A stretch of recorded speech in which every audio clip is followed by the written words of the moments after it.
Alrighty, guys, good morning. Hi. Happy fucking Wednesday, guys. Hope you guys are having a wonderful morning so far, guys. Today we're going to be playing more of OW2s. Good. Hope you guys are having a wonderful morning, though. Hi. Yeah.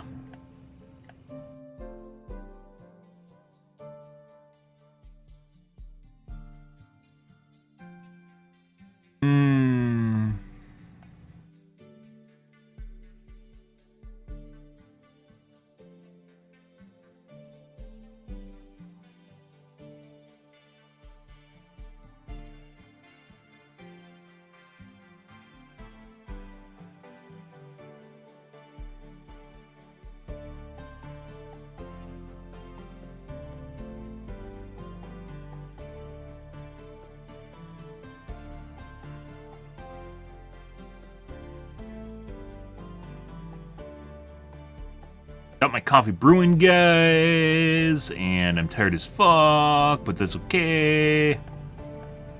Oh, yeah. Fine.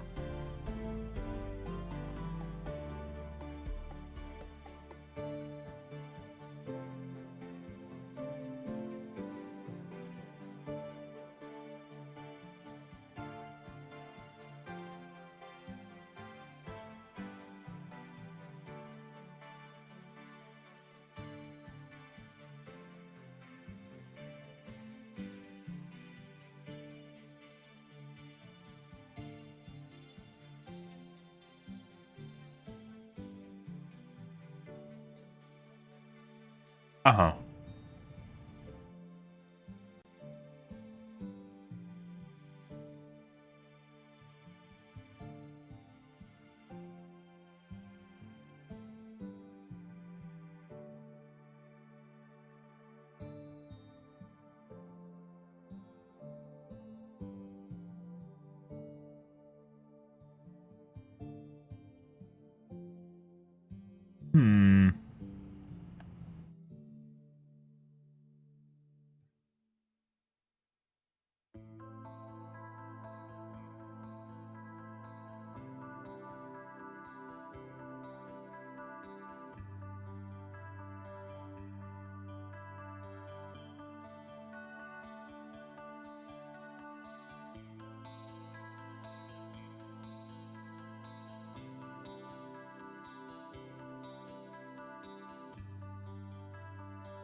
Yeah.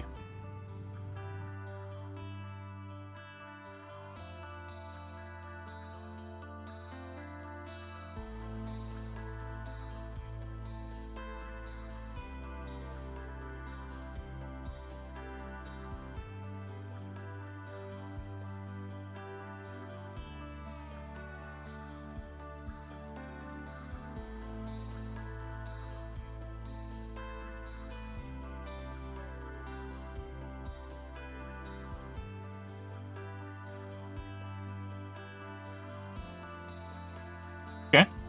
Alright, guys. Let's get into the doing, guys. See what's going on in the tubes tonight. We're gonna do some tweaking in OW2 again. As we did yesterday.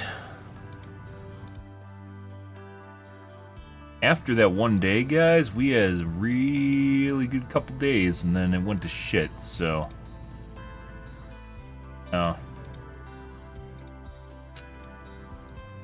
started out pretty good. We had like 2-3 days where it just worked phenomenally. I had one game of 73% accuracy. I have recorded stats.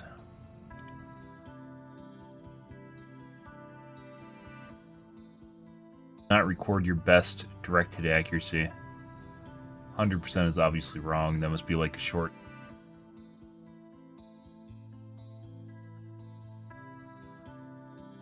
Very unfortunate.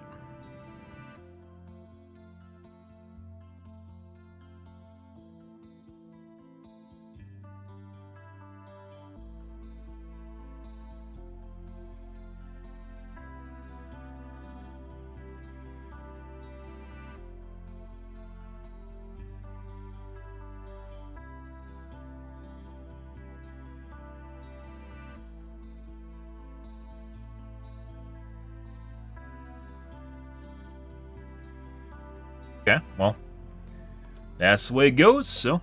Oh, good. Good morning, guys.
Okay.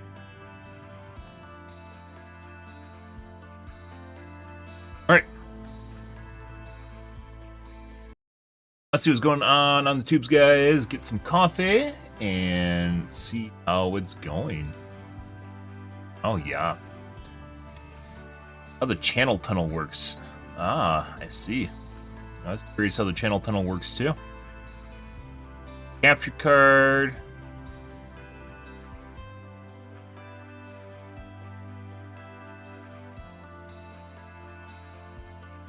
$4,070, are we actually interested? Finally, good value. I mean, that good value is completely subjective.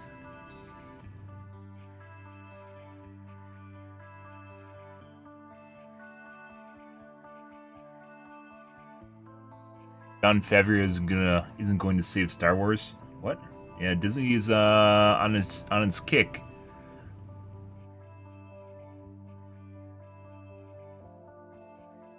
Jellyfish UFO video number 2. What? There's a second one? I mean, they said that there was a bunch of them.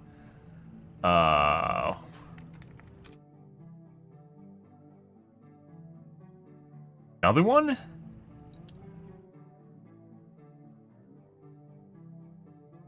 Or the...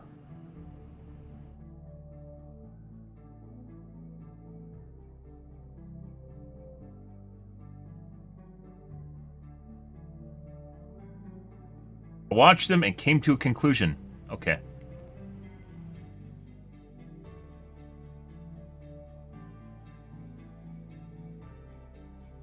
Actually, another one, or is this just like I mentioned before when we saw this video? The person that put it out kind of had a little legitimate amount of credibility.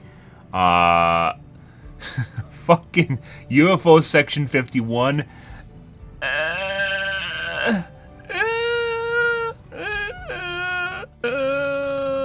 And it definitely looks as though this is something. The jellyfish UFO is something you could generate with CG for sure. 100% generate with CG. So.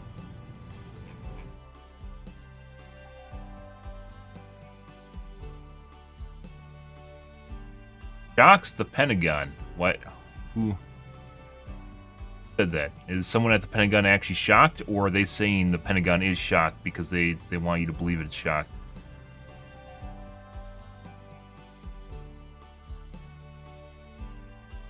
Another jellyfish UFO. Yeah, like, why isn't he, like, the main, I think it's this guy. The main channel that I'm getting videos from. There it is. That's the first one. This is the source.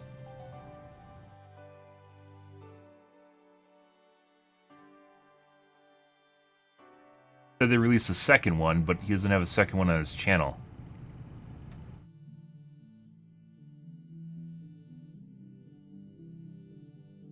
Oh yeah, I need my coffee, guys. I need my coffee to deal with this. You're back.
Let's see.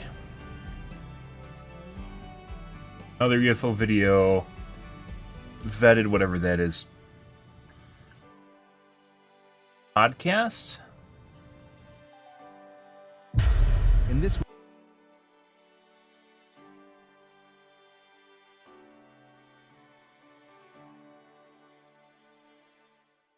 Huh?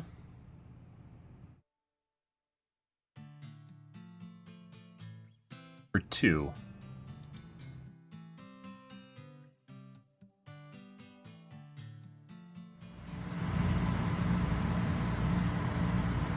Video number 2. Same sort of setup as far as where it's being presented from. Looks like a military computer inside of something like an APC, so armored personnel carrier, or some sort of surveillance, all-in-one surveillance. So like if you have a mobile command center, something that generates obviously a shitload of noise. Obviously all this can be staged, which is why sources are very important, and why the stuff that comes out of arrow.mil, which is the military, which has no source, like the source is the military, which gives it to arrow.mil, and they put it out, right? If there's a name attached to it, like this guy's name down here, he has something to gain. And as such, because there is no source, you can't tell if this is just made up by this guy, or by a channel, or whoever sent it to him.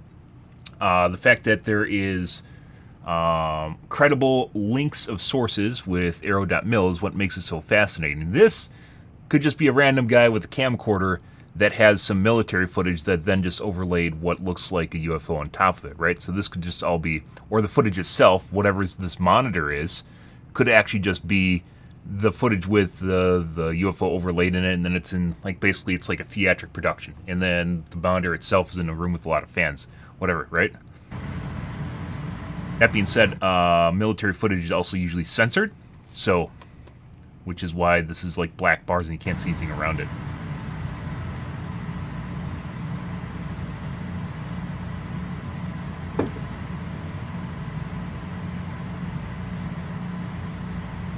I said these look like probe droids. Like it's carrying something. Like they legitimately look like Star Wars probe droids. As I mentioned before, I actually kind of think that maybe George Lucas got his inspiration from somewhere, and it wasn't because he saw it, rather someone told him about these things. And a probe droid just happens to look an awful lot like what we're seeing now, which is interesting.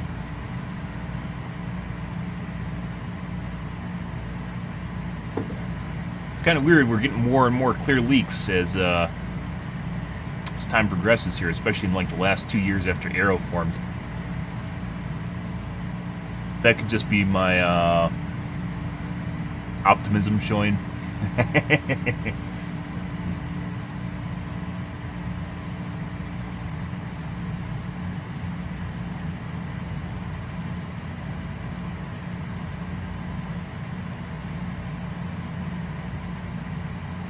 This isn't as good as the first one. So weird, right? Very strange. I mean, it's creepy. It's a creepy video. I remember the first couple of times we watched it. It stays with you and it stays in your head. I guess the question is, what was done with this information? We're in the age of transparency, UFO transparency. Did it go higher ups? Did it go to Arrow? Did it go to Congress? Who saw it? Well, I didn't see it. it was buried by an agency, and I can say that much. So, Okay. An intelligence agency. yeah, it was buried by an agency, and Well, we have. anyways, the video is pretty cool. Now this is where you start getting into conspiracy theories and very blurry photos or videos.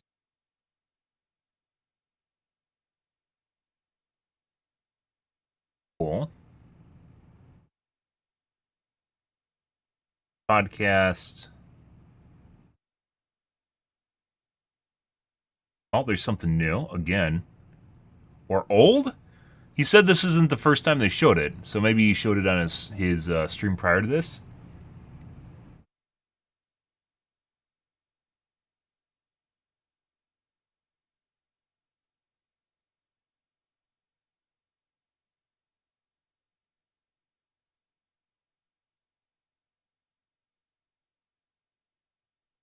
Long podcast. In?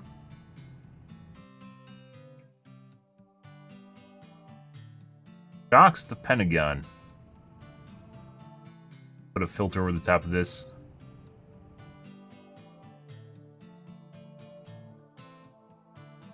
Newsmax.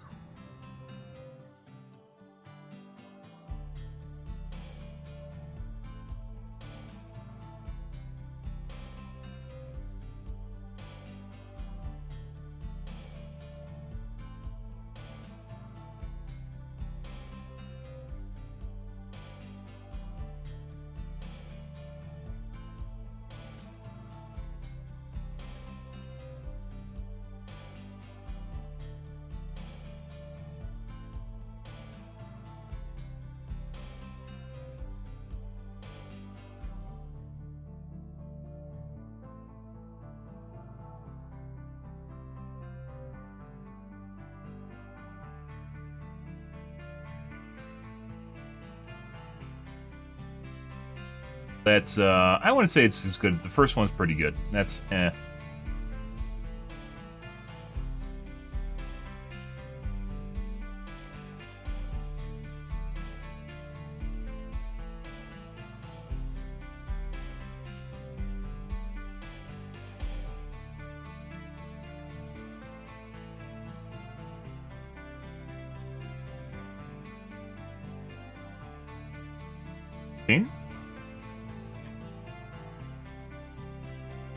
But allegedly, or ultimately, not allegedly, ultimately,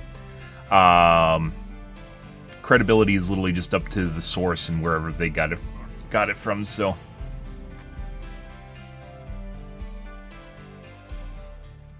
okay, well, UFOville is laid to rest until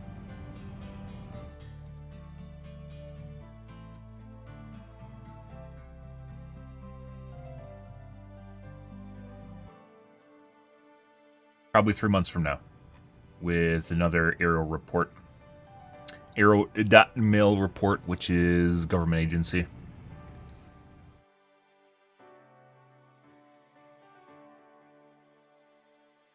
World War II game is outrageously good, I bet.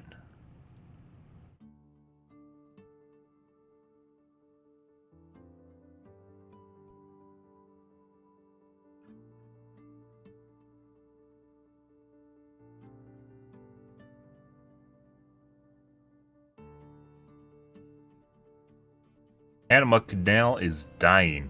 Oh no.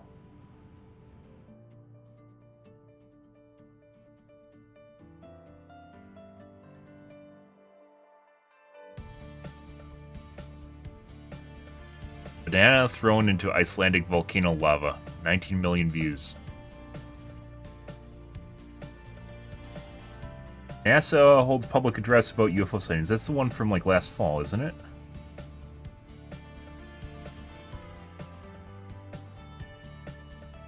No?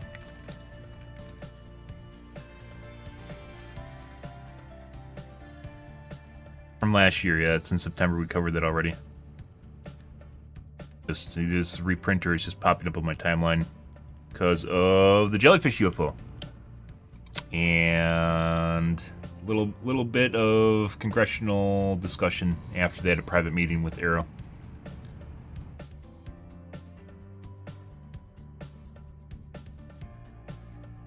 Fez unveiled AR glasses. Yes, they did, and almost no one covered them.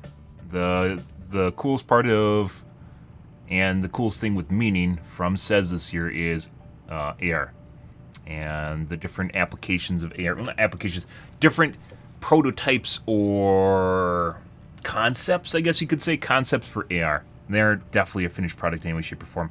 Even the Apple one isn't really finished at all. It just tries to set up a movie, basically a movie theater in virtual space, which is kind of...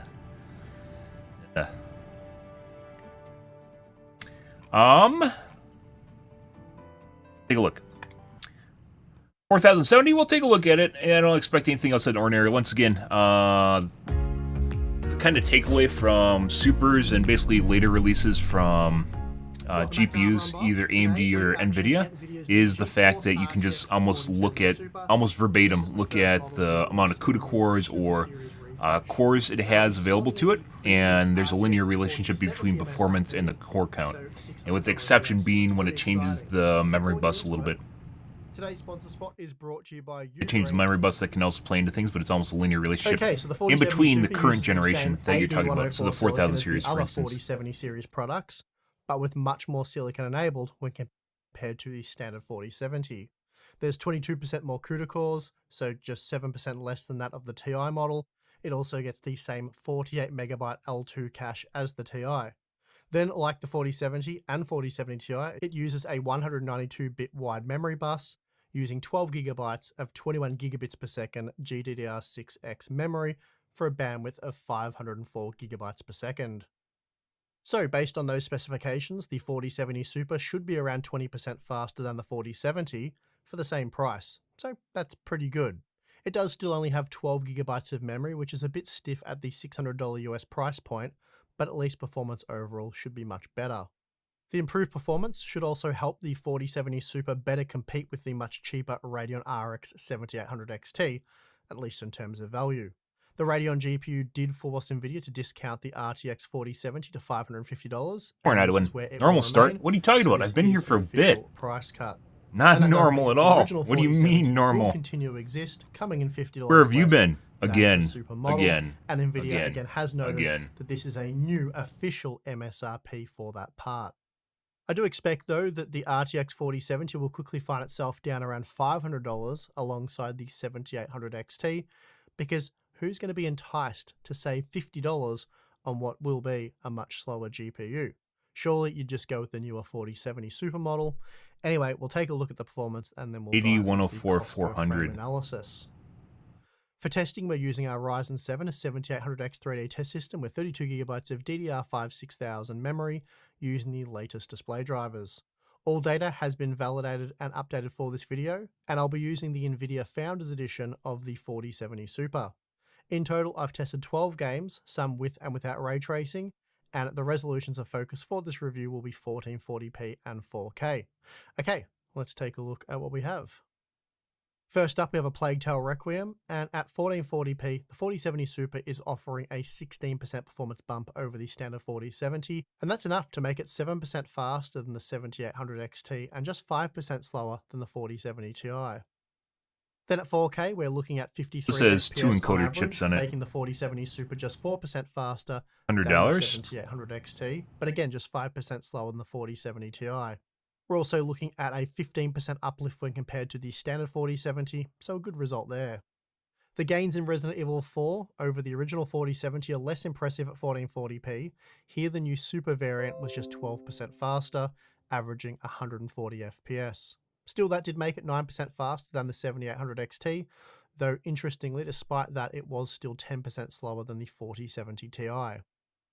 Again, the Radeon GPU is able to close the gap at the 4K resolution. All right. The 4070 I guess Super Twitch was just disconnected 4% on me. faster than the 7800 XT. Good. And it was still 9% slower than the 4070 Ti, but this time 17% faster than the original 4070. You'd probably expect the 4070 Super to leave the 7800 XT behind in Cyberpunk 2077, but without ray tracing enabled, the results are highly competitive.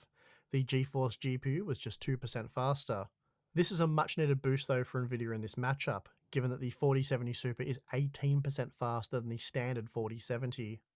We're still looking at just a 2% margin in favour of the 4070 Super at 4K, rendering just a single extra frame over the 7800 XT, and this time we are looking at a big 24% boost over the standard 4070.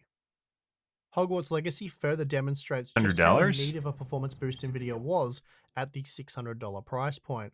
The 4070 Super is just 3% faster than the 7800 XT at 1440p, despite offering a massive 26% increase over the standard 4070. Unfortunately, though, the 4070 Super still slipped behind the 7800 XT at 4K, rendering 47 FPS on average, making it 8% slower. Oddly, the 4070 Super was just 4% faster than the standard 4070 here, though it was also just 2% slower than the 4070 Ti, strongly suggesting that VRAM capacity is the bottleneck for these 4070 series products.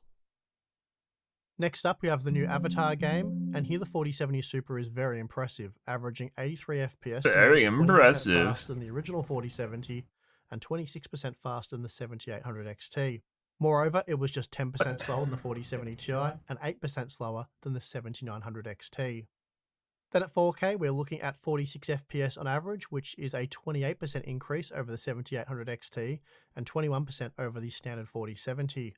It was also once again just 10% slower than the 4070 Ti, so a great result here for the new 4070 Super. Marvel's Spider-Man Remastered using the very high preset is no challenge for these new mid-range to high-end GPUs. The 4070 Super averaged 184 FPS, which is a 19% boost over the 7800 XT and a 16% uplift from the standard 4070. Then at the 4K resolution, the average frame rate does drop off, but we're still looking at a very impressive 103 FPS, and that's an 18% increase over the 7800 XT. 4060 is $300. Technically, you could get two 4060s and put them on the same computer. They don't have a 4050 yet. The Last of Us Part 1 results are quite competitive between the 4070 Super and 7800 XT, though the GeForce GPU did get the win here, offering 6% first 20 minutes you don't need to be here. Wow, it's the introduction to my stream for you to get here. Please. You're not supposed to arrive after I arrive. That's not the way it works. Obviously, the important people arrive later. That's just the way it goes. 6 FPS, and now the 4070 Super was just 5% faster than the 7800 XT, though it was a massive 31% faster than the 4070, which is more than we typically expect to see. So it would. So 4060, if you're looking purely at encoder performance, 4060 is $300. Next up, we have Dying Light 2, and here if you're gonna have two video cards in your computer, it's better to just have one, right? XT by a 23% margin, though it does also cost 20% more, so it is worth keeping that in mind. Still, 108 FPS on average is a great result, and it meant that the new Super variant is just 9% slower than the Ti. Jumping up to the 4K resolution, we see that the margin remains much the same. Here it's 20% faster than the 7800 XT, as well as the RTX 4070. So previously Nvidia was offering the same level of performance as AMD in this title, but with a 20% price premium. So it's good to see that the 4070 Super does correct that. Now our Starfield results have all been updated using the latest version of the game, and at 1440p, the 4070 Super was good for 67 FPS on average, making it 10% faster than the 7800 XT and 18% faster than the standard 4070. And that 10% margin's maintained at 4K, though the 4070 Super was only good for 44 FPS on average, so you will need to use upscaling here, and thankfully Starfield does now support a DLSS. Another new game to be added to our day one reviews is Alan Wake 2. Testing at 1440p sees the 4070 Super beating the 7800 XT by a 10% margin, as it was just 7% slower than the 4070 Ti. Then at 4K, it's still 9% faster than the Radeon GPU, and exactly 20% faster than the original 4070, so a really good result there. The second last game tested is Watch Dogs Legion, and here the 4070 Super 7800 XT is $500. 1440p, making it 10% faster than the 7800 XT and 18% faster than the 4070. Then, as we've seen a number of times now, increasing the resolution does see the 7800 XT close in, and now the 4070 Super is just 5% faster, despite trailing the 4070 Ti by a mere 7% margin. And the last game we're going to look at is Hitman 3, and this is a poor title for AMD. As a result, the 4070 Super easily defeats the 7800 XT, delivering 31% more performance and, impressively, even a 26% boost over the standard 4070. However, once we jump up to the 4K resolution, the 7800 XT fares much better, rendering 90 FPS on average, making the 4070 Super just 2% faster, an insignificant margin. We're still seeing a 16% boost over the 4070 though. Okay, so although we didn't go over the 1080p results, I did record the data, so here's a quick look at the 12-game average. It is closer to the 7800 XT than the 10% faster than the 7800 XT and 15% faster than the 4070, while it was just 5% slower than the 4070 Ti. Jumping up to 1440p. But, I mean, if you look at the difference here in pricing, so the difference between these two is $110. The difference between these is $100, right? Almost, actually, I'd say it's almost linear. Heavily GPU limited, so we get a better idea of how they really compare. Here, the 4070 Super is 13% faster than the 7800 XT and 19% faster than the 4070.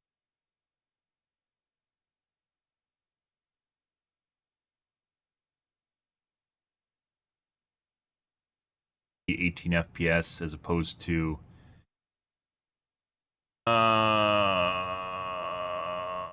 less than that, and 15% faster than the 4070, while it was just 5% slower than the 4070 Ti. Jumping up to 1440p, we see the results are now heavily GPU limited. Crazy spammer, so goodbye crazy spammer. How they really compare. Here, the 4070 Super is 13% faster than the 7800 XT and 19% faster than the 4070. So a good step up there. It was again only slightly slower than the Ti model, trailing by a 6% margin. However, the 4K resolution remains a bit problematic for the 4070 Super and its battle with the Radeon RX 7800 XT, as the Radeon GPU fares much better at the higher resolution, and as a result, the GeForce GPU is now just 9% faster, which isn't amazing given that it should cost around 20% more. It was still 18% faster than the 4070, as both suffer from the same narrow 192-bit wide memory bus. Now, for a quick look at ray tracing. Memory bus generally helps with large textures. Also high resolution, because they go hand in hand with each other. 1080p, making it a massive 45% faster than the 7800 XT. Ray tracing, obviously, NVIDIA is just going to trounce things. FPS. What's really interesting is rasterization, with aka normal benchmarks, not ray tracing. Ray tracing is limited by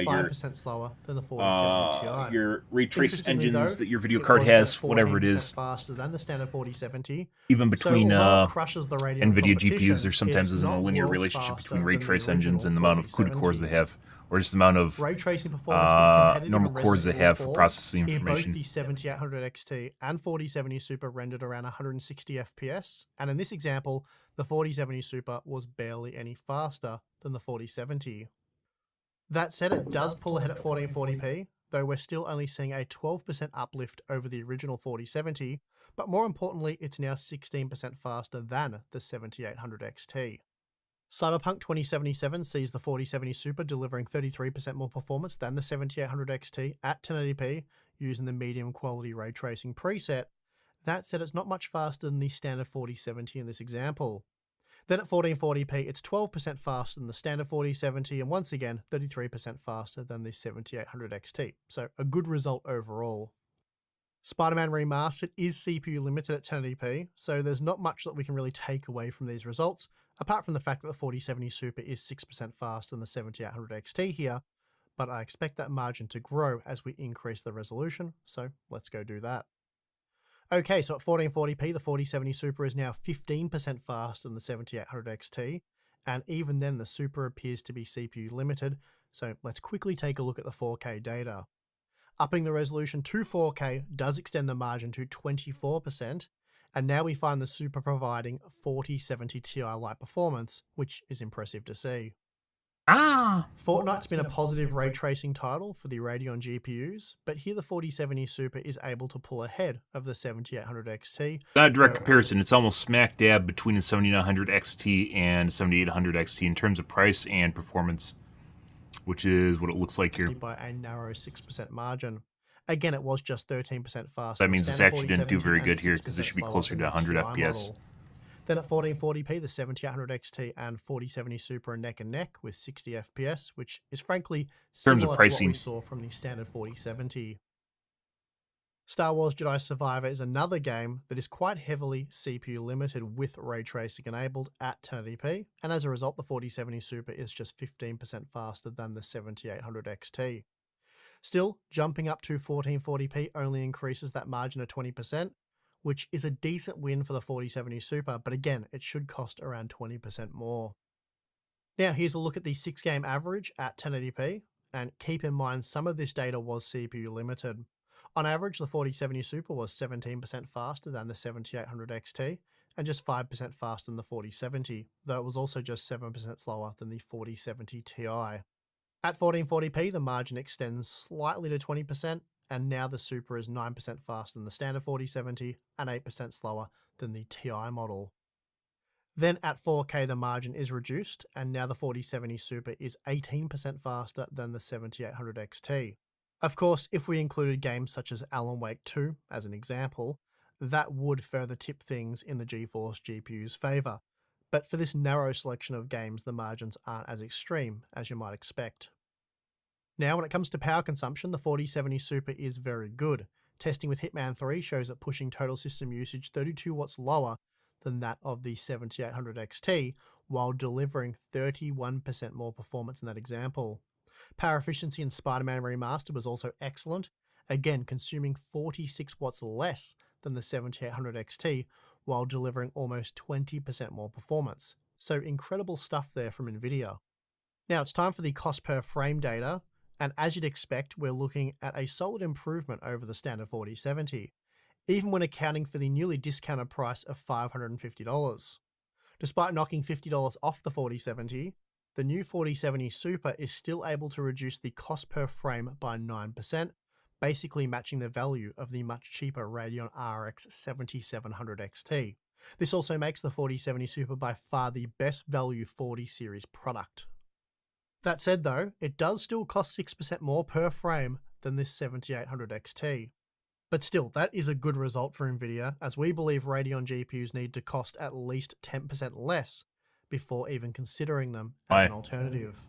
And we believe this as Nvidia offers a better set of features that often provide higher quality. Ray tracing? You also get superior ray tracing performance and much better power efficiency. You push, so there is a premium.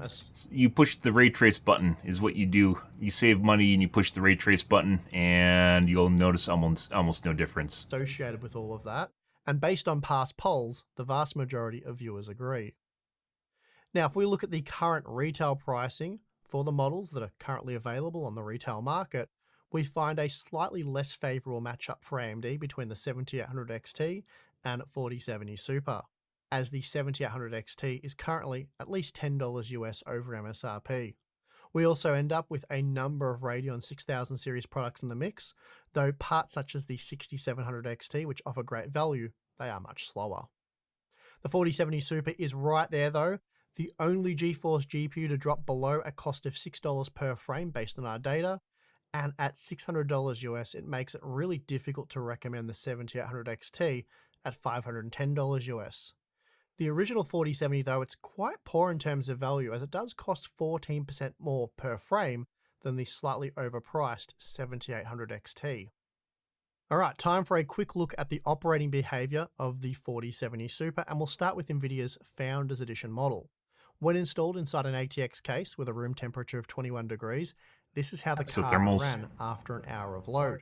We saw a peak junction temperature of 66 degrees, with a hotspot temperature of 78 degrees, while the memory also hit 78 degrees. That said, the card could just be heard over our case fans with a fan speed of 1700 RPM, resulting in an operating volume of just 35 decibels. So certainly not loud, but you could just hear it. Under these conditions, it managed to average a core clock frequency of 2,775 MHz, and of course the memory was clocked at 2,625 MHz for a transfer speed of 21 gigabits per second. Also on hand for testing, we have the Asus Dual RTX 4070 Super, which is a more typical looking entry-level graphics card. It is a dual fan model with a dual BIOS, but it doesn't use dual 8-pin PCIe power connectors, rather a single 12-volt high-powered connector will do. Under the exact same test conditions as the Founders Edition model, the Asus Dual saw a peak junction temperature of just 64 degrees with a hotspot temperature of 74 degrees, and both are cooler than what we saw with the FE model. That said though, the memory did peak at 86 degrees, which is quite a bit hotter than the FE model, though with a lower 1400 RPM fan speed it was also quieter at 32 decibels. As for the operating clocks, the cores typically ran at 2715 MHz, so a 2% reduction when compared to the FE model, though this is unlikely to really change the results just seen in our bar graphs. Now, the reason for the higher than expected memory temperatures is in part due to the thick thermal pads, which aren't that efficient to begin with. Then they're transferring the heat to a thin aluminium spreader, and the right bank of memory chips doesn't have any direct cooling above the spreader, so it's a pretty inefficient design all around. Still, the memory is cooled, and temperatures did remain within safe margins throughout our testing. Then lastly, we also have the Gigabyte Eagle OC, which is another base model graphics card, this time using a compact triple fan cooler. And this cooler was also featured on the standard RTX 4070, and I'm sad to say it was one of the worst performing models in our 4070 roundup, hitting a peak GPU hotspot temperature MSEVGA of 73 GPUs, guys, degrees, they're pretty snazzy as far as their heatsinks and cooling solutions go. So as you might expect, very strapping overbuilt. That same cooler on an even higher powered GPU hasn't exactly improved the results. In fact, predictably, it's worse. The junction temperature is now hitting 70 degrees, which isn't that far off the hotspot temperature of the FE model. And that's a problem because it meant that we were seeing a hotspot temperature of 85 degrees for the GPU. That's not great, and making it even worse, doesn't really matter. Horrible 2100 RPM fan speed, starts making throttling. for a very hot and loud graphics card. Super noise would also matter, but the memory temperatures were reasonable though, peaking at 76 degrees, so slightly better than the FE model and much better than the Asus. Throttle is like, well, it depends on the GPU. We also saw an average operating frequency but like 84, but not hotspot. 2,760 megahertz for the cores, so similar to 84 that for the FE GPU model. temperature. I should Depends on which stress, model though, you're talking that about. It used to be while their the 92 loudest and they hottest changed of that. the models tested here, the Gigabyte Eagle OC, it isn't crazy loud. I think most will find it easy to live with, but that being said, it's an unimpressive model that I recommend you avoid. Why would you when you can buy something else? Is a better question. I'm pretty happy with the upgrade NVIDIA's offering here at the $600 US price point. We're getting about 20% better gaming performance for the same price. Pretty hard. Which means we're about ready for AMD to release their version of Supers that they're going to do. Obviously, they're going to make either price cuts or they're just going to release their own models. Faster. Probably should have cost $500 as well, but at this point, I'll take what I can get. Had the RTX 4070 landed back in April of 2023 with 20% better performance than it ultimately had, it would have not only sold significantly better than it did, but NVIDIA probably wouldn't have required a mid-cycle refresh in an effort to try and boost sales. Of course, they almost always do that, though. They always have Supers. Offer as usually little as they almost can get away with initially, allowing them to provide a decent mid-cycle refresh to get gamers all excited again. This achieves two things for NVIDIA. It allows them to maximize margins while also pushing out the release cycle for a new generation to every 2 years. But again, with a worthwhile mid-cycle refresh to avoid stagnating sales. So, we've got the RTX 4070 Super now, but should you buy it? Assuming AMD doesn't make any last-minute... The real winners right now, guys, are the used card market. 7800 XT, which I won't be shocked if you're getting down there around $600, better proposition is a 3080, right? Go-to GPU. Actually, I don't know if a 3080 would be that much cheaper now. It used to be. It's a very good deal. US. And the 4070 Super eBay. might cost $90 to $100 more than the 7800 XT. NVIDIA 3080. It's a reasonable premium, 18 to 20% what are they going for now? more. But I think it was like 380 last time I looked. Additional rasterization performance that you get, it's a mere 4% increase in cost per frame, or 6% if AMD is actually able to hit their own $500 US MSRP. Therefore, once you factor in the additional features, stuff like better ray tracing performance, $375. the 4070 Super becomes a no-brainer for me. It's my opinion that AMD needs to discount the 7800 XT to $450 for it to become the more obvious choice. And I do like that the 7800 XT has 16 gigabytes of VRAM, which I feel should be the minimum at this price point. So while that's certainly a strength of the Radeon 400. GPU, it still has a lot of things working against it. But this is stuff that's currently available on the market, and if you watched for a bit, you probably could, or went through bidding, Speaking of you probably could features, get it you cheaper might than have that. noticed So we didn't provide any upscaling benchmarks, and we didn't look at frame generation. And that's because both of those technologies really require their own dedicated content, which we've already done. Generally speaking, we believe that DLSS offers superior image quality to that of FSR. So benchmarking NVIDIA GPUs with DLSS and AMD GPUs with FSR, it's an unfair comparison. This is because while the performance uplift overall is similar, the bar graphs completely ignore the fact that the image quality can be better with the NVIDIA GPU. Then we have frame generation, which we believe to be a frame smoothing technology, not a performance enhancing technology. fake frames, guys. And therefore, it's not fit for use in Fuck fake benchmark frames. graphs. This applies to both AMD and NVIDIA's implementations of the technology. Anyway, back to the 4070 Super. If you've been holding out on your upgrade and you've got around $600 to spend, I think the 4070 Super, it's about as good as things are going to get for a while. Like, I wish they'd include older GPUs in AMD matchups like this, and they don't really do that. I'd say they're likely to like do. the last generation, so you would look at like a see. 3080 or a 6800 XT, right, as an alternative, which I just showed you guys, being the last generation and still being very competitive.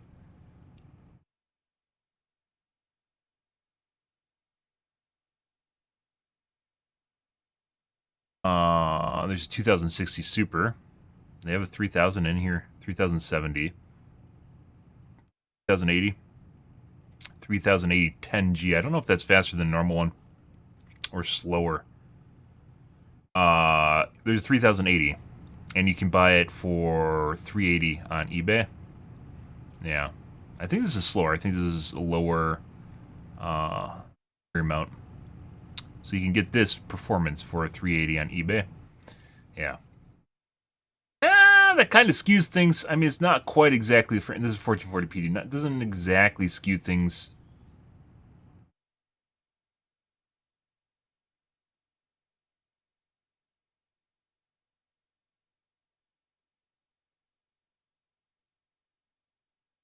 All 1440p results?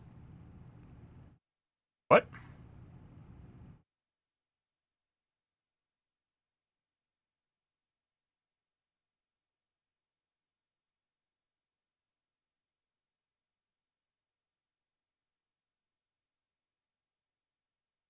$1080 10G. I don't know if the 10G is faster or slower. Unfortunately. Up with that. So this here you can get for $380 used. And right there once again for $380, almost half the price. No, not 2/3 the price. Let's go with 2/3 price.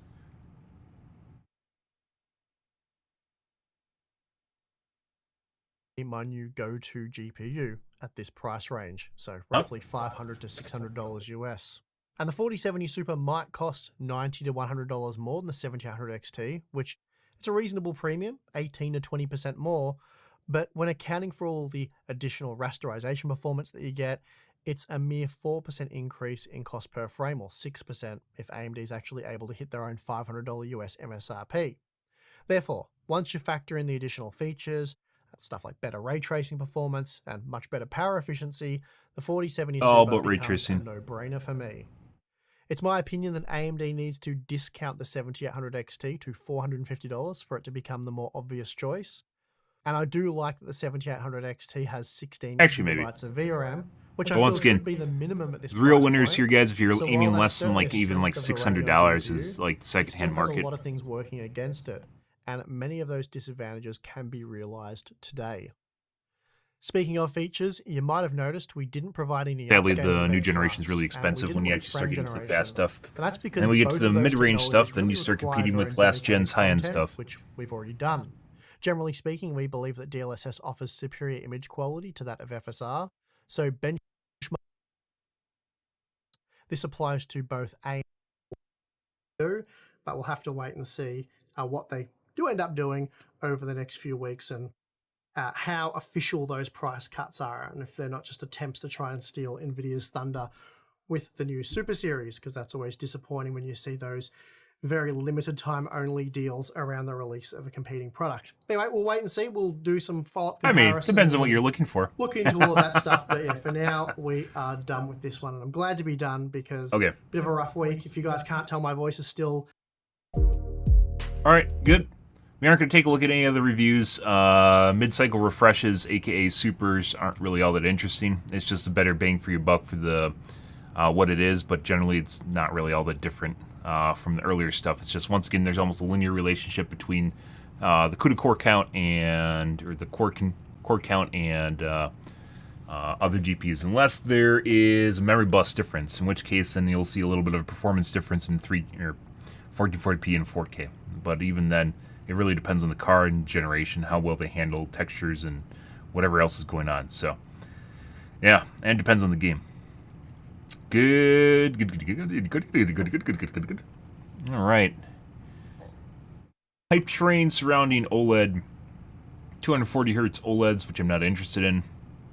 It doesn't matter that there's hype right now, because the 360 hertz are coming out in end of this month or next couple months, and then 480 hertz OLEDs are coming out in July, August-ish.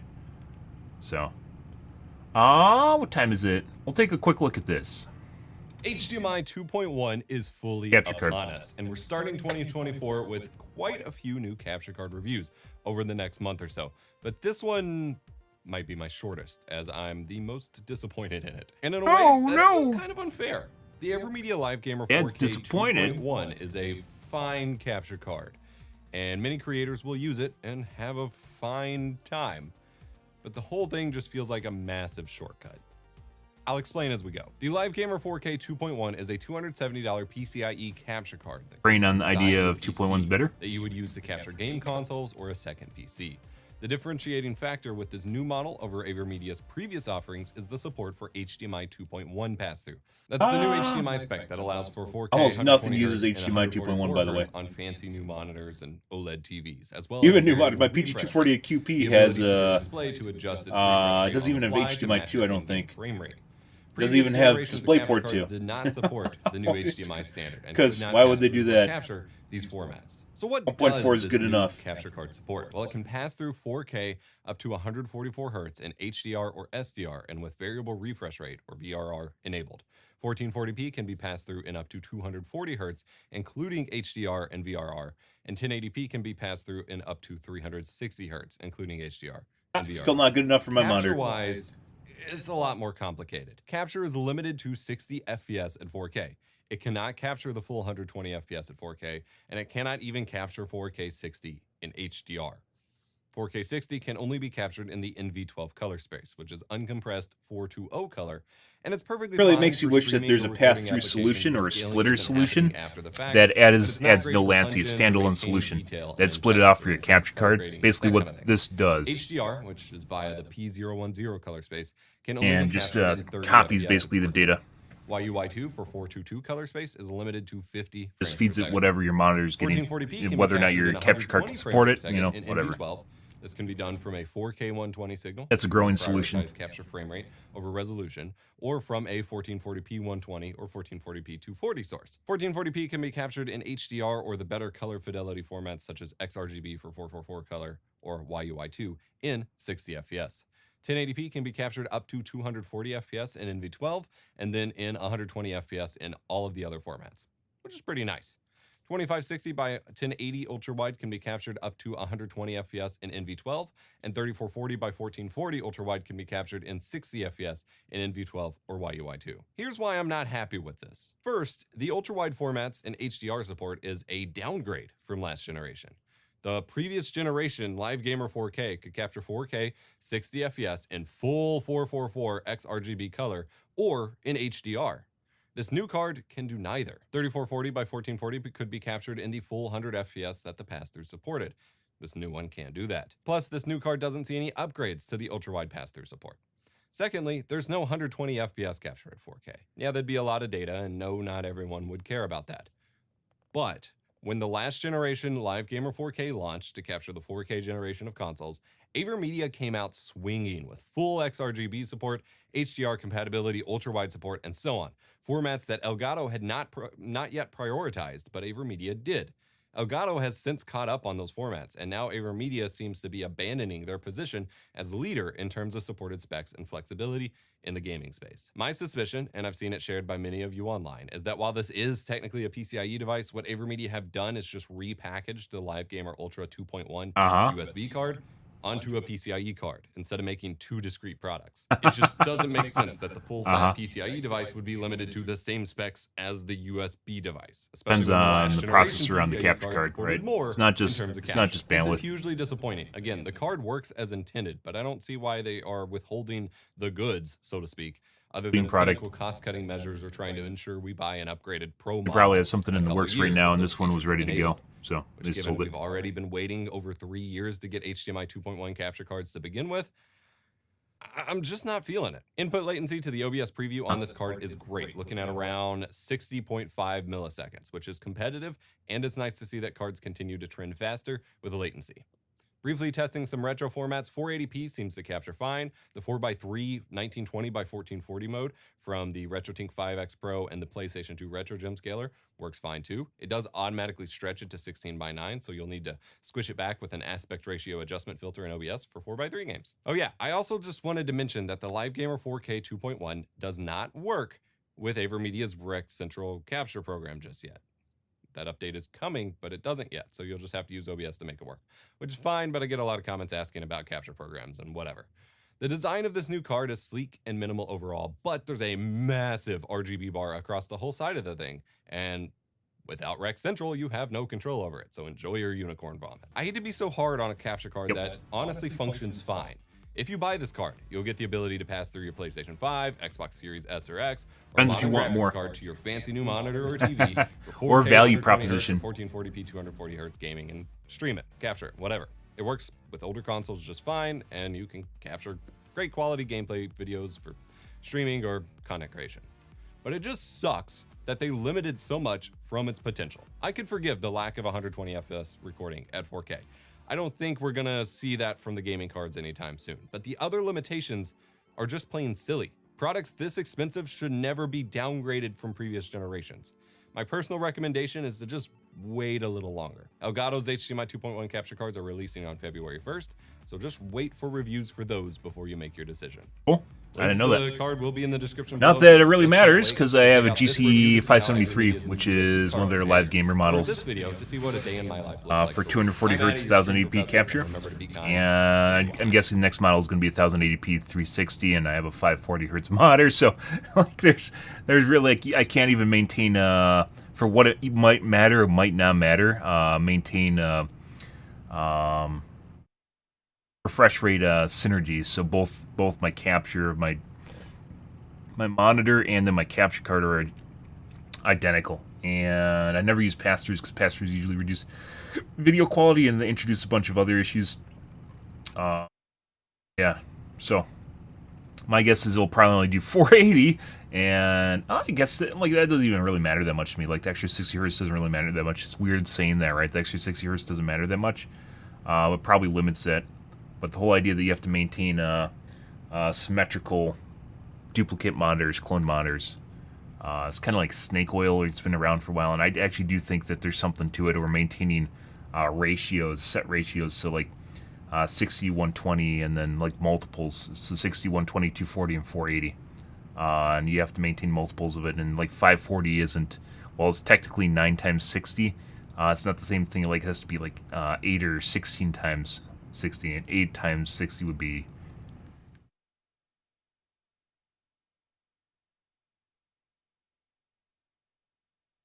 already, and then 16 would be 960, right? Okay. All right, let's move on, guys. Out of the podcast, get out of here. Let's do some doobly-doos. Time to do some Overwatch, guys.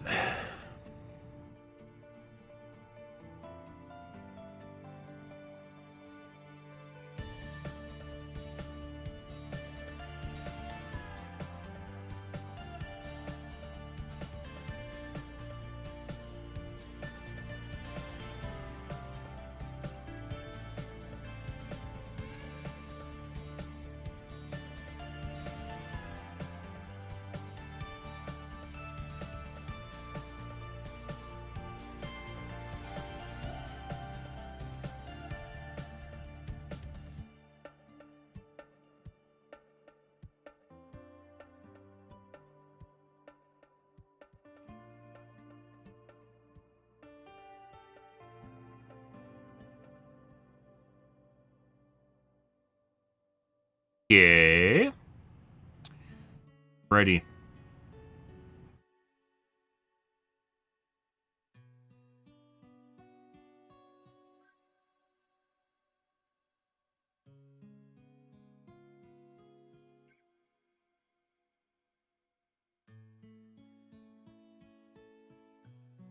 All right, let's move on, guys. I'm going to watch my coffee cup out, grab a water, grab a soda, use the bathroom, and then we'll play games. Be right back.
Daily spam, yeah. Comes with the territory of streaming on Kick, apparently. One crazy. I don't actually know. Like, if you look at it, it changes from day to day. Every single day, the thing changes. But it, like, there's someone that's custom tailoring it, but it literally doesn't make sense. And the reason for doing it still doesn't make sense. Like it's someone that's like high on shrooms or something. I don't fucking know. Ability to code something.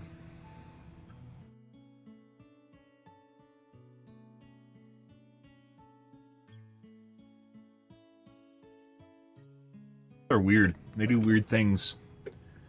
For weird reasons.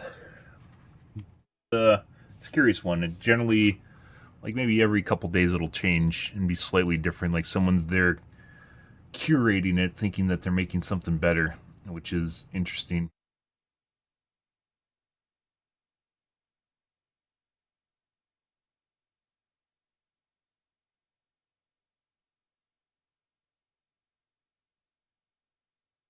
Off we go.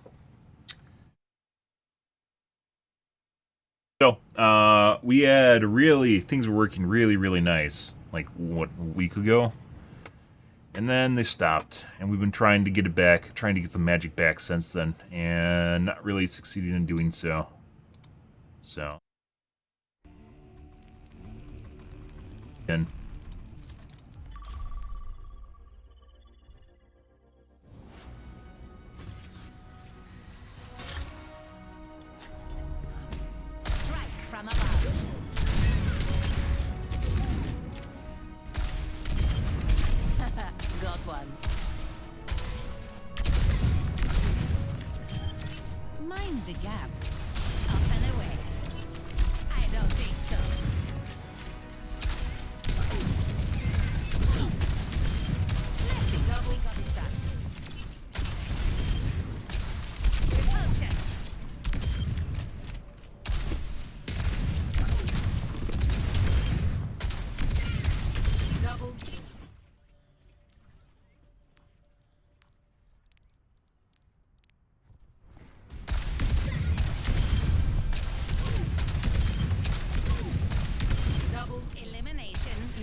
your jetpack. Felt like it should have hit.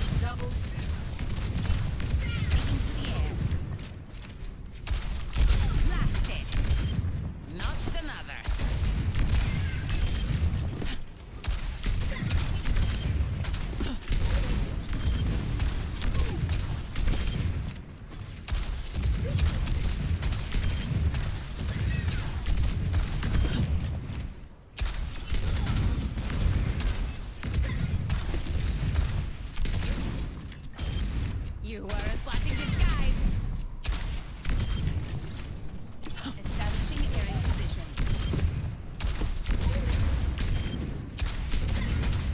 Double kill. Triple kill. Multiple hits confirmed. Float like a jellyfish, sting like a jellyfish.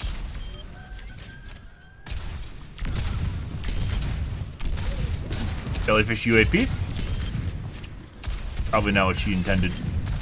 I still understand. I think it's something wrong with the game, but when you if I use mouse input, it actually makes the image blurrier, and I don't understand why. It's like turning or moving the mouse in any way, shape, or form makes the image blurry. And it shouldn't really, but it does. Prepare to attack. Select your hero.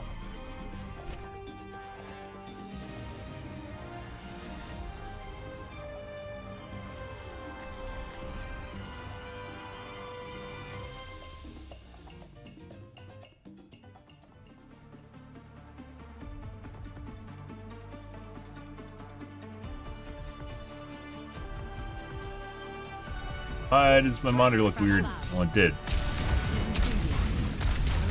Forget regulation. After this mission, I'm throwing a party.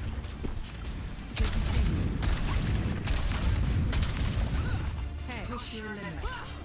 Nothing breaks that I cannot mend. affirmative. If you can outthink your opponent, it's easy to outfight them. No. No. I understand.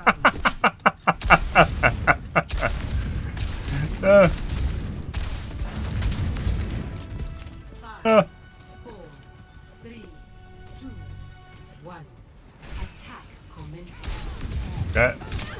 Well.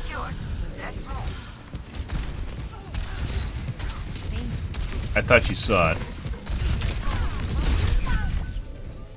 On the way out, too.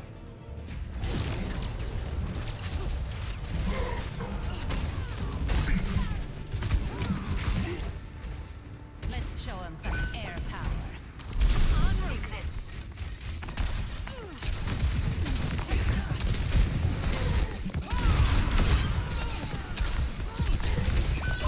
Enemy here.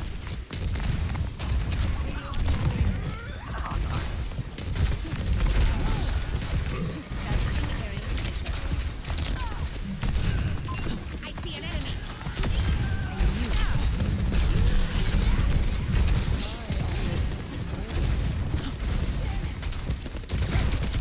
There's the revenge soldier.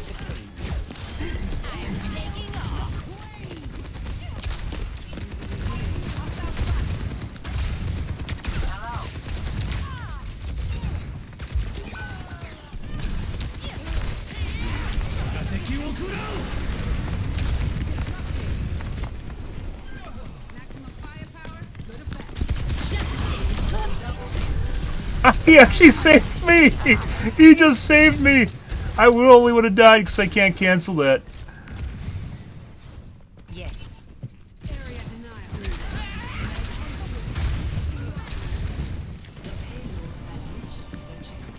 Increasing altitude.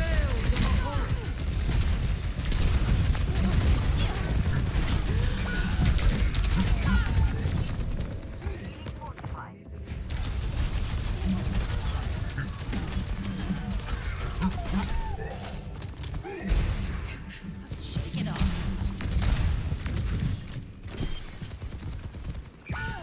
Taking Yeah. You cannot escape me. It's not the direction we should be going.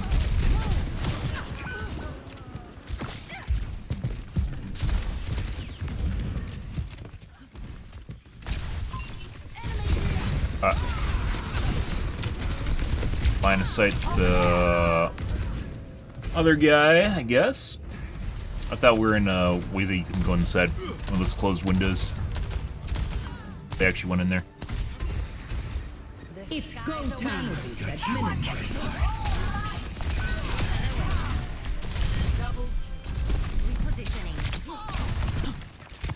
I need healing. En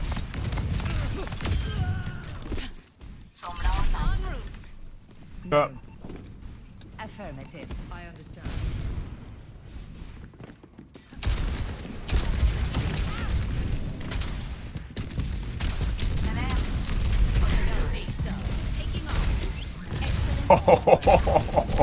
Oh, did that reach into your soul, guys?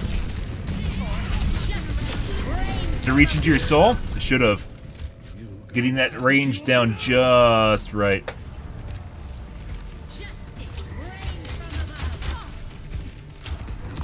They'll tell you that you're a tank.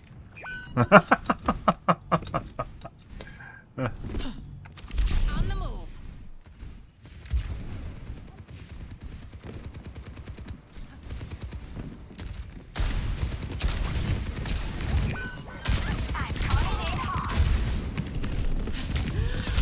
Dead? Kinda looks that way. Much better. Get healed. Repositioning.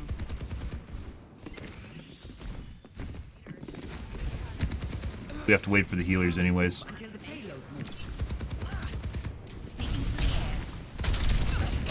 Enemy over here.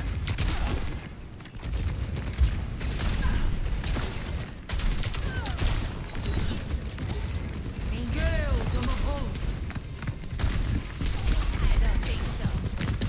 Pasta salad. Enemy here.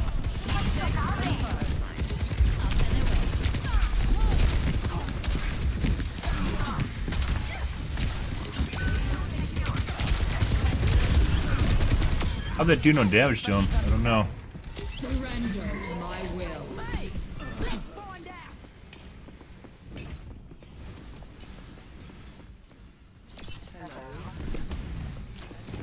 Hello. I require assistance. Oh. Establishing area together. EMP activated. My god, Sombra. They outnumber us. Keep it tough.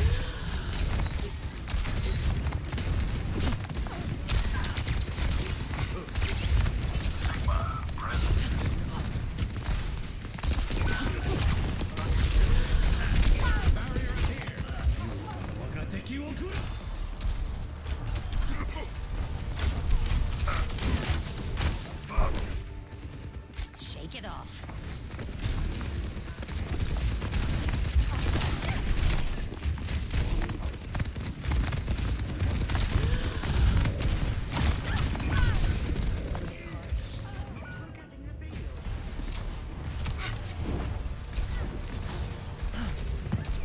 Cannot escape me. Making another approach.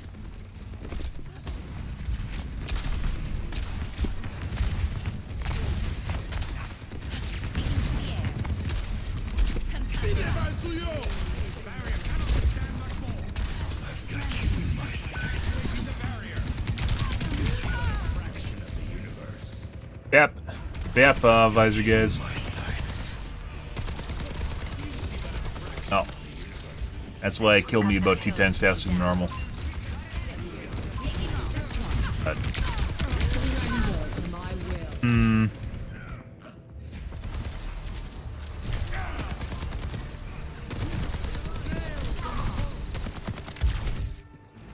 Returning to battle. alright. Justice. Fuck off. From above. You need to get over spawn. Increasing altitude. Does he realize he's in our fucking spawn? And he's a tank. Oh, what the fuck is this?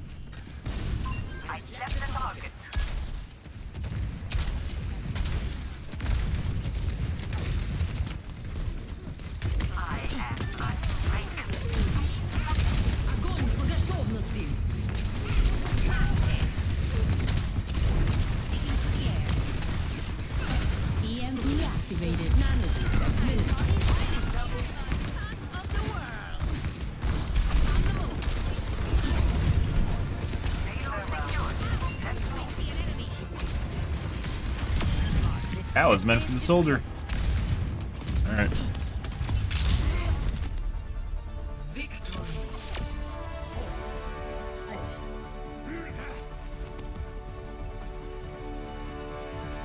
Alrighty.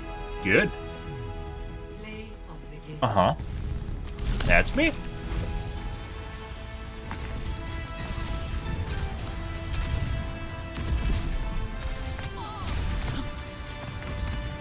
Hitting just the tip.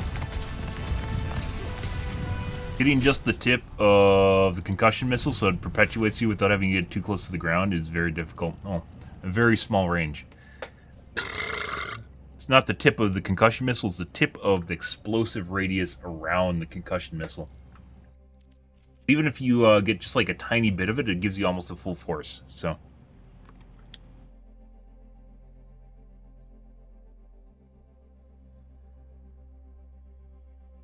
Excellent.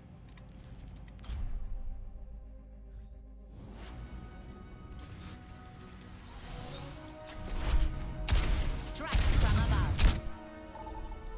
All right. Now traveling to Paris.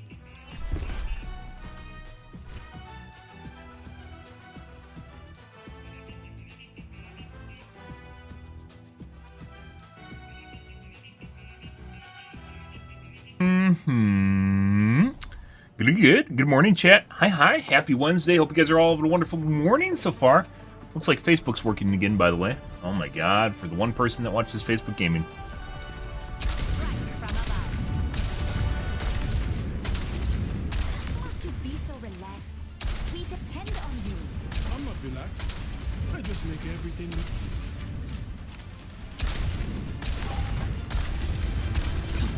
Pre-flight checklist complete. Running clean and hot. What's up? White Seaman. What's cracking? Welcome to Rio, ladies and gentlemen. Affirmative. Hey, Hello there. Hi there. Appreciate it. Hello. 5, 4, 3, 2, 1.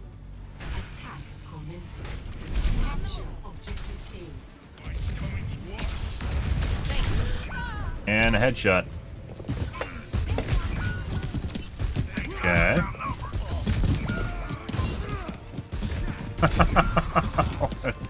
Uh-huh. Okay. Don't stay down. The widow?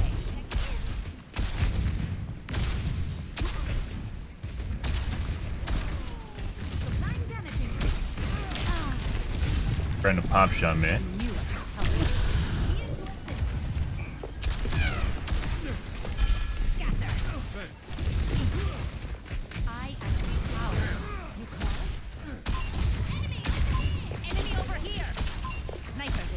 Oh my god, turn around, Maga. Holy fucking shit.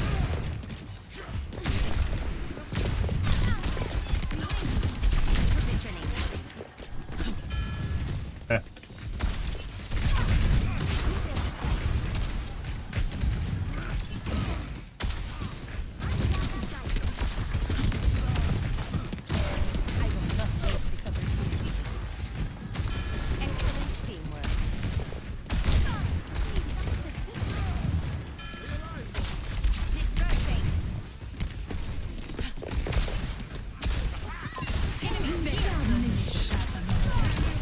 Oh, Junkrat.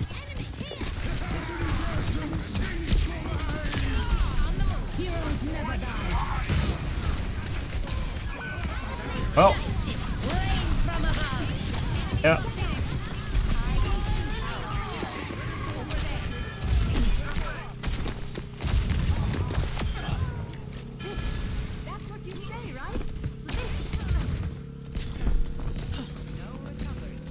What? Okay.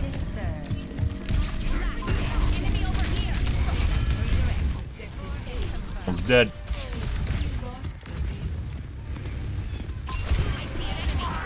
That's the Widow. Yeah. Thanks for the assist. Enemy over enemy. Getting up. I'm on the top of the world.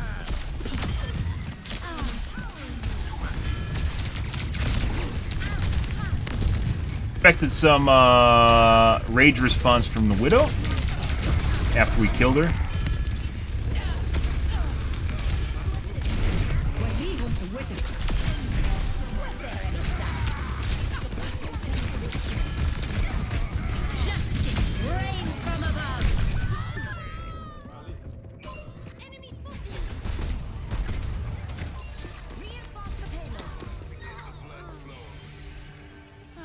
What do you mean, okay? I am powerful. There's one. Up and away.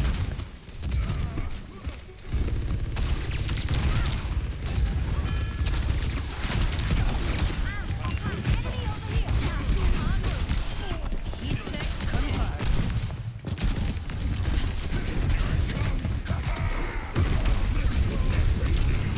Let them up.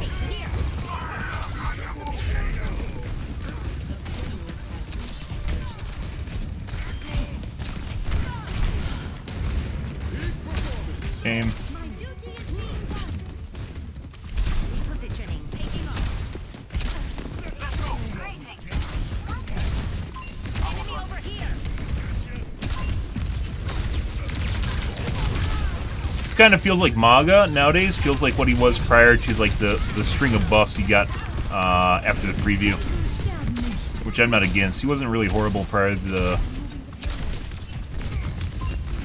preview. Is with the fucking Twitter consensus buffs from the streamers.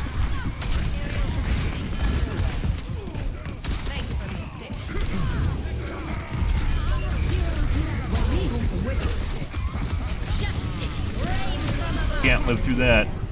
Oh my god.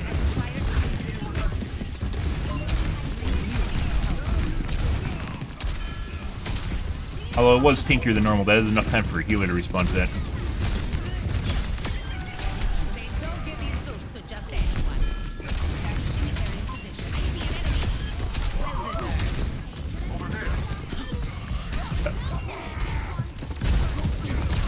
Rid of his healer. Kind of weird when people see that, like with the sustain on the tanks, like people just forget that there's a healer there. E2?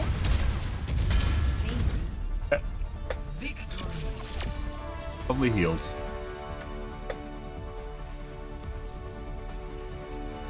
What a nice Mercy. Enable her fantasy. Yes.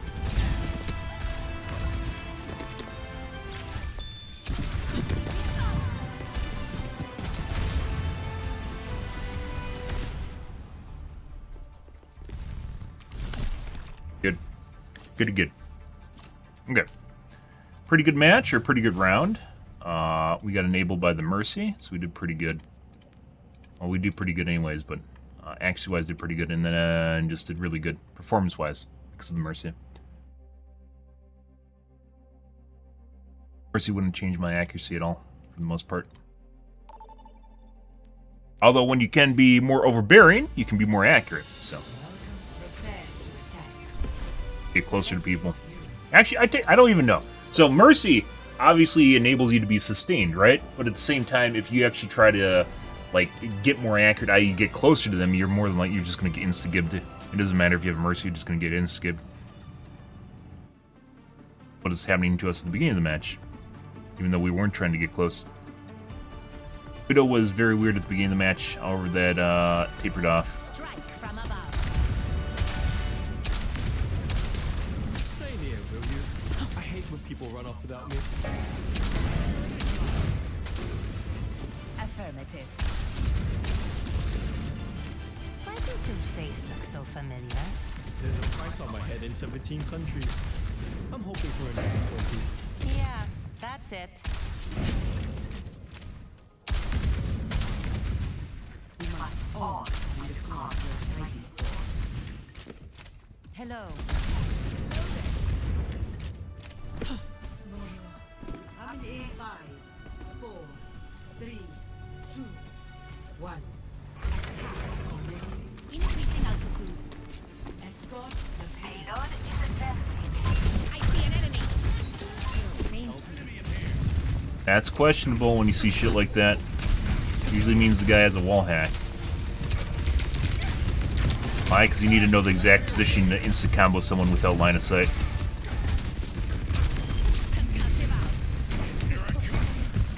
That? Why? Know why?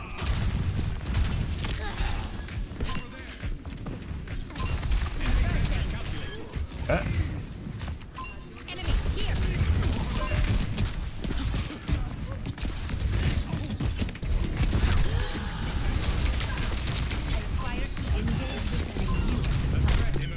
What is Mercy doing? Oh.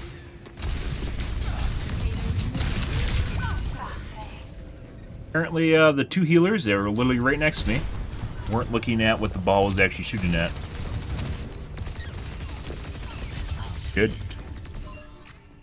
Returning to battle. Enemy vector calculate. Sniper ahead. Be careful. Taking off.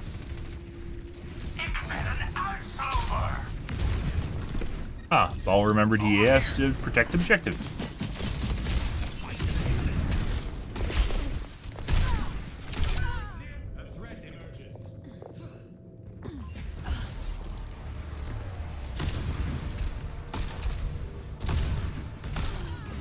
Spam shots. First one looks like it hit too. Or he's behind the wall and hit the wall. Exactly sure.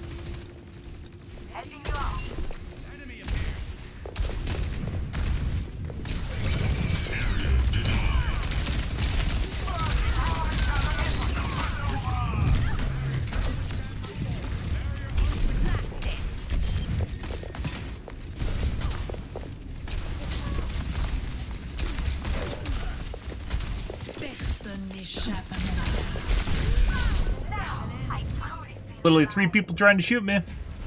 Yeah. Say goodbye to the person that's getting focused. Good. Shake it off. We're outnumbered. Be advised. Good. Apparently he's boosted. Dead. Literally around the corner.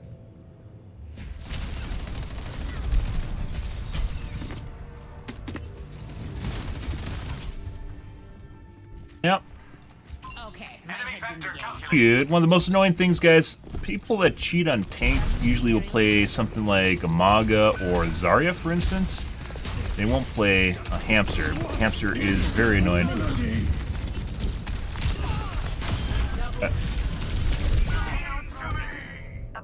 So the enemy team is all focusing me, and my healers are not healing me. Good. Aw. Skies await. Up and away. Burn with me.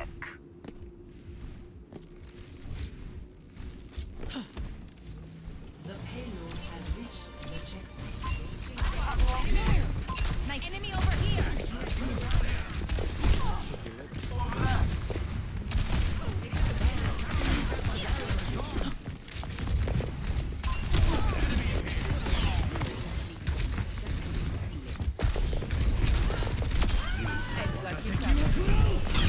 Oh, you aren't gonna fucking let you res.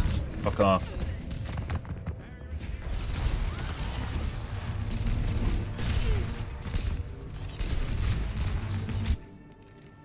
Maybe could have killed the tank. Possibly would have been better because she was gonna res the Widow. So killing the tank would have been a better trade than killing Mercy.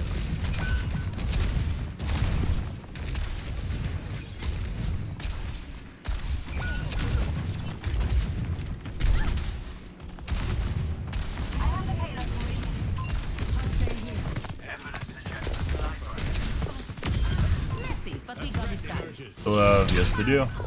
Pretty sure the Zarya's cheating, i.e. the hamster from earlier in the match.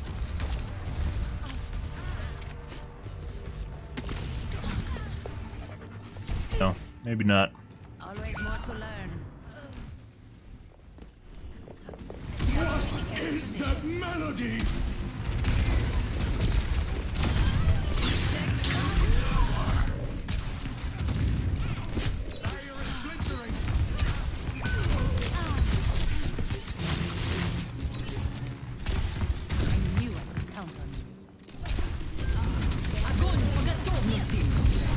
Come on.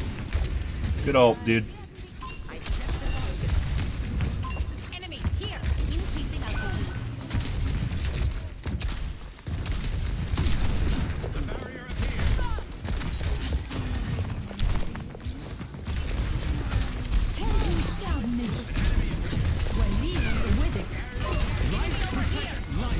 Take some of that. Love it.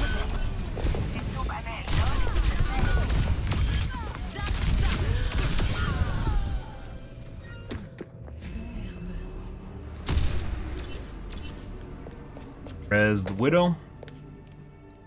Let's show him some air power. No one can hide. Apparently he's playing ball again? Up and away.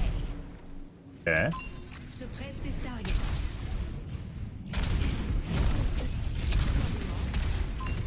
Threat emerges. The payload's moving. Parfait. Sniper detected. What's going on here?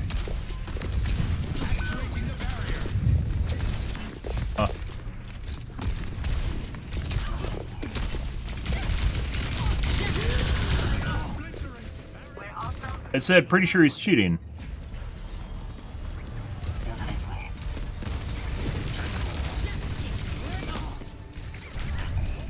Might have been an intentional bait, too. Normally hamsters don't do a lot of damage, guys, but if they can train their guns on you because recoil doesn't matter, they do a shitload of damage. We're going to take a look at him in a replay. I'm still not sure on him.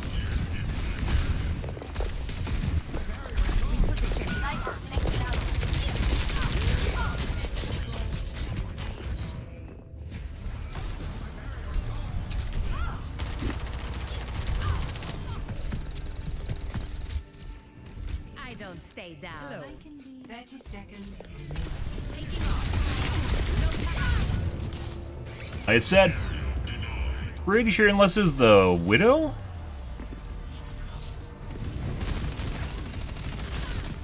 What the fuck? Literally zero recoil. Not that all heroes have recoil or it even matters, but yeah. That's where I only saw one bomb. Matters.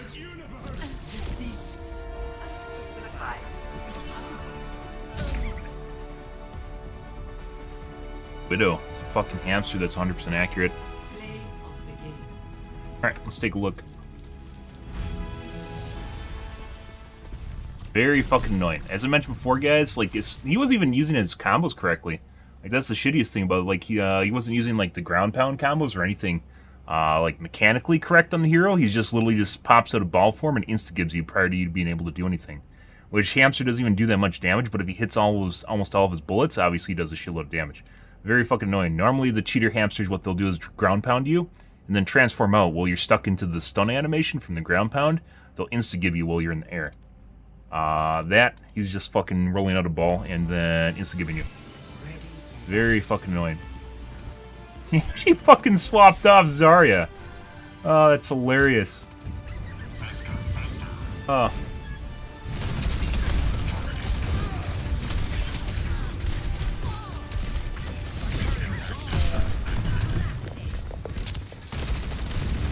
It doesn't actually know how to use his character at all.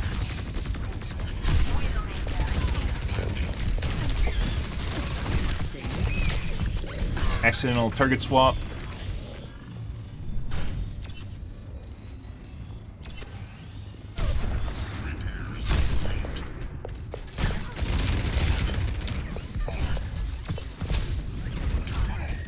Pre-aim or pre-target on Life Lever. Not pre-aim.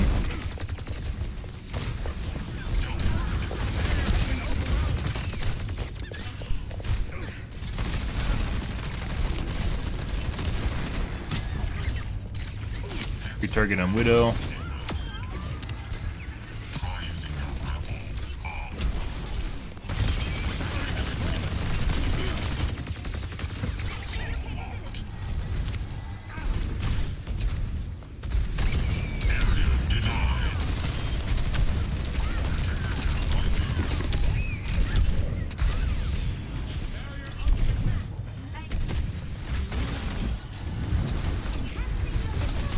Shooting at air, which I guess he expected the tank to walk out in front of him.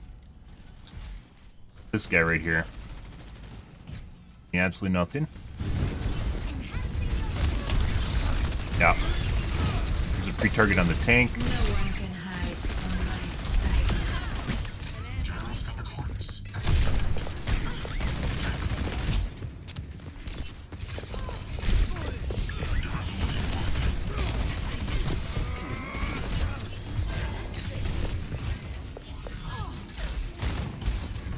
Just tried to shoot the tank through the wall. This guy's 100% cheating. Dude, that's a bone mesh too.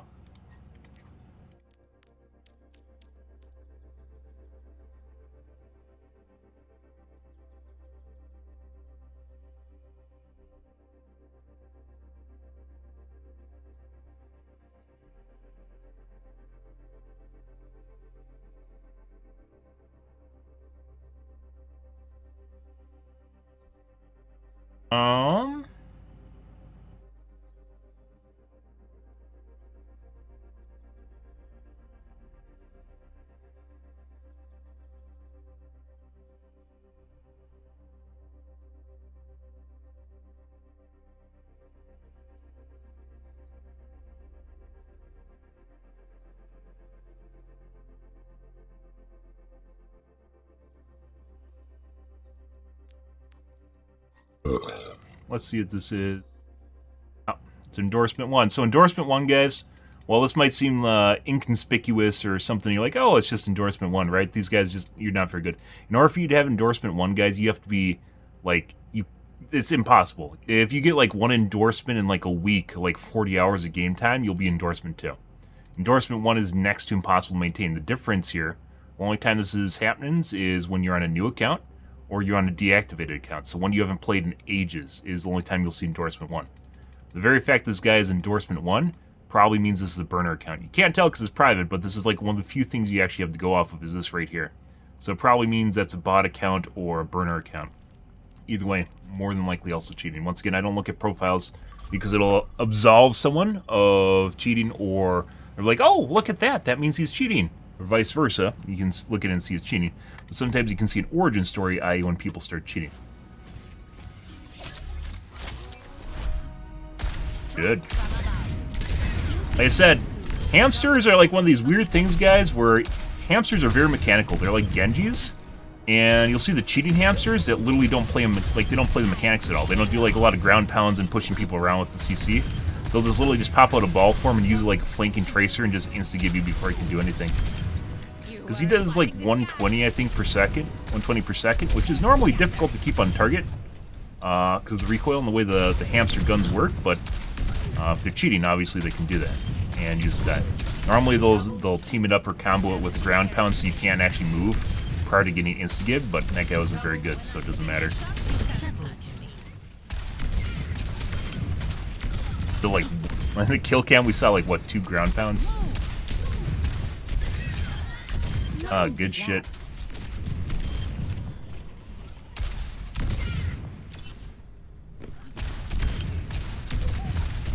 And he fucking played Zarya.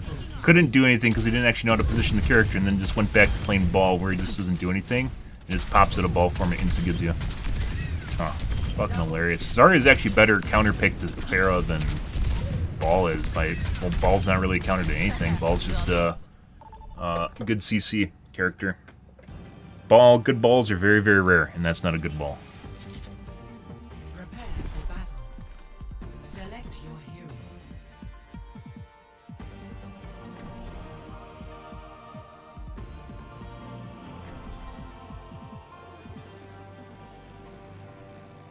It can be very good, though, if you get a good ball. They're very rare, though. Like I said, it's like having a good Genji. Very high skill ceiling.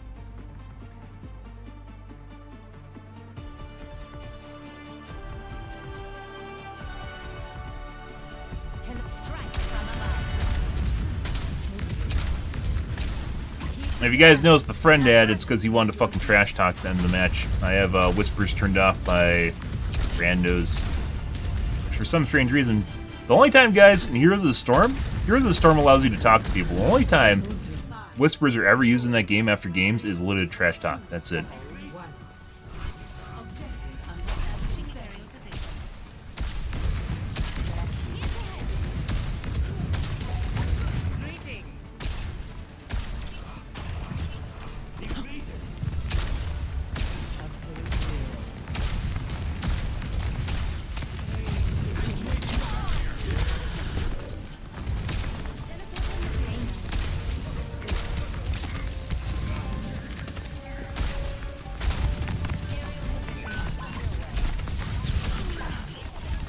Oh my god. Mercy. Yeah, I guess she's fine.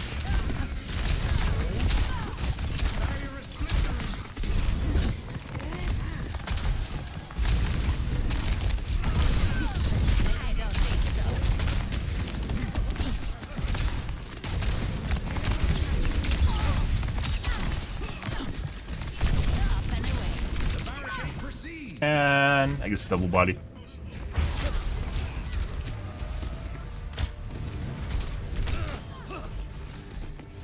Double flick. The enemy has claimed good. the robot. I see a hostile. Heroes never die. I'm sorry. We need that robot to turn around. Not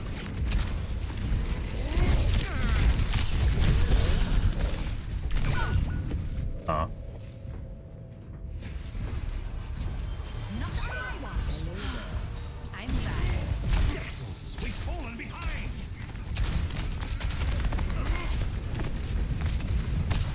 I will not waste time.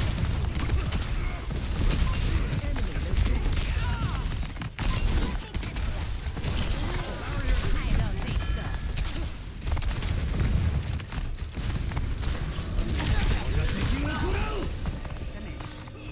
Reality. A very accurate Hanzo. And apparently Genji. And Anna. Let's show him some air power. Gratitude. Establishing aerial position.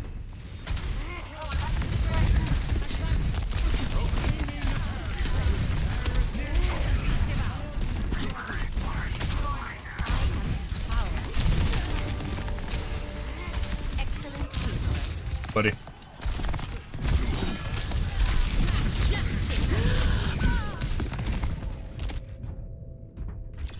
I don't want to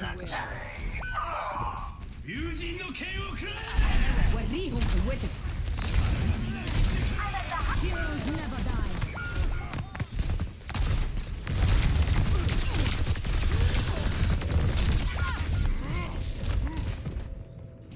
Good.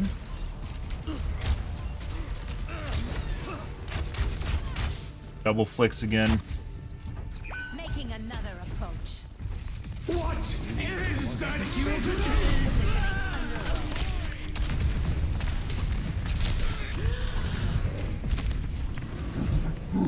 Need the rest of my HP.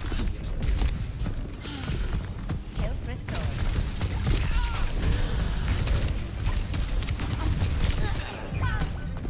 Again, very accurate Anna.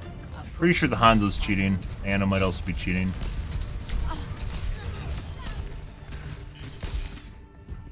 Always more to learn. Increasing altitude.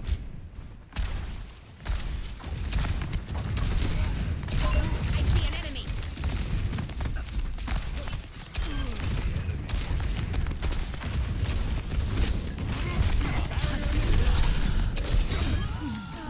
Good job, Genji. He just deflected a missile into the shield that killed himself.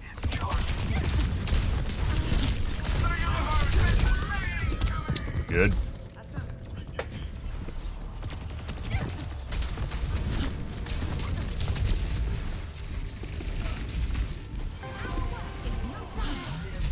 Not done yet.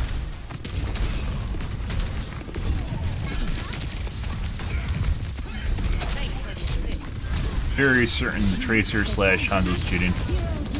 He's doing the thing where he just fucking waits for you to look at him. Once you look at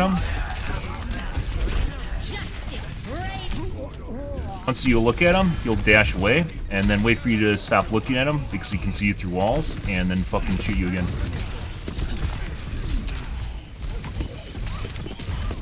Very fucking annoying.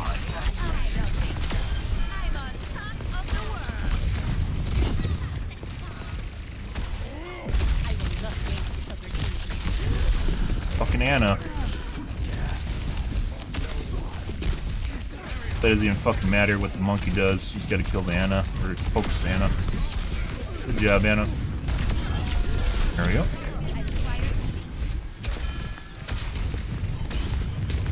Yes.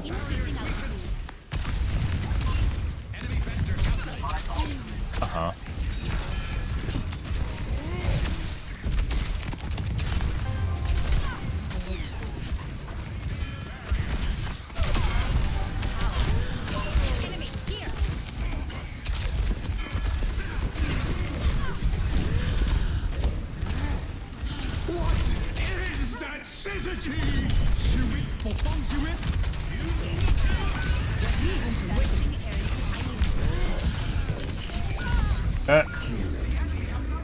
Could have killed him if I got heals. We had no heals.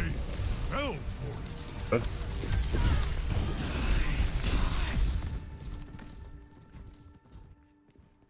I don't stay down.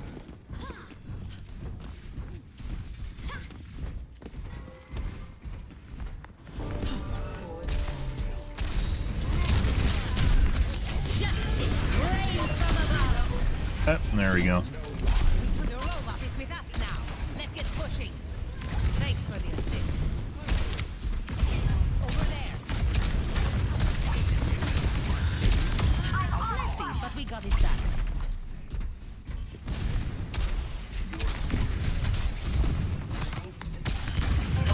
Enemy here.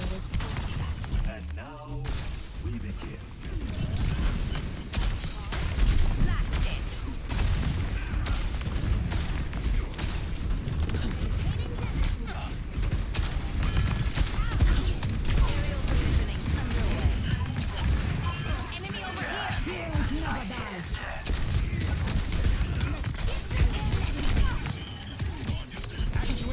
Exerting force on the barricade. You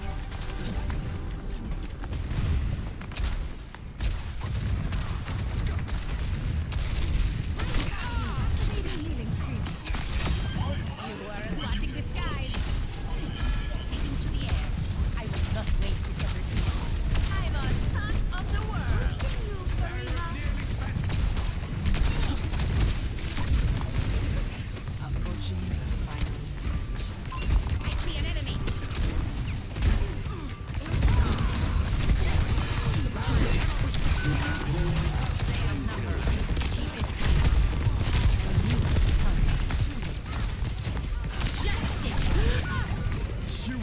Too far away. Had to try. We could have got maybe like 1, maybe 2 picks there. We possibly could have won the push and then got. I don't want to talk about it. Time for the reckoning. Got the point.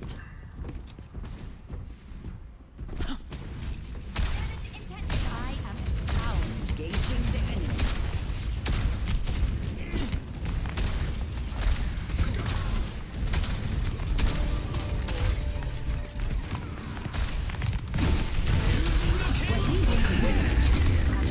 Excellent teamwork. Taking off.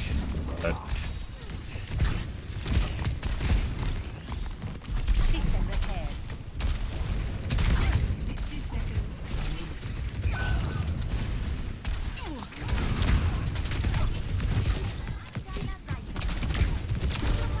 I will not waste this opportunity.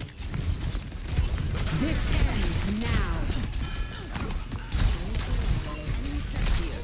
Increasing altitude.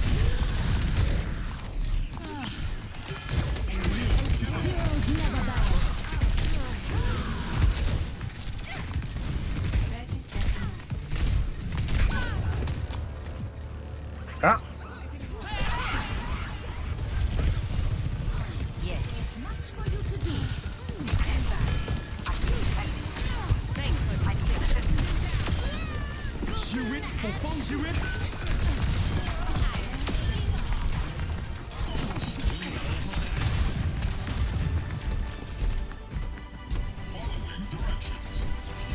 there. Stay with the robot. We're almost there.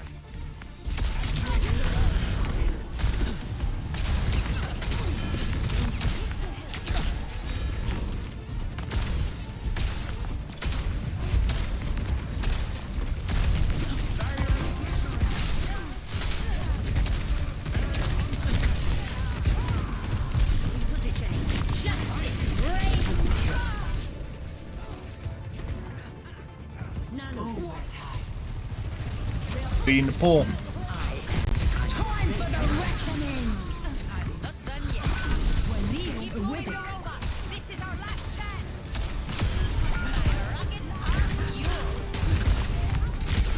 Alright. I don't know what Mercy is doing. Okay. We're going to take a look at the Hanzo at the beginning. And I think Anna's pretty sure that Anna's cheating.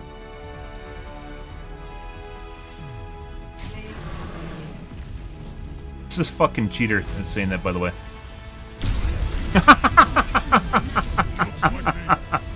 Oh, that just makes it even more hilarious. Is he talking to me with Pharah's ult? How do I get one kill with Pharah's ult? Because it's Pharah's ult? It's an ult. They're all created equal, man.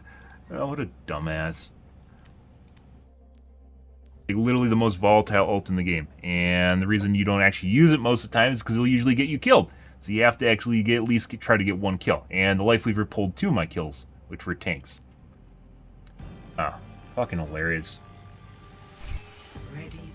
You have an entire team watching for an ult and ready to kill you. Yeah, it kind of dials it down a bit.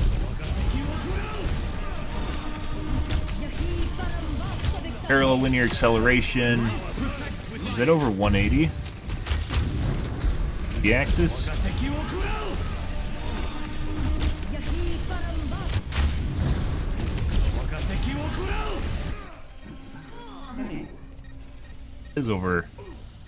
It is over Z-axis. That is a flick over Z-axis to where the Mercy exactly is off screen. This is at 221. We're gonna immediately the fucking burner account again. It doesn't even an icon. Yeah.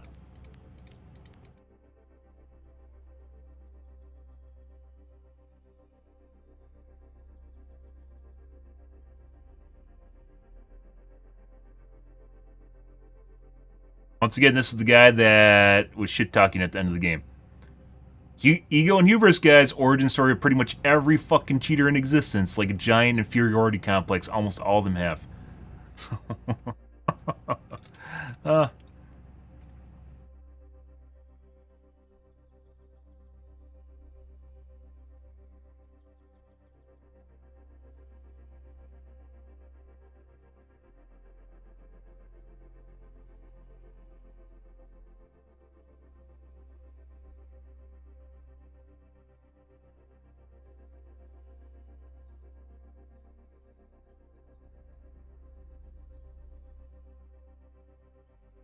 So, if you guys are kind of curious why Z-axis is what influence your aim, try to flick over your Z-axis. You can't. First of all, you can't, and when you do, you have to readjust your aim after you get to a different axis, because its top of your character looks like this.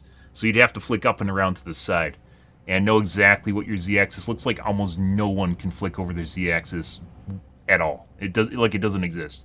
So if you see someone do that, that's basically an aimbot. That wasn't exactly over Z-axis.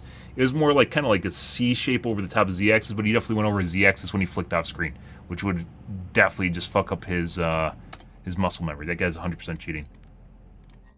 No way. There's absolutely no way. Yeah, this is a burner account. We're gonna take a look at Anna as well, which Anna didn't basically miss at all.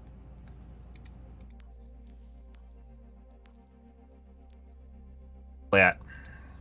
When did they buy their gaming chair? Plat and gold. They bought their gaming chair in Season 3. So once again, we never look at profiles because they're like, oh, this is why he's cheating, or this is why he's a legit player. What you do is you look at this to see when his ranks change drastically. which looks like basically Season 3. Like, yeah, it's Season 3 when he bought his gaming chair. Good for him. Plays just enough games to get ranked to feel good about himself, and otherwise tries to avoid it so he doesn't get banned. I gotta take a piss, guys. I'll be right back, and then we're gonna watch Anna. 1 second.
Alrighty.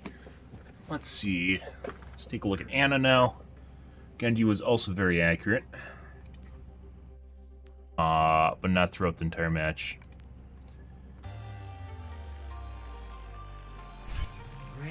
My guess is Anna's more than likely cheating. Die.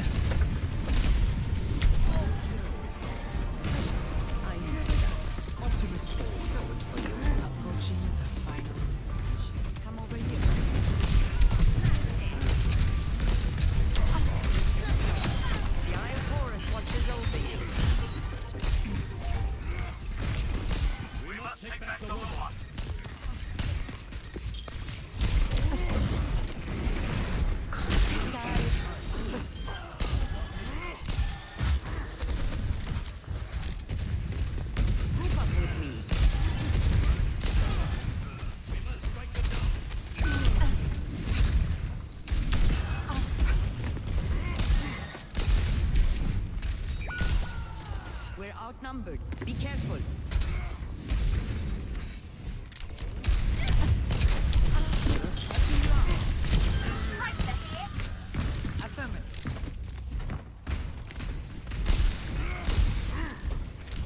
My ultimate is almost ready.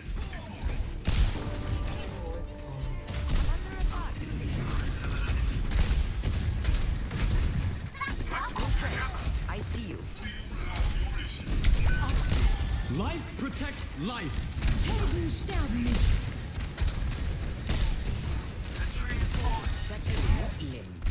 Justice reigns.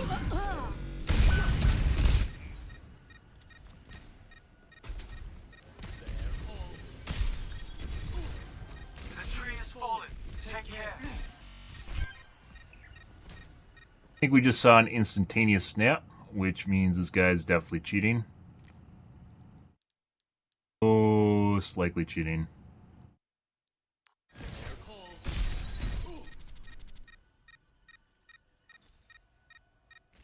The tree has fallen. Take care. There.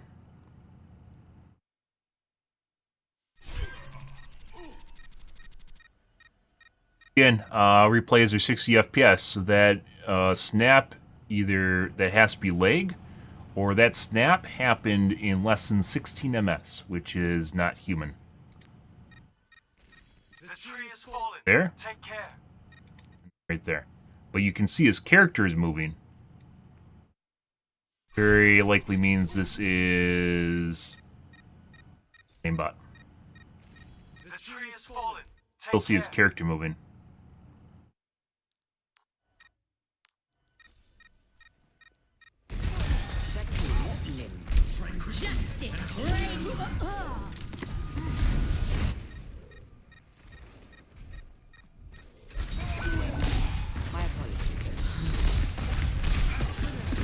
looks like it's a min lock distance of something like maybe 80 pixels, 50 pixels, let's say, 40. Further away than that, it doesn't snap at all. For enemies, that is. Put away.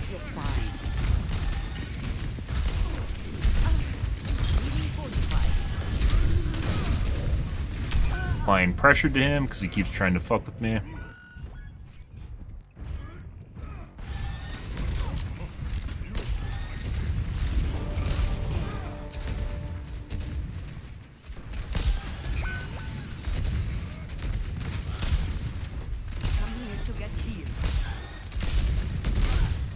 Lots of flickaways. Flickaways are where they've I don't say it's a double flick. Like snaps to the target and then flicks just a random direction. It's not like a return to the original position either. Next time, say please. Enough whining. You're fine. I am healed.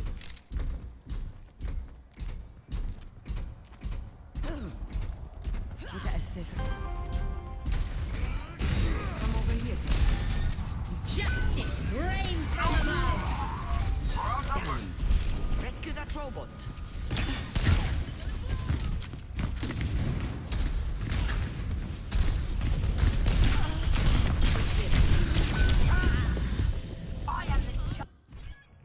Nano is charging. Bad guys. It's Sometimes you see instantaneous flicks when the aimbot fucks up too. Helden sterben nicht.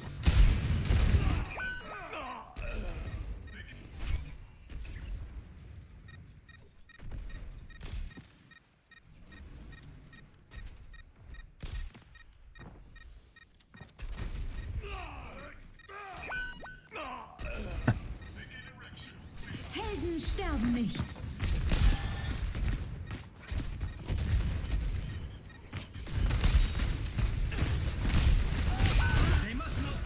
Soldier en route.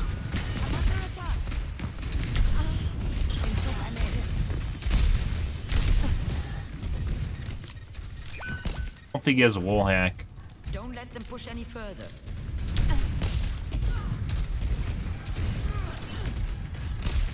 Covering you. Breaking them down.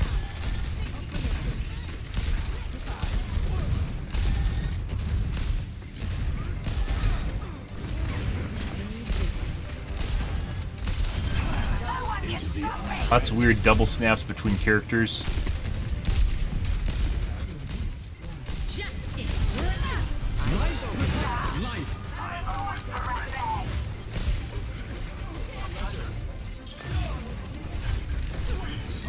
The robot is on the move. I'm on fire. my trees can be high. Let's take him to the wasteland. We are falling apart. Enemy over there.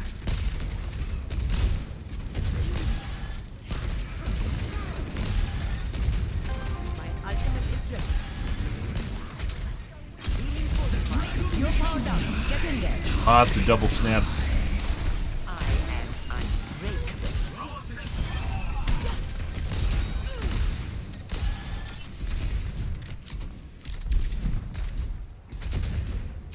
60 seconds remaining. No one can stop me. Is ready.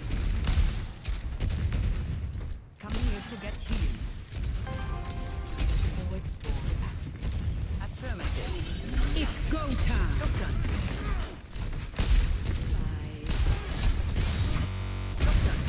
2 minutes remaining. The Eye of Horus watches over you.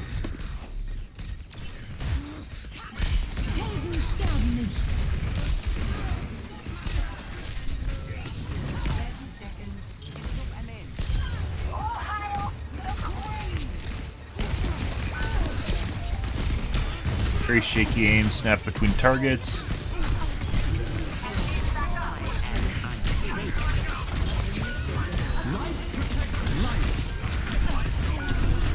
Double flicks again.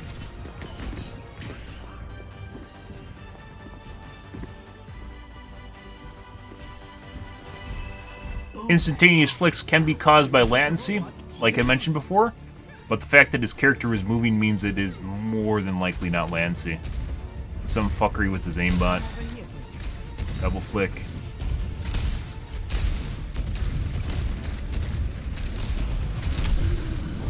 Wiggles after flick.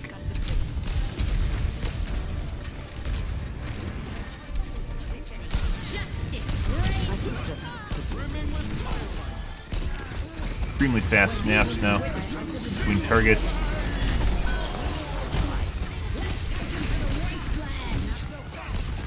You're powered up. Get in there.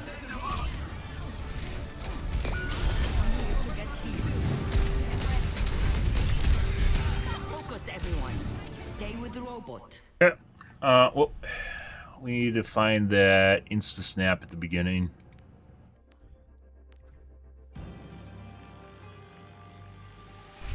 Ready for battle.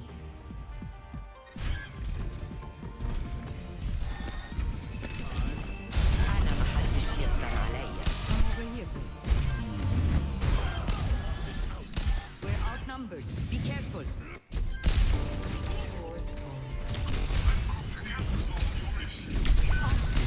Life protects life.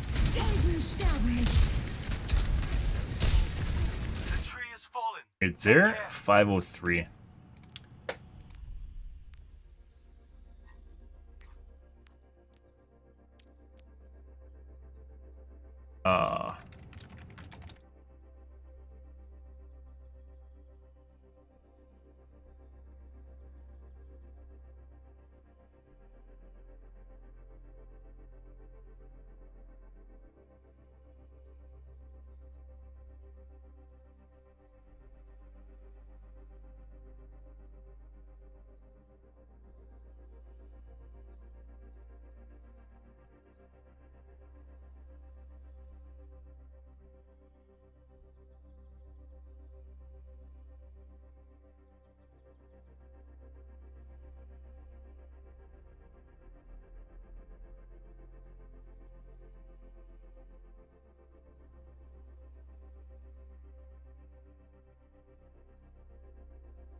Guy that got his gaming chair, allegedly, got his gaming chair in Season 3.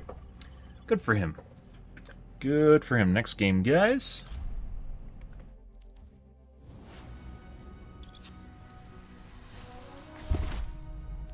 Strike from above.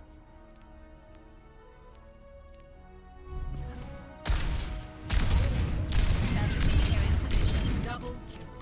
Repositioning.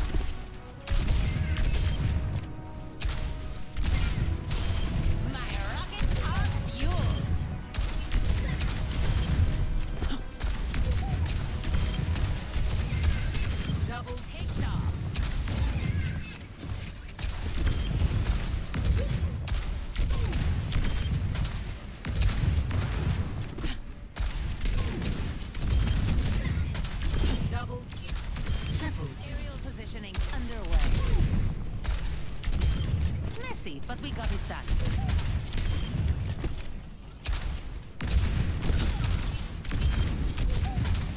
Double.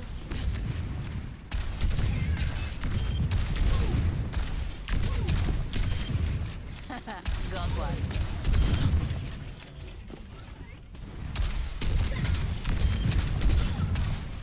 Double. Triple kill. We strike again and again.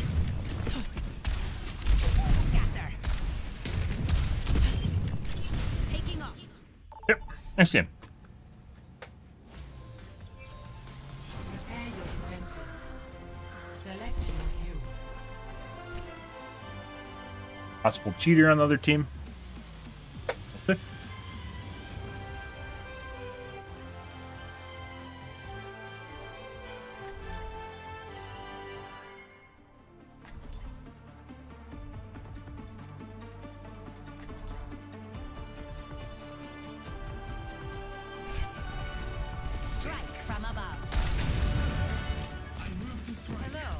Master, how do you maintain your tranquility amid endless battles?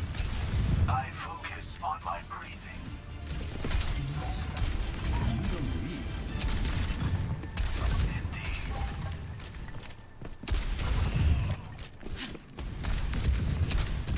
I heard you hosted my dearest Satya in Survasa.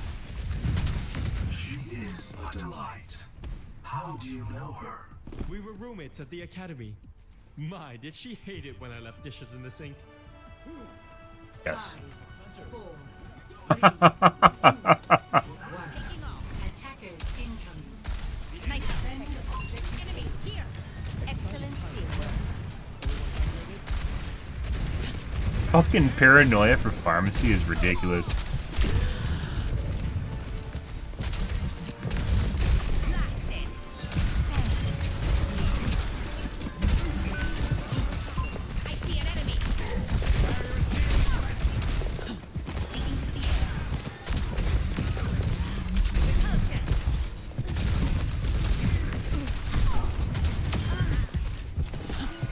Healer.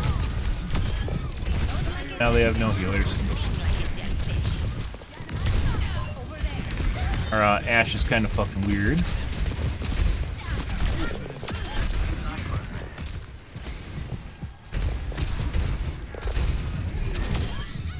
But we got it done.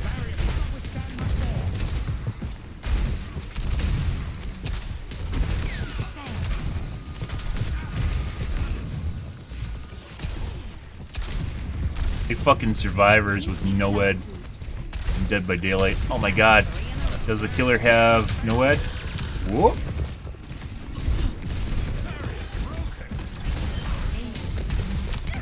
I don't think so.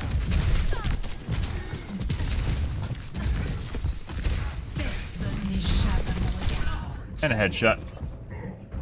Just like the pop shot, guys, for some strange reason, infravision increases Widow's ability to hit headshots by 5,000%. It's very weird how that works, but it does work that way.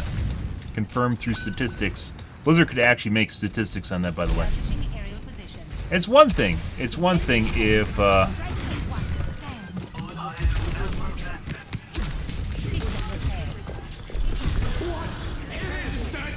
okay.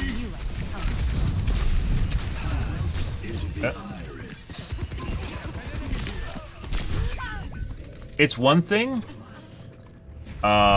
if like you're coming around a corner or something, but that's just like in general, just flying around. Just instantly increases your headshot accuracy by 5,000%. Same thing with pop shots. In the case of pop shots, it actually should make things more difficult because it's a trick shot, as generally it's something you not do to get line of sight on people. It's something you do to look cool.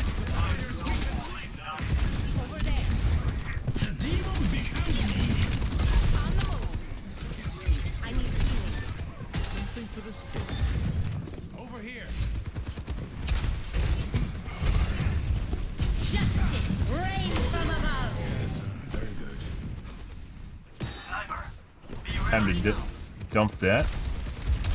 Alright, Genji.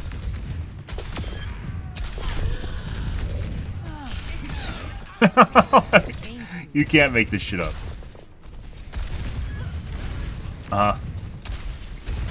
And then they're way out of place and overextended.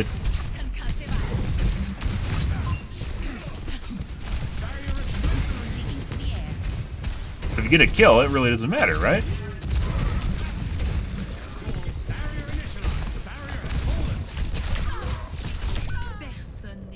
There's the Widow again, huh? Just shot me through a crack. No one can. That doesn't actually crack. He's good up top. Good. We're outnumbered. Be advised. Knock them off the point.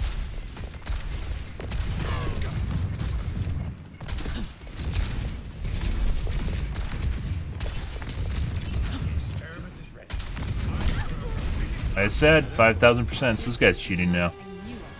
He doesn't have infravision on either.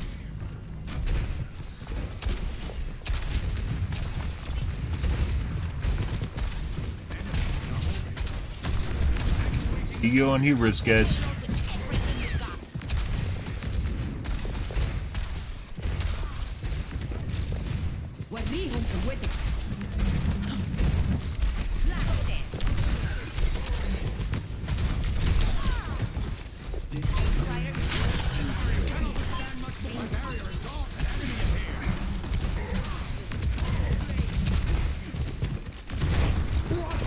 Fucking trying to make pop shots in there. Oh yeah, buddy?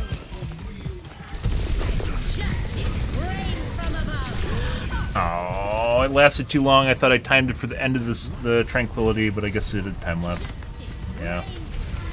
I didn't time that properly. Yep. I don't stay down. Repositioning.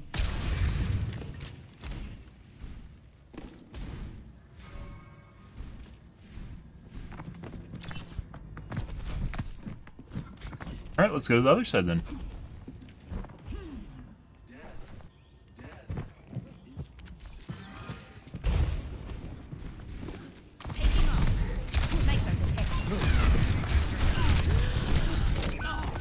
Fucking spamming shots. Not the Hanzo the Widow. How the fuck did he take no damage from that second rock? He took 14 damage from under 12?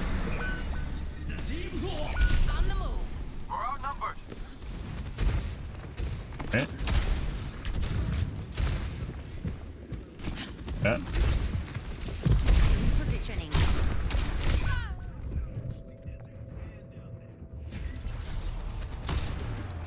Spamming shots, or lowering your acceleration. I said he's definitely cheating now. Good. It wasn't at the beginning of the game where he was basically missing like 2/3 of his shots, so. Oh.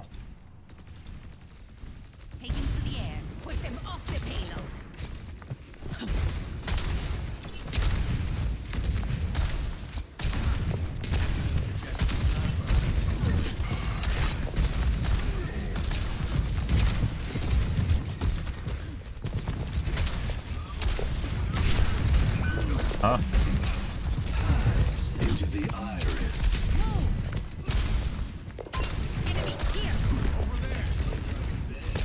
Toggle off. Stay away.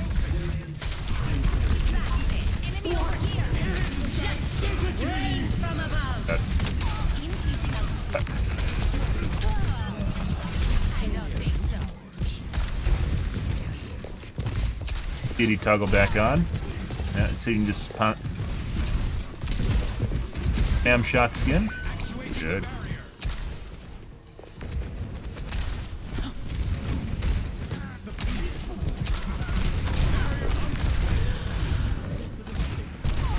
Trying to get line of sight on me.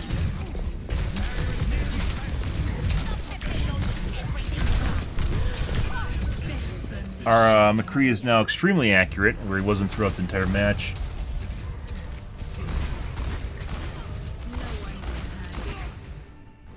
Clickaways.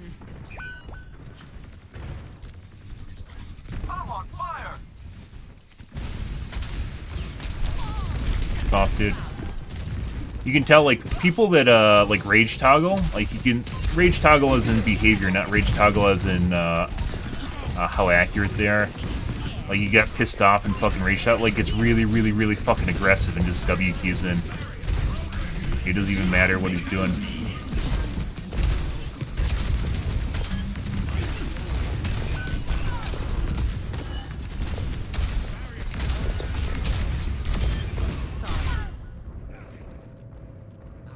Guys toggled back on, apparently.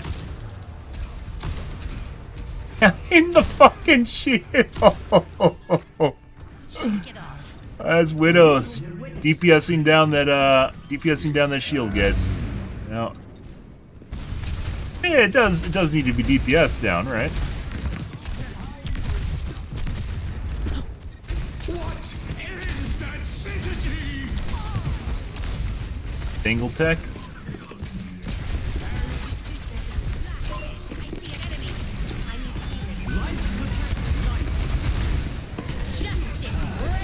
bad angle.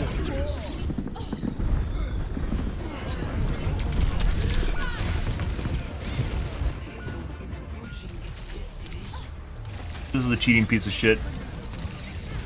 Ah, he's a nowhere too. Good for him. Alright, so pretty sure McCree toggled on at the end. We're going to immediately report the Widow. We toggle, like, what, 2 minutes into the match, I'd say. I've seen this guy before. We're going to block him. So I know if he's remaking accounts.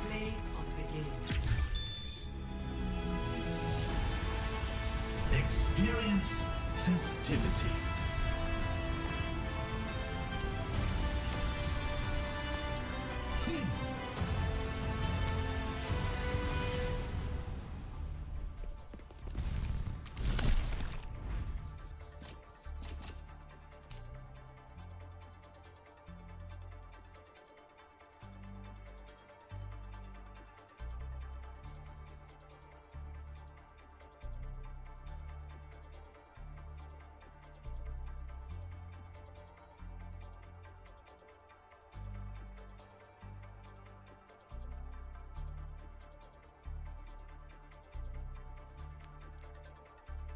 Block him. I've definitely seen this guy before. And he's pretty straightforward, so actually comes to fruition. Oh, it's a burner account.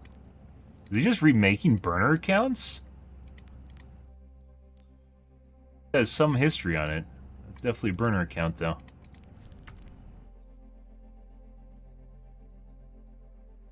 Lock player.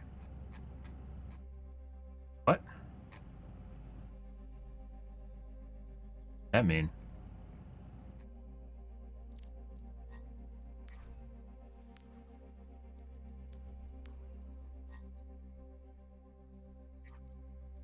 Once. Alright, and I'm pretty sure the McCree started cheating at the end. Let's take a look at him.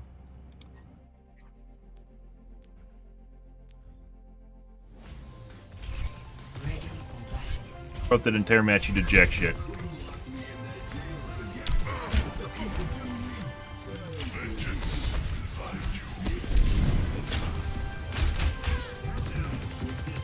Oh, he was also spamming shots too. Not very good Widow mastery at all. Just constantly spamming shots rather than waiting for full charge.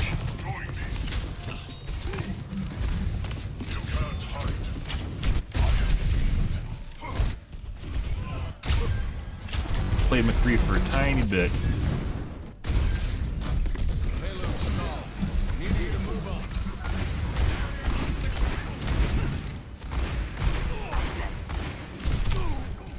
There.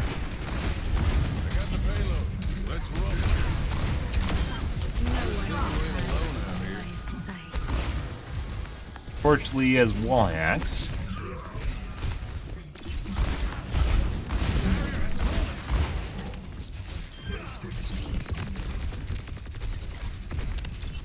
Doing something. Dredge misses. Watching life lever through the wall. Anyone care to join me? Dredge miss again.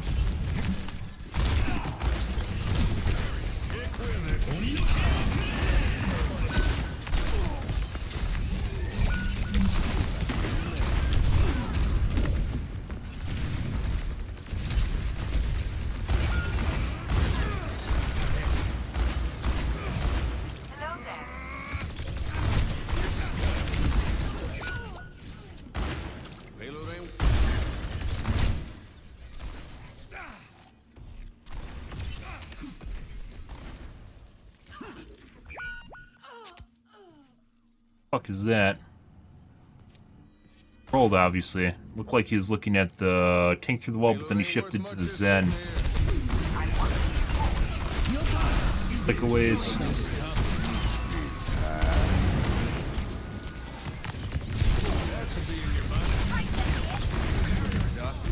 There's Zen again.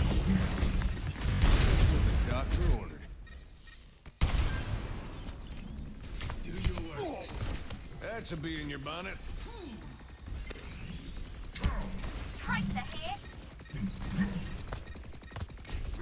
Just with a doctor order.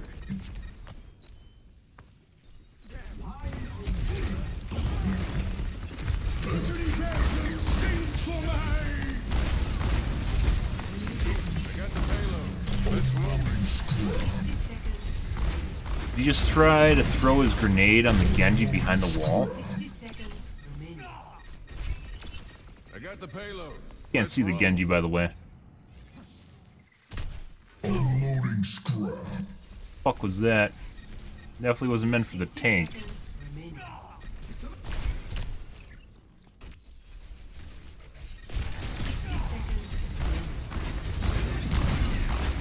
Accidental swap from the Life Weaver to the Genji. Aim has become shaky.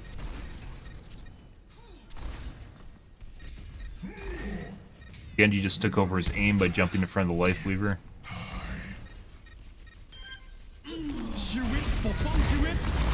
Trying to shoot the Life Weaver through the tree.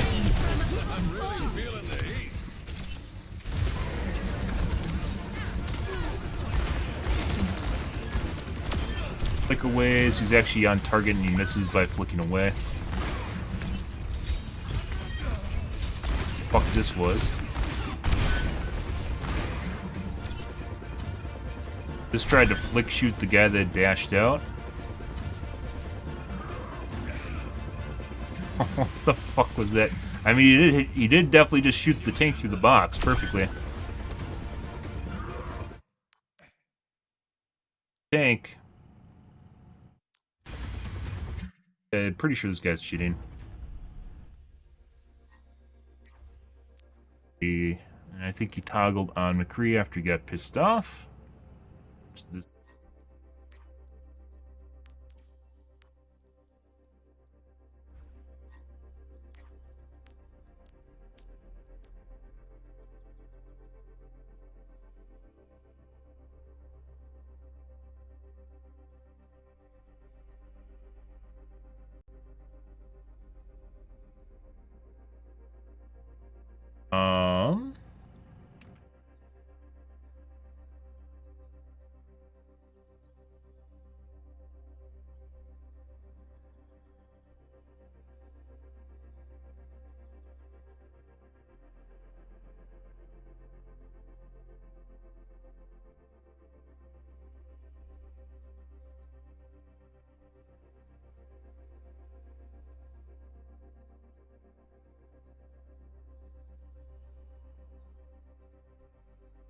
really see him looking at people behind walls. Sometimes it looked that way, but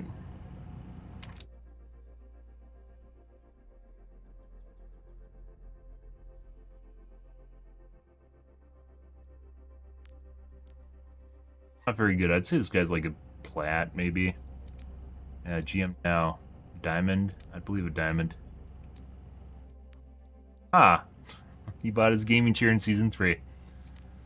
Hey, look, guys, another Season 3 gaming chair. Good. Oh. Master Diamond was not in his cards. He couldn't take it. Mental broke. Next game. Played a significant amount of games in Season 1 and 2, too.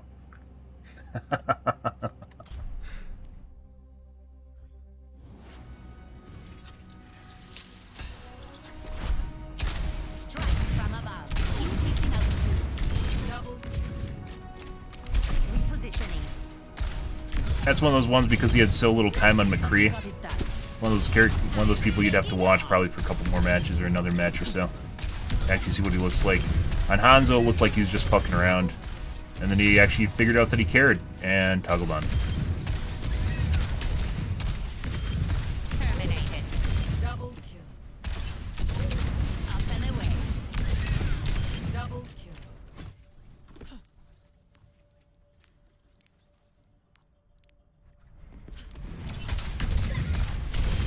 When I'm hitting my shots, you can't touch me. Ah, good.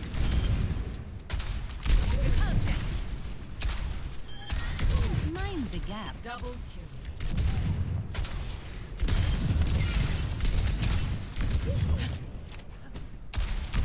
Blasted.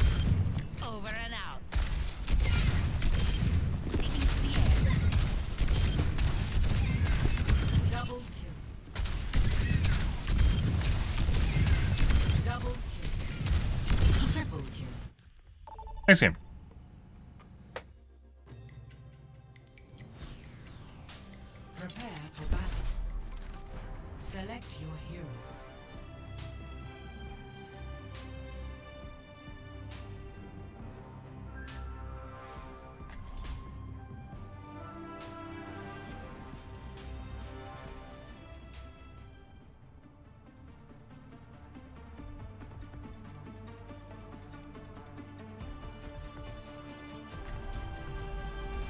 from above.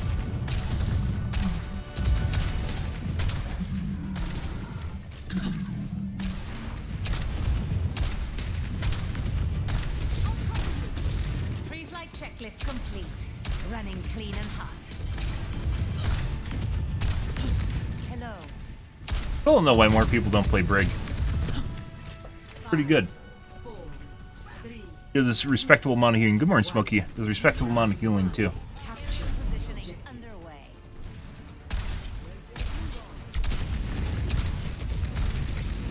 Off Doomfist. Here's the tip. Enemy over here.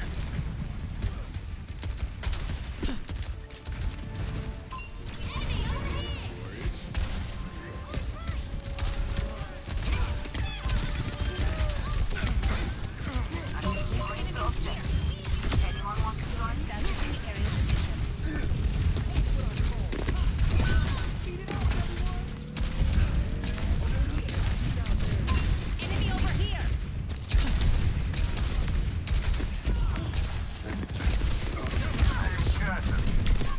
Fine.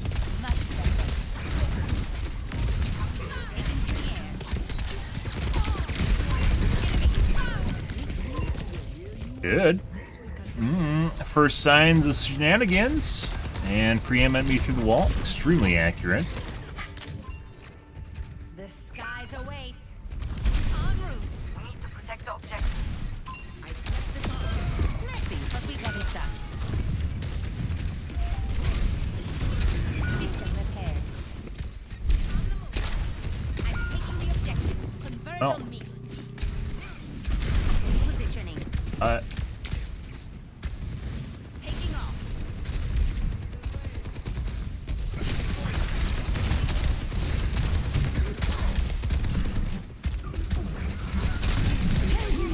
Oh. You could use some healing.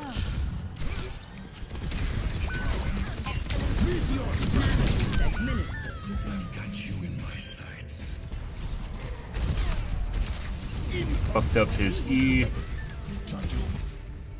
On the move.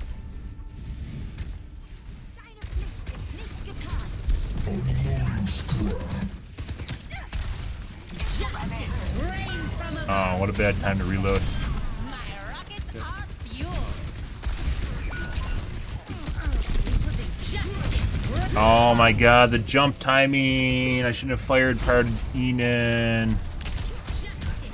Weirder if you do that though. En route.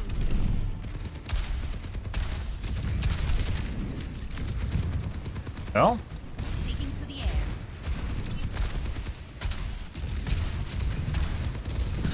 Claiming the take pressure off point.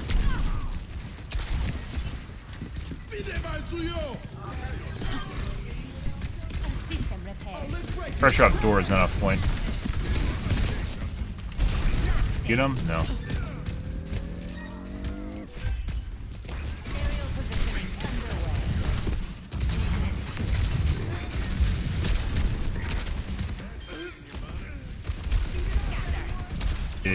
No.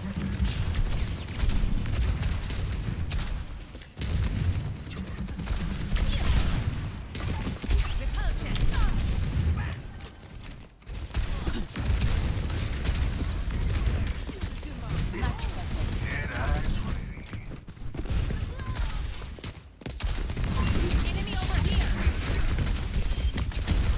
I don't think so. Increasing altitude.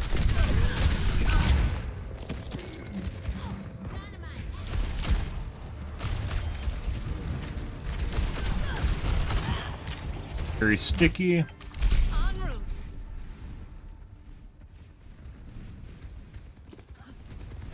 I've got you in my sights. None of sterben nicht. I agree. That'd be great.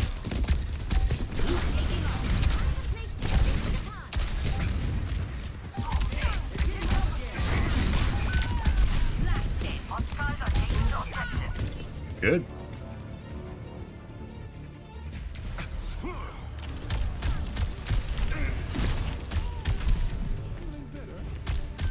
Aim through the wall. Doomfist is extremely accurate. Let's show him some air I'm on the point.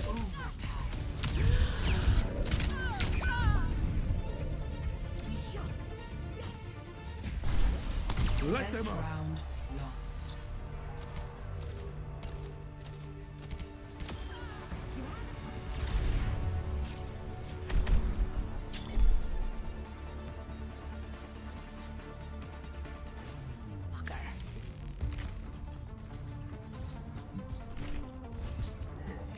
Oh, we're in the thick of it now.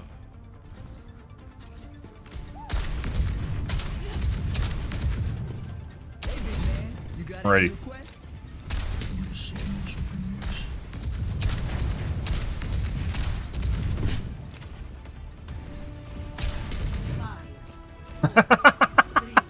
Fucking Bushido.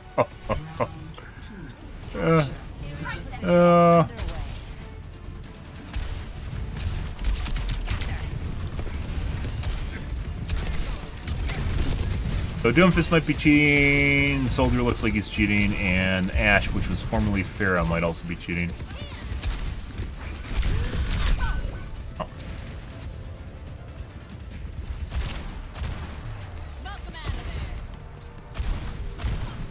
Like hard locking too. That was Soldier, by the way. That was formerly the Soldier, so they swapped with each other. You might check for a pre-made.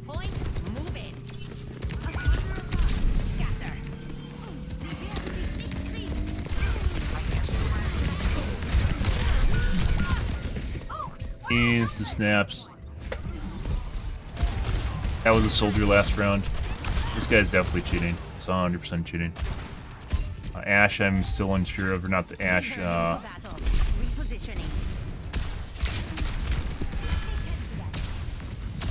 Pharah from last round. It's just like 100% accurate through the fucking trees too. No.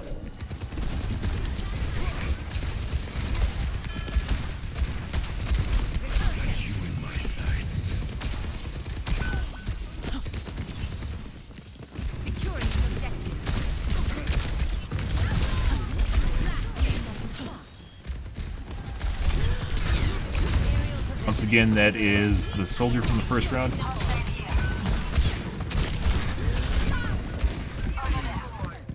Which is definitely cheating. It's like borderline rage hacking at this point. Yeah, it's kind of feeling that way. But so, like we've checked before, it like seems like people are, there's just so many fucking people that cheat in this game. Like it feels like people are fucking like part of a cheater squad, and they aren't because we checked. Okay, well that's yeah.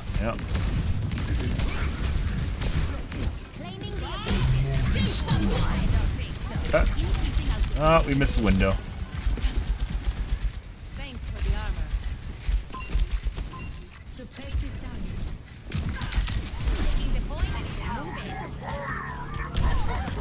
Right on top of my fucking head. Like I said, that guy's 100% cheating. That's Ash, by the way. This is fucking shit you'll see when people are cheating. They'll just like throw fucking C4 on your face constantly.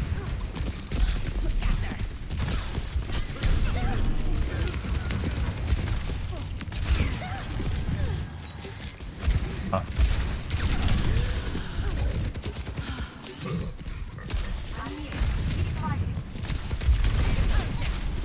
Get her? No.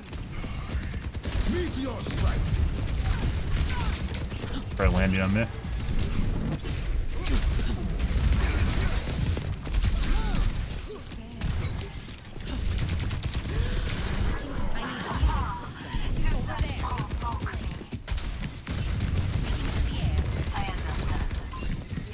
Buddy, time to die.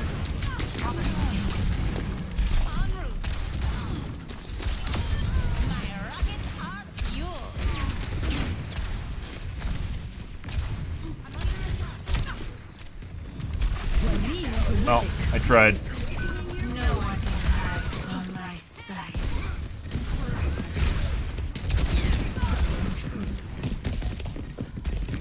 Need health, yeah. So both the DPS are cheating and possibly the tank's cheating. This is not. This is the Ashe from first round? Always more to learn. Playing first round.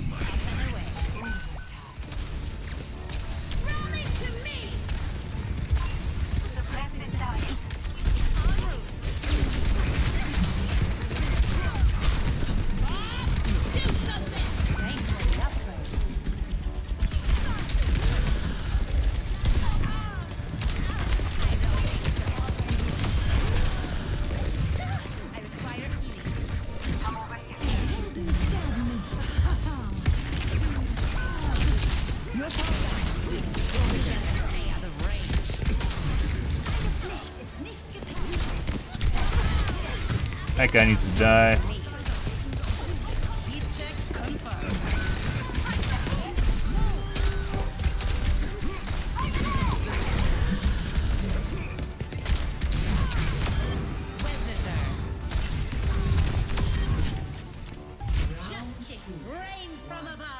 Yeah. Crazy shit. Hey, look, guys. Our healer started healing. It's fucking weird, guys. You got like these people that play Lucio, and Lucio isn't a terrible healer. He's bottom. I'd say the bottom pick for healers, but he's not bad. It's when they fucking ride around the map and do jack shit around their teammates, or they just sit on the fucking speed aura, or they don't know when to switch to the healing aura. And you might go, "Oh no, that's just normal." No. You notice when like people, like if you watch streamers use him and they don't know when to switch to the healing aura when you need it. Like people are dying around them and they're on fucking speed. Yeah, not that you need to sit on heal, but you definitely need to heal people when they're about to die. Like, that's the thing. And, like, they just don't play Lucio at all. Like, they just watch Frogger get limbs and then talk about his limbs, and they're like, oh, well, that's how you play the character. You just fucking play for a limbs as a healer, which, you know, doesn't mean anything if you aren't actually doing damage. Anyone can get a limbs.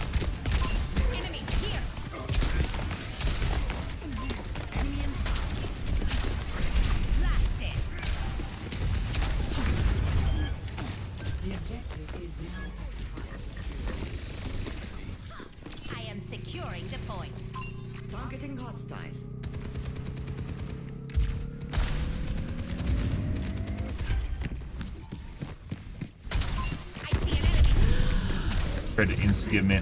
Who is that? That's the cheating Ashe from last game. Now back on Soldier.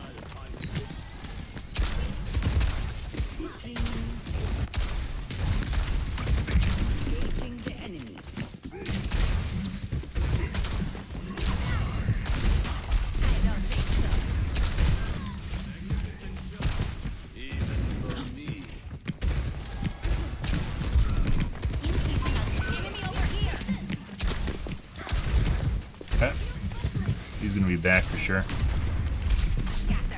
Bopped him, I think we did.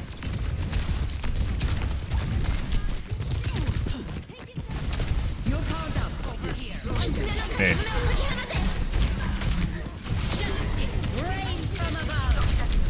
Fuck, no one aiming it.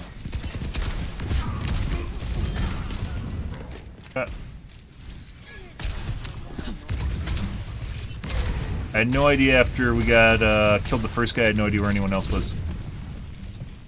No one hid too.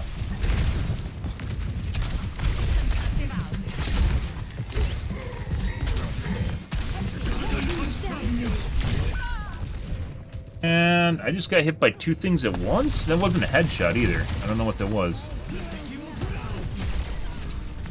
Oh, it just snapped at me to finish me off when he was trying to kill someone else. I see. Not sure what insta-killed me.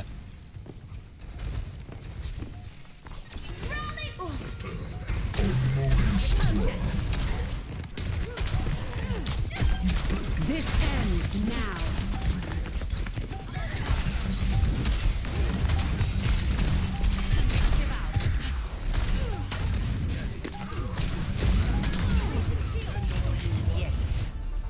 Nice.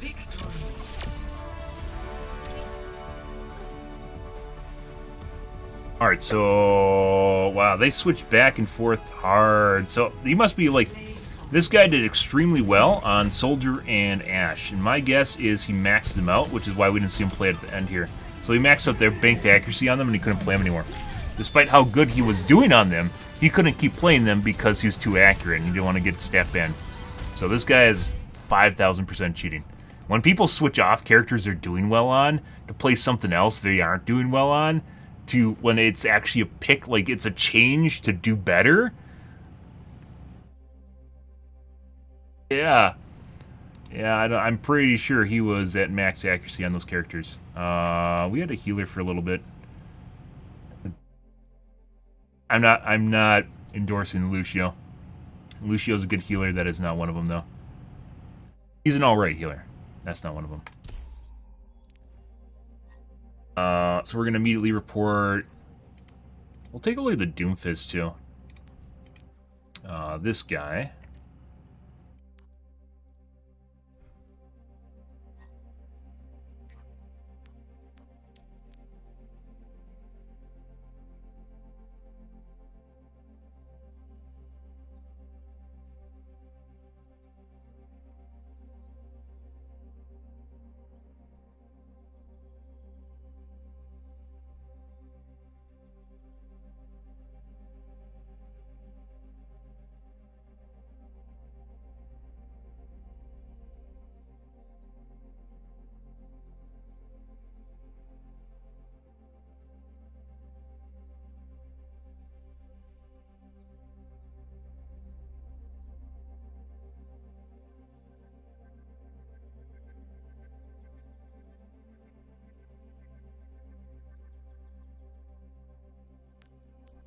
Alright, this guy I'm pretty sure of, which is this a burner account?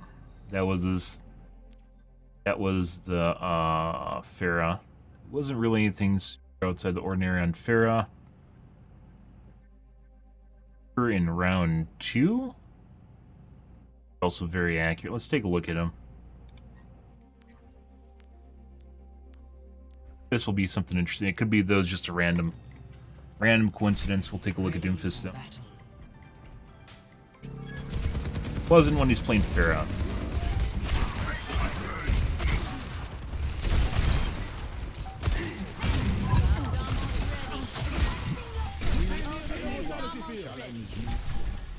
Let them up. Remove them from overtime.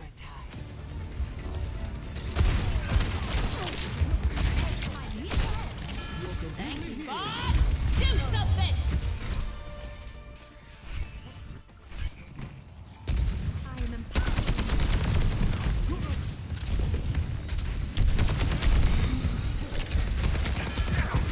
Just snapped to the Anna through the wall. Just tried to shoot the Piggy through the wall. I've seen some accidental snaps already. Snapping between models. He just snapped to the Anna through the wall. This guy's cheating.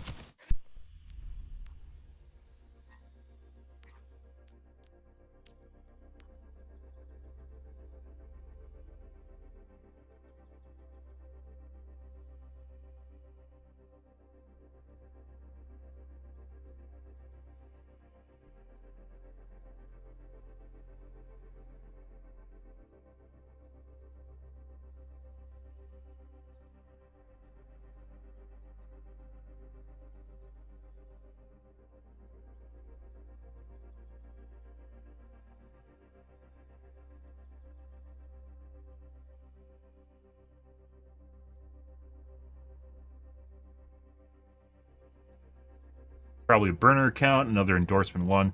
The weird one here is the Doomfist. We're going to see sometimes, like, so Doomfist himself is, you know, it's just like the fucking hamster earlier, you know. Normally it's not really super bad. Doomfist, if he puts, like, his entire shot, which, by the way, his shotgun is a projectile, which makes it difficult to hit all the shots on. But if he consistently puts it right here, it does, like, 150. And he fires it very fast, so it's very easy to just, like, insta-give people, especially with combos, like Genji. Which what I'm curious about. Basically all about the same time as when these guys toggled on. And it's about the same time that guy swapped off Pharah.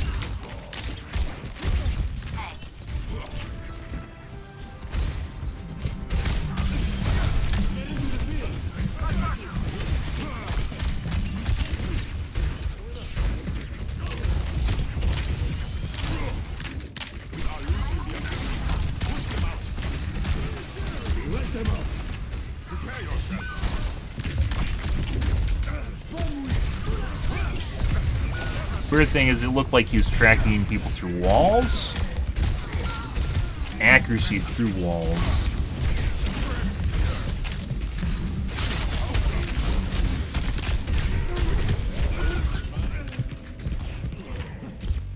Meteor strike is charging.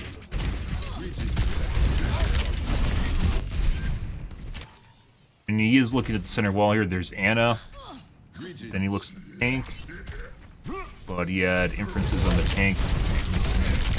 And around the corner. Center wall is something you look at just generally.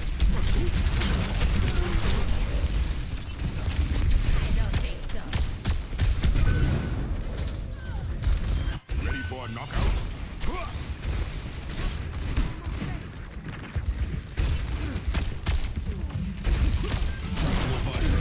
Meteor strike. Heroes never die.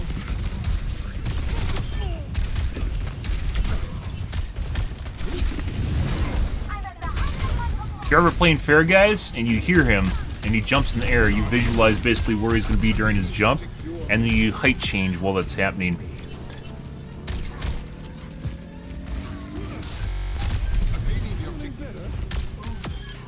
That's where he saw him. That's right on the hog. Is it even before the ping? Watch right here. You failed. That's prior to the ping. That was going to the hog prior to the ping.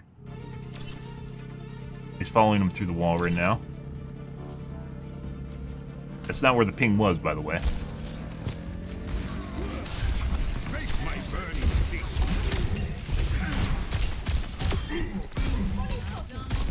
And that's where I said it's possibly cheating, was where we just saw him kill me on the side there. Well, basically perfectly tracking me through the pillar. Obviously, you know I'm going to come up the side. It's another thing where he tracked people directly through the pillar. Watching the Lucio through the pillar. But there's positional audio, so that might be part of it. Ready. Ready. Don't mess this up. This is a favorite wall, by the way. You'll see people oftentimes that are cheating look through the center wall, despite the fact this is empty. This is an angle right here, especially with people coming across the bridge, as is this. This is a wall. You'll see people oftentimes, when they're cheating on this map, where they'll look through this wall constantly.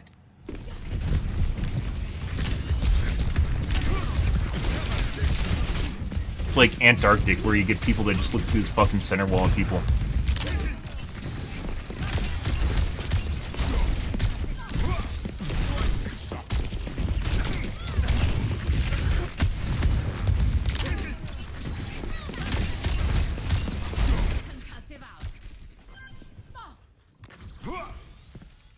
Map to the tracer through the wall. He did have an inference on the track, on the trace line.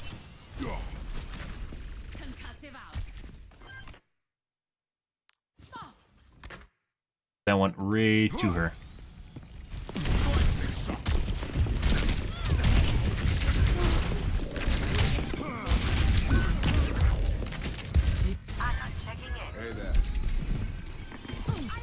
There's Anna. Again. Report here now.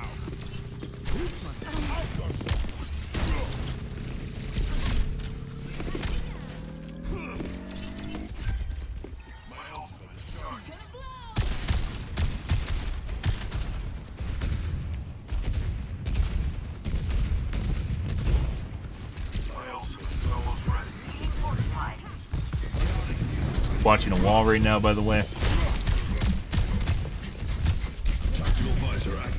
Trying to look like he's checking angles, but he wasn't. He's looking at the wall. Never actually fully went to look around the sides or anything like that, or around the edges.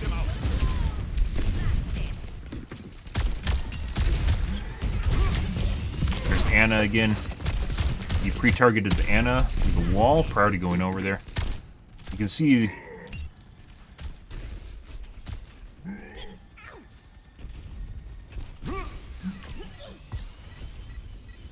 There. Let's get him. We are losing the Playing Mercy through wall. He just snapped the... So prior to him shooting the piggy right here, which is what I saw. Falling Mercy. There's Anna.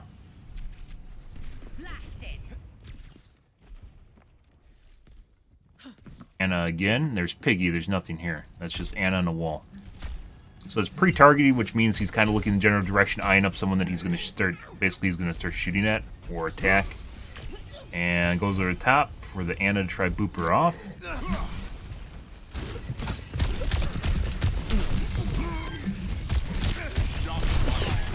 Humanization.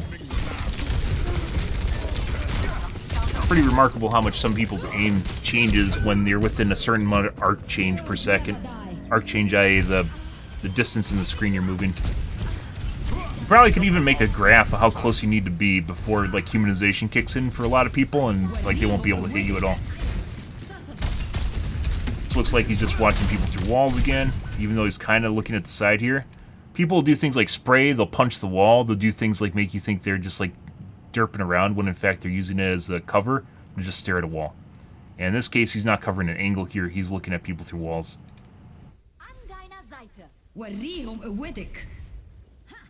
Wall still. He's still looking at a wall.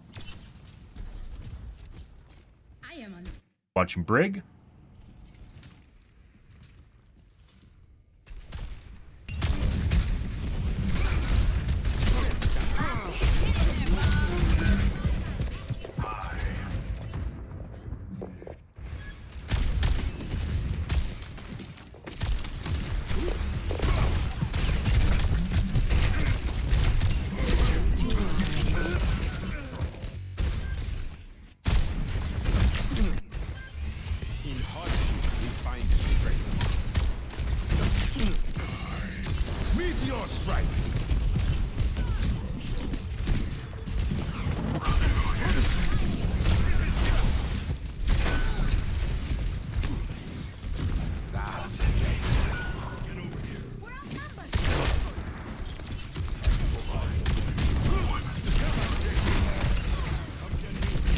Aim on the piggy through the wall.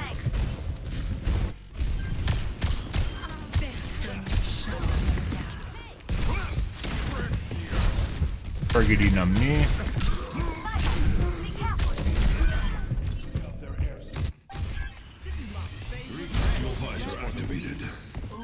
I'm a man on a mission. Stay out of my way.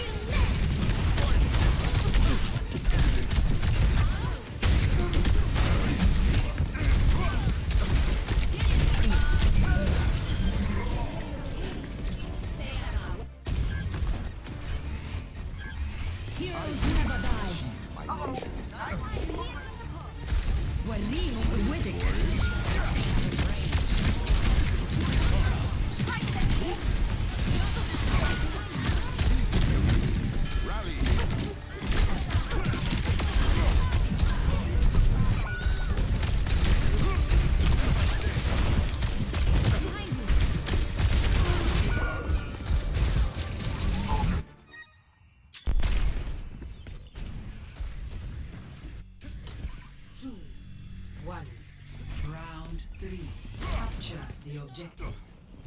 Hi, sunshine. Let's keep our minds clear. We can do this.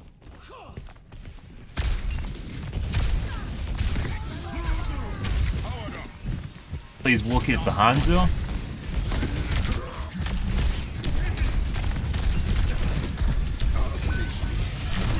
Still looks like he snapped to the Hanzo. So my guess is earlier he noticed the Hanzo, which is a Widow last map, by the way, and decided to pre-target him, i.e. trying to go for him, because at this point in the scoreboard, I wish you could check the scoreboard right now and be like it just automatically just increases over the duration of the replay. You can see basically the Widow surpassed me, and I believe a limbs and damage later on in the match. Higher at the end. So this is the Widow.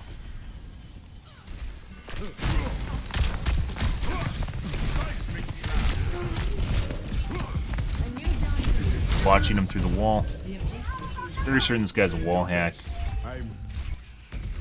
Together then strike them down.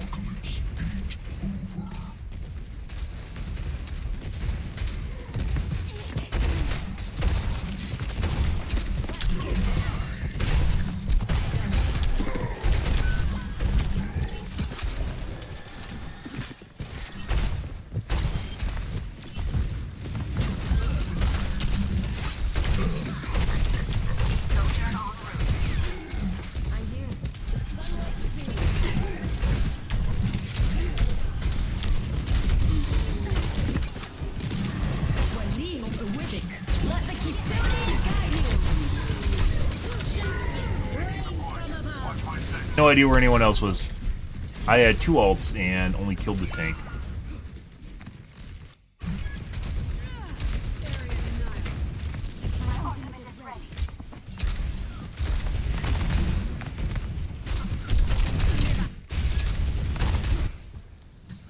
Prior to him actually seeing this guy, he knew he was over there. You could see him reacting to him. Might have actually been to the chain. Take it back to the chain. Pre-aim on the Hanzo through the wall. Around the corner.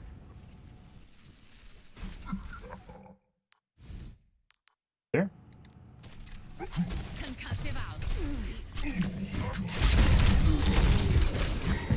Aim, I'd say, is relatively normal. Doomfist aim was kind of weird. I'm on fire.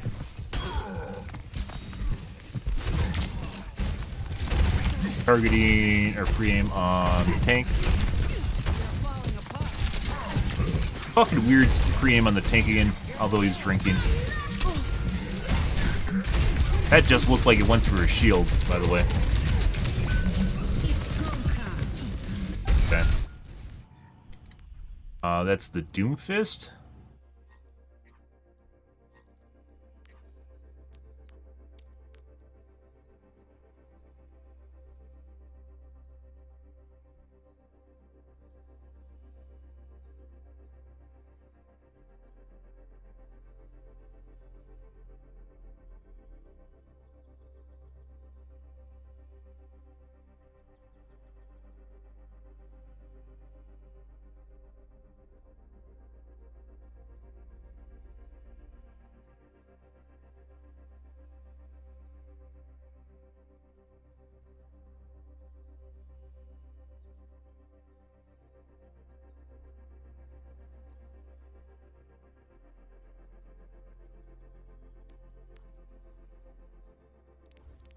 Weird one, guys. Next game. It was mainly in the perfect track we saw around the side pillar, which, you know, like I said, it could have been a one-off, and that's why we watched basically the entire match of that guy. The aim looked relatively normal, I'd say. But he was definitely looking like he was watching people through walls.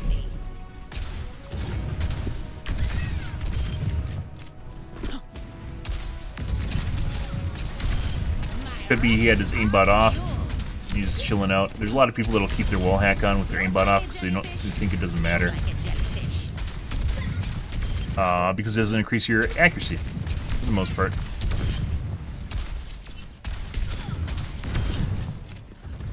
Increasing altitude.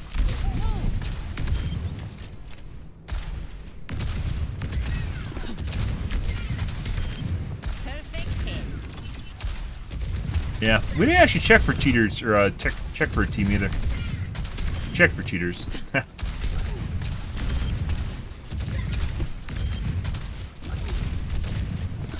Good delay. You weren't watching the skies.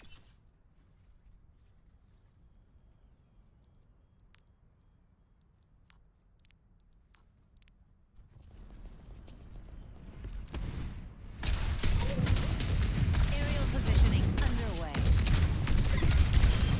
Messy, but we got it done. Double, triple kill. Multiple hits confirmed. Repulsion. Not feel right. Feels like it's skiing around or skirting around. Double taken down. Last hit. Into a lot of overshooting right now.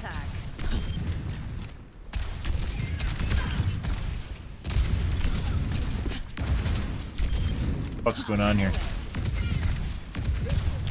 What? Maximum impact.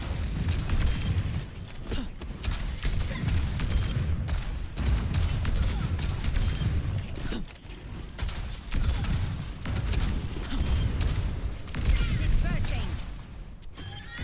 Look out for that first step. A clean kill. Double. Double.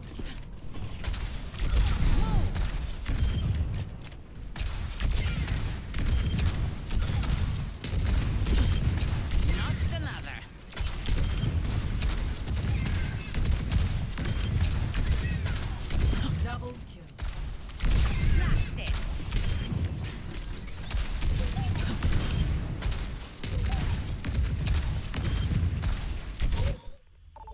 Alright, we'll see how this game goes. I do not have high expectations for my accuracy right now.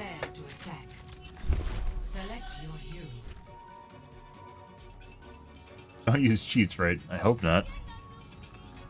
If I wouldn't ever tell you guys about fucking people cheating. I just act, oh, no one cheats at video games. They're video games. Why would anyone do that to you? And then you feed me subs, and now I'm on the sub money. If I ever got caught, then I'd just move on with my life, because it'd be easy mode. Strike from above. Good leadership makes all the difference. How is it I know so much about them? Because I typed Overwatch cheats into Google, and I educated myself. That's a good one, though, is like, so like, people that make like antivirus, they definitely look for viruses and figure out how they work and dissect them because they have to in order to figure out how they work in the first place. You can't figure out when people are cheating if you don't actually fucking look for cheats to figure out how they work. You can try, but good luck. 5, 4, 3, 2, 1. Attack commencing. Positioning. Objective A. Figure out your enemy by researching them.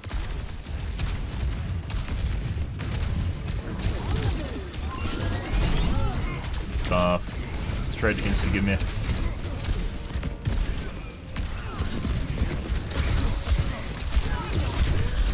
Trying to do it again.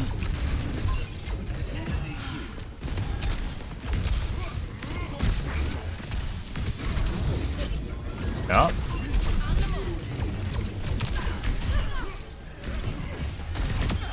Off, dude.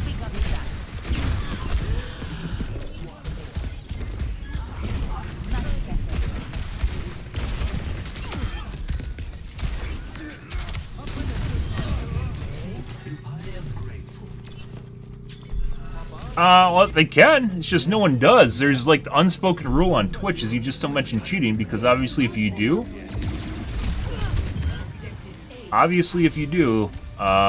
you're just bad at video games. It's not nothing to do with actually cheating yourself. Nothing to do with cheating yourself. It has to do with the fact that people look down on you for cheating, or not for. Well, they obviously look down on people for cheating. They look down on you for actually talking about cheating because you're just butthurt. You're coping, right? Everything's coping. There's no legitimacy to claims. The fuck is that? And as such, there's a lot of people on Twitch or people in general that stream learn from basically everything else that people talk about. So they wait for someone else to talk about to form an opinion. Like Twitter consensus shit. And if no one talks about it, they can't form an educated opinion because then that involves like first-hand research. As such, they don't do it because they don't want to be wrong. They don't want to be the first. Hey, buddy. Life protects life. I look after my own.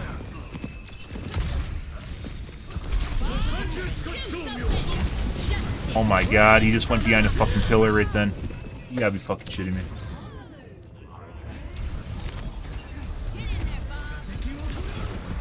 I mean, yeah. I've definitely looked at. I looked for cheating. Yeah. If I typed in the game name into the bar, you'd find like cheats and shit like that. Cheats, hacks, and all the good terms. Because you have to. You have to figure out what exactly people are doing to figure out how to report them and what kind of behavior they exhibit.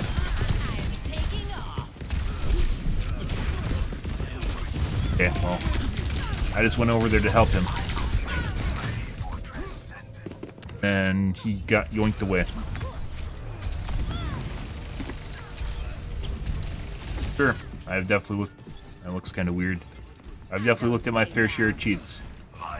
And that being said, like anti-cheat isn't really like behavior for anti-cheat isn't really even something where it's all like observationally first-hand knowledge. Meaning it's something that I've come up with for the most part because there's no one else that does it. They just go, oh my god! Yeah, like the top streamers on Twitch are like, they literally look at rage hackers and then they go, oh my god! Did you see this guy cheat? You know, it's like fucking snapping all over the fucking place. the occasional rage hacker, but because they have 10,000 people in their community, they get a bunch of them. Talking to me? For Doomfist?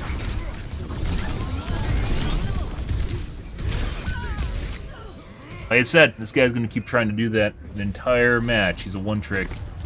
Not one-trick as in he only plays the character, but rather he's only trying to kill me for some reason. Always more to learn.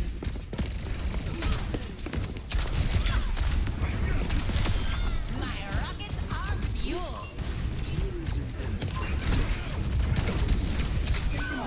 Adaptive circuits engaged. Fun. Fucking, oh my god, the fucking hardest thing to hit is people that don't look at you.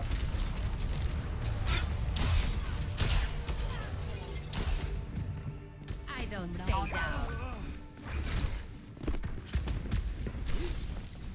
Enemy spotted up and away.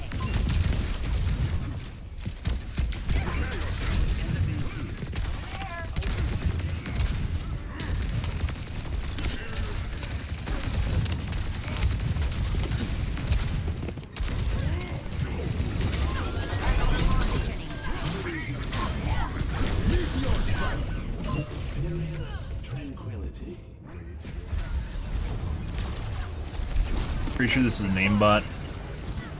The reason I sit down on the ground, guys, is because you can actually dodge faster on the ground than you can in the air on Pharah. And humanization kicks in, so you don't get laser rifled to death. Never seen any other Pharah do that, by the way.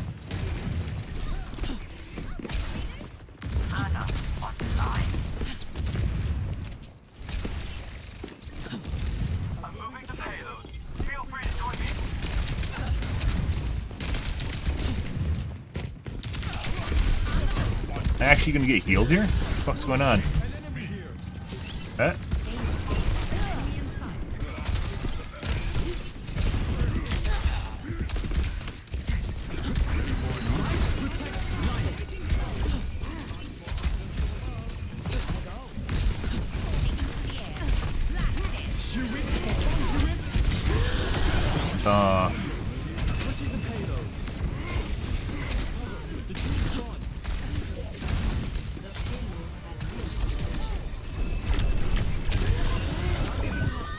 God, the cart came in front of me.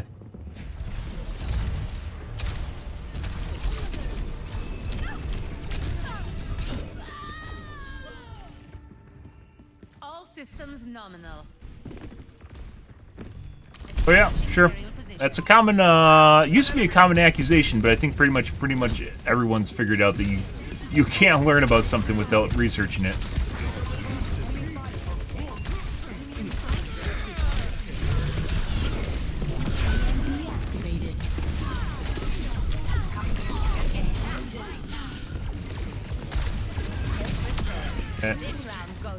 Pretty sure he's cheating. He's not very good either. He just WQs in and tries to cooldown dump.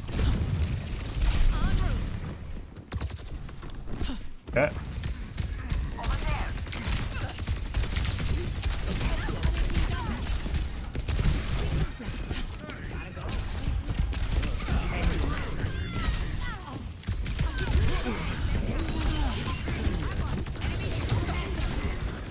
Adaptive circuits engaged.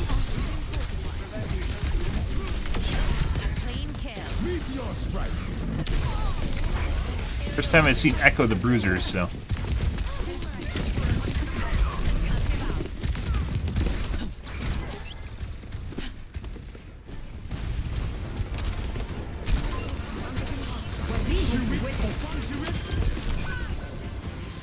That is Echo, by the way.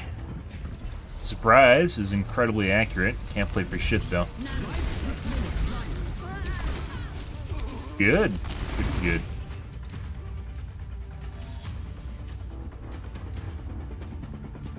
Okay, my head's in the game.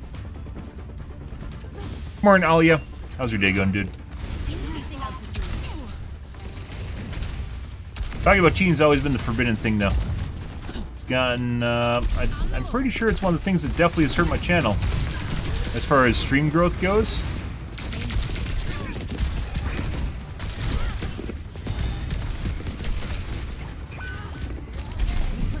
sucks.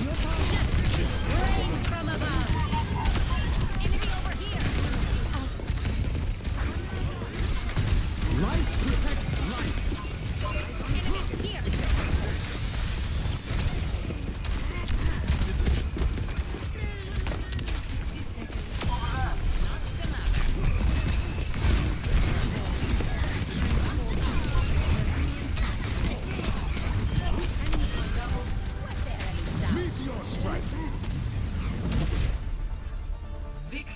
He's still fucking alive somehow.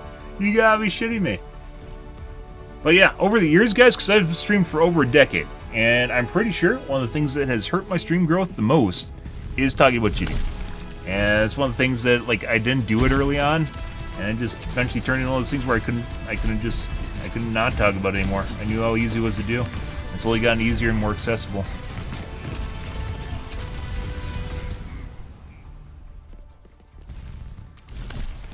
Can't not talk about it.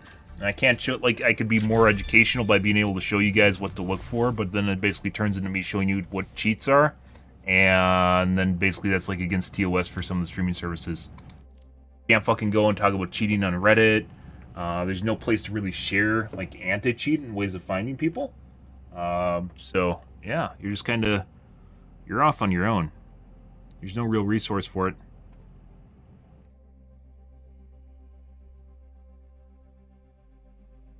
Besides looking at the cheat forums and looking in and see what people are doing to cheat.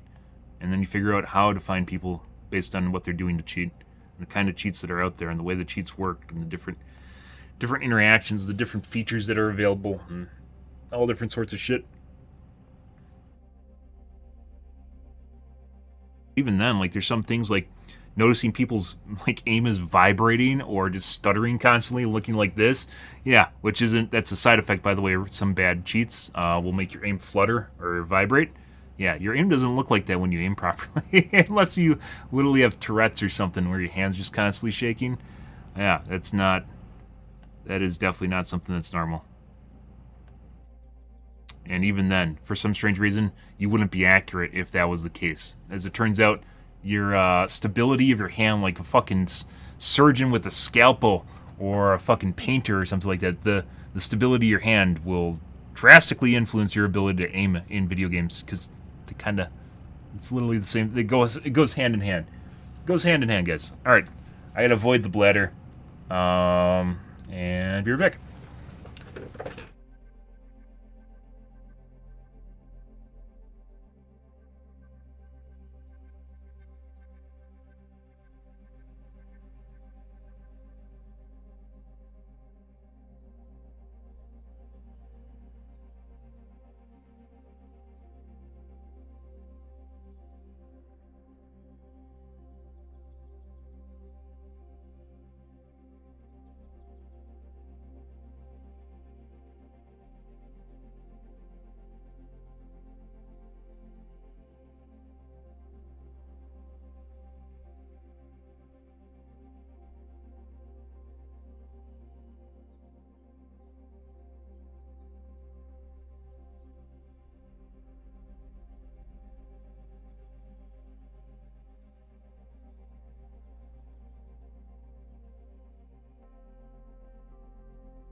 Alrighty.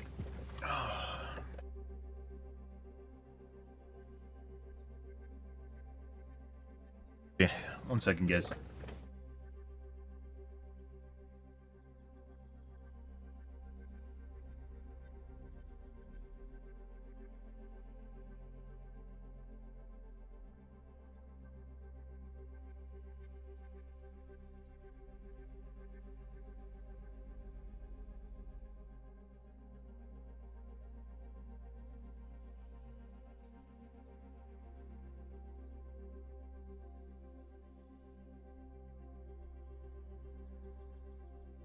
Turning up the heated floor pad, guys. I'm doing it.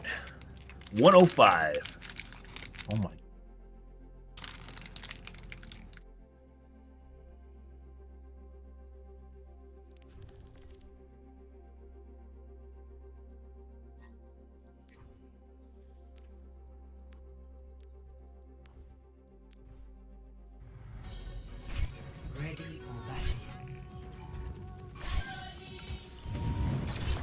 All this guy tried to do all game was try to cool down. What do you think he's looking at right there?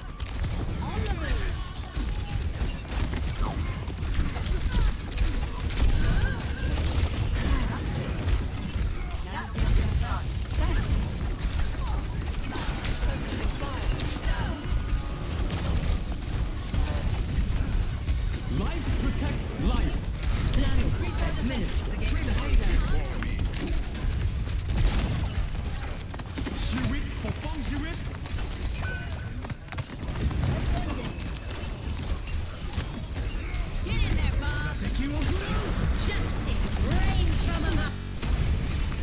Guy's 100% team.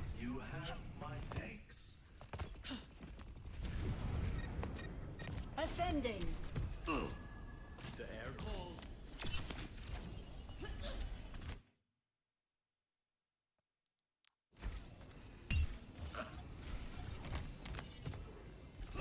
Take a break from catching. I mean, we just played a game.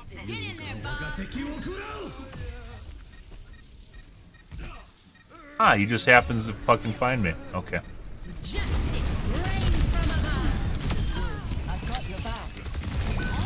I didn't even know about it. Adaptive circuits engaged. Winston.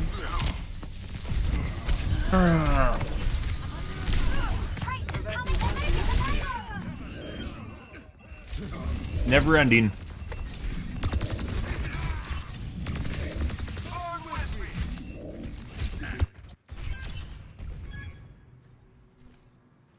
Gaining altitude.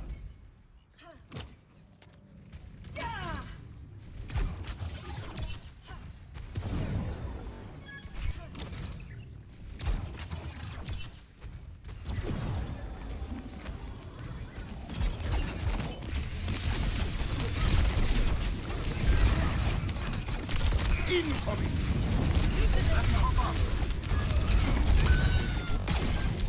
Incoming! Repositioning. Let's group up.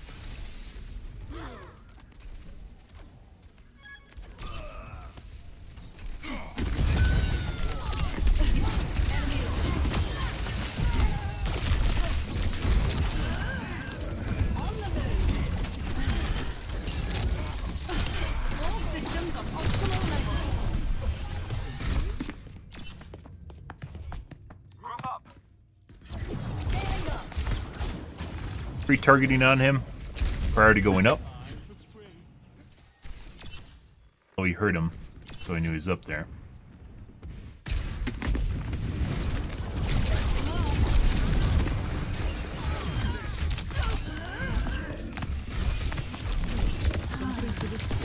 Not good. Doesn't even know how to fly properly with his character. On the move.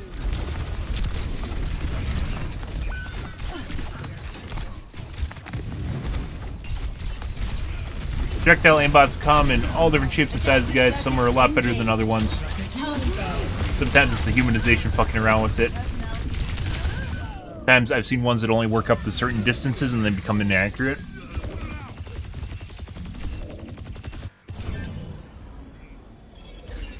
Shit show. That's why most cheaters play hit scan. Because it's a lot easier. Aha! And projectile aimbots tend to be more expensive too. Dusting off. Not to say they don't exist, because they most definitely do.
Oftentimes he's looking at areas with people in it. Obviously Tracer's here, right? And go far enough back. He's looking at people, places with people in it. But oftentimes it's directly at people. Tracer, yeah, okay, whatever. And you see Monkey. There. Could just be doorway though.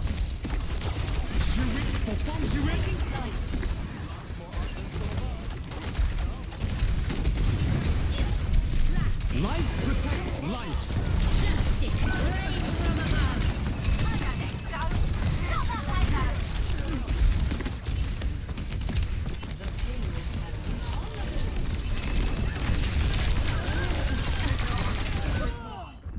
My brain.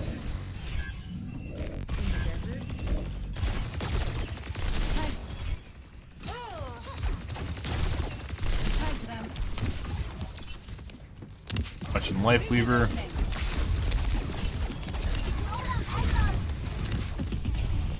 But let's put this into context here, guys. So stuff like this really makes you think people are cheating. And the reason for it is, this guy's a dullard. Now if you look at it, he's pre-targeting the Lifeweaver. He wants to kill him, right? Pre-targeting being he looks at someone he's about to attack prior to him actually basically getting line of sight on the player. Now, if you look here, Lifeweaver puts down a pedal, and his aimbot locks to the pedal platform, which we've seen before. We've seen people accidentally start focusing pedal platforms, but he doesn't actually realize that he's targeting a pedal platform for about 3 seconds here. Lifeweaver, he's shooting the pedal platform right now that his aimbot's locked onto. Doesn't realize it for like about 2 seconds there. Yeah, for it to actually register in his mind that he's shooting the wrong thing. Which, it's pretty difficult to mistake the pedal platform for a Lifeweaver, but for some strange reason, some people, it doesn't work that way in their mind. I swear to God, he just snapped between 3 different targets he's trying to aim at as they go behind line of sight. There.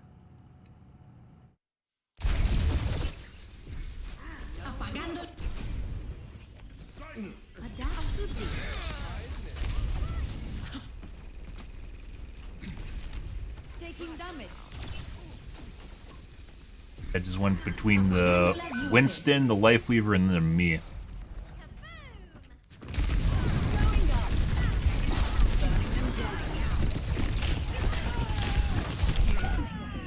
W keys in. What is when he switched to McCree? Nope.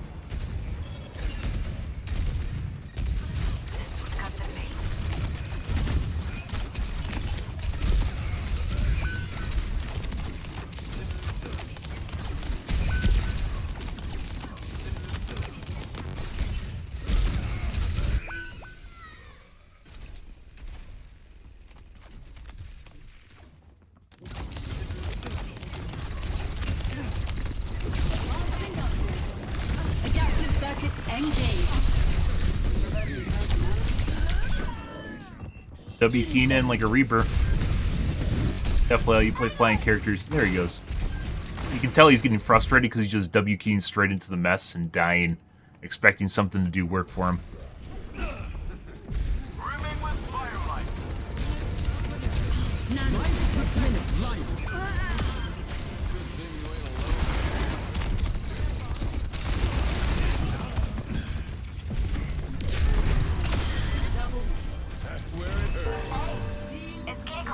Too bad we didn't get more gameplay of McCree.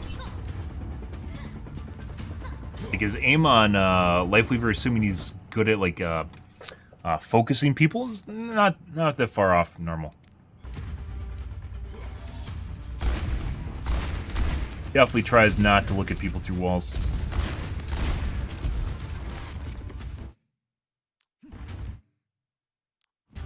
Teammates were upstairs. Makes it difficult. His teammates often go into positions like forward positions, which means he's looking at things other than, you know, he could be looking at teammates and he wouldn't know. The edge misses.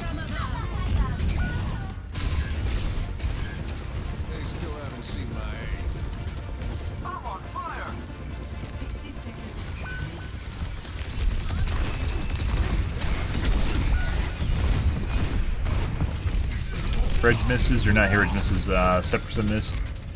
Incoming.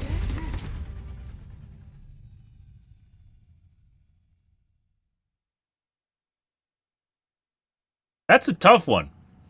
I would definitely say I think he's cheating, but there wasn't enough in here to actually like super direct shit. Like an A-grade cheater.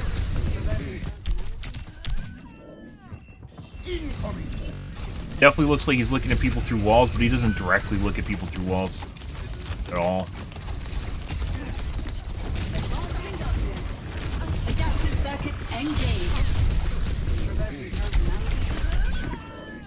I also seem to know he's very accurate with his shot for the most part, despite not knowing how to play the character or fly with the character. Let's go further ahead to the beginning of the game. Defend objective A. Let's ride.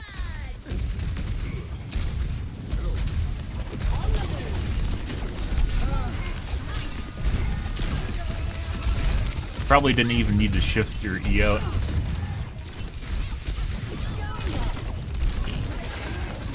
That time I did. Just accidentally start shooting at the Lifeweaver after I lose line of sight.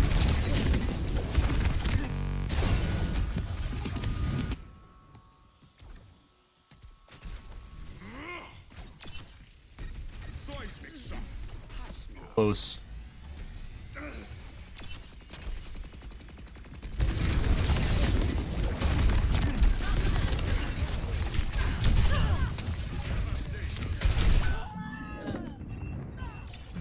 Is that our origin story?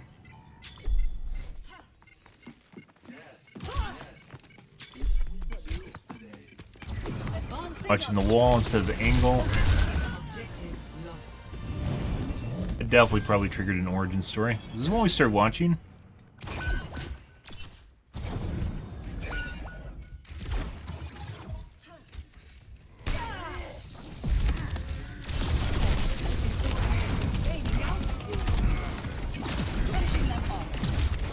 Okay. Enough this. I don't know. I don't know about that guy. Next game.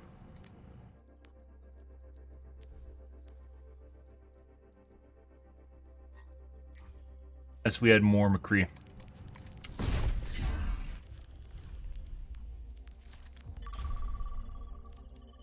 Off we go.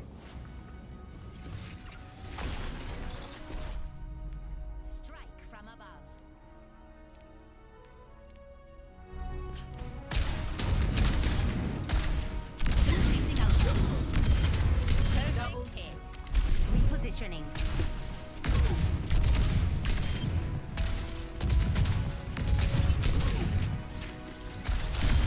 Heat check confirmed.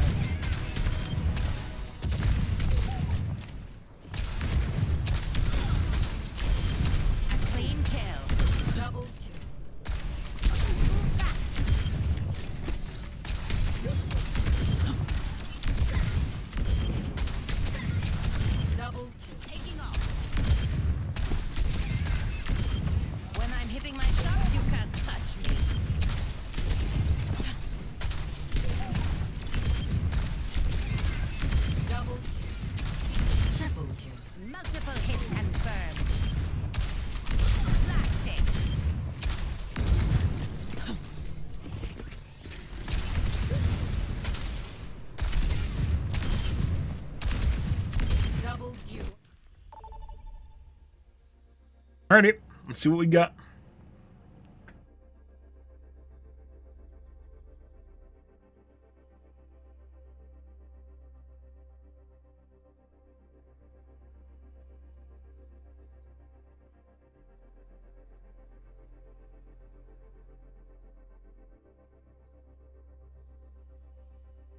Okay.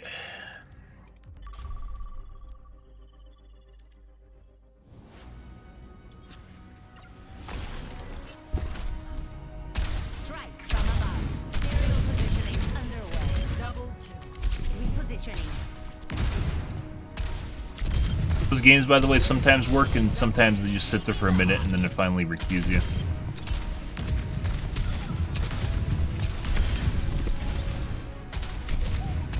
Still feels like I'm like skating around.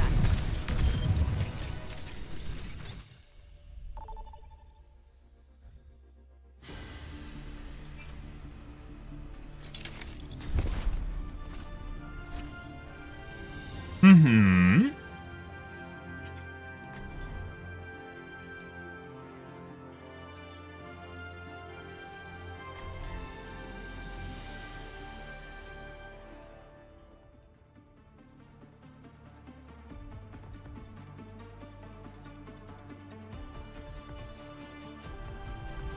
Strike from above. Our mission awaits us. Affirmative. Systems online. Weapons ready. Greetings.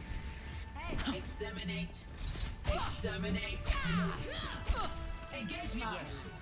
I don't know who that is, by the way. Apparently the cow knows. Round one. Capture. Aerial positioning underway. Light weaver here. Engage the objective. Uh-huh.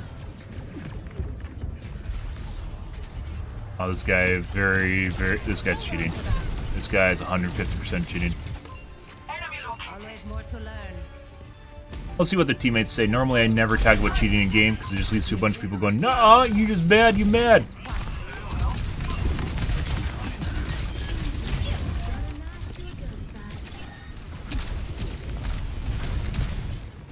That's a pretty easy rage hacker. Well, not rage hacker. Very blatant cheater.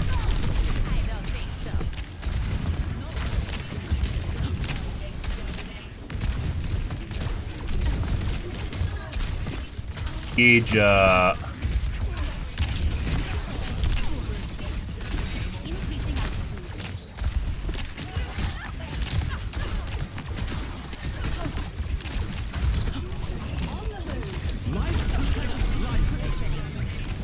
take some of that. Thank you very much.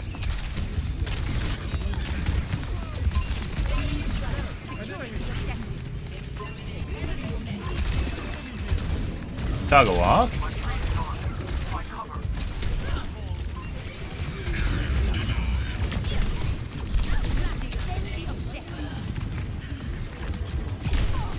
Adaptive circuits engaged. Fara.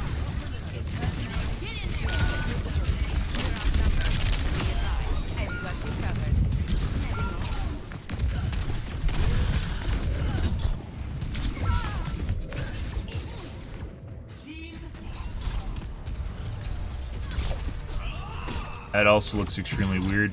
Also very shaky. I don't stay down.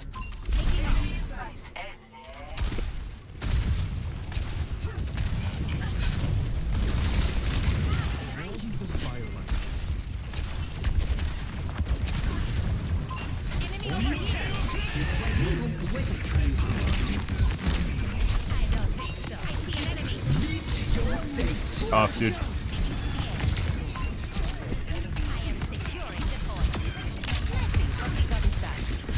I'm on fire.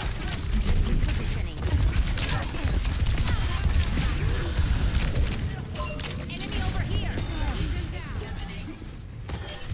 The echo toggle off.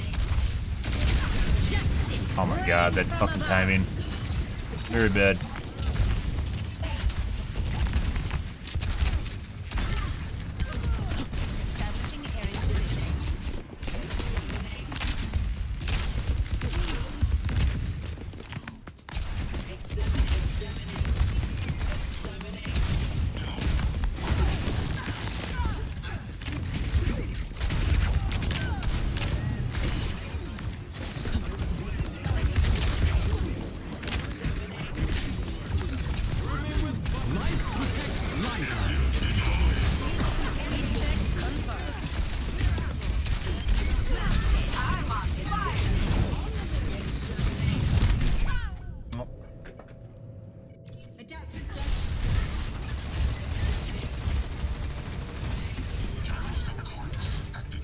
Nowhere? Let's show him some air power. En route.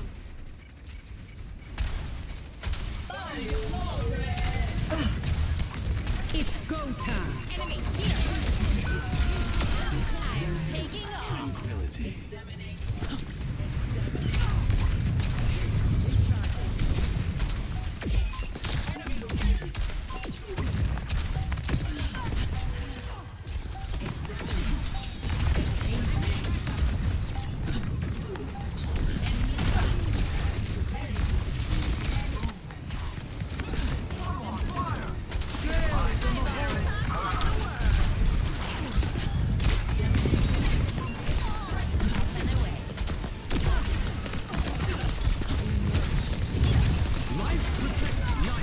Mind if I do? Thank you, tree. Oh my god. It's all fucking disappeared.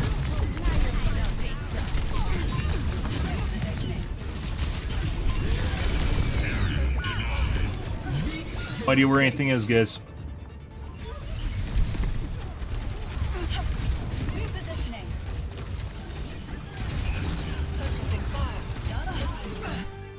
Defend the point. Strike as one. Establishing area position.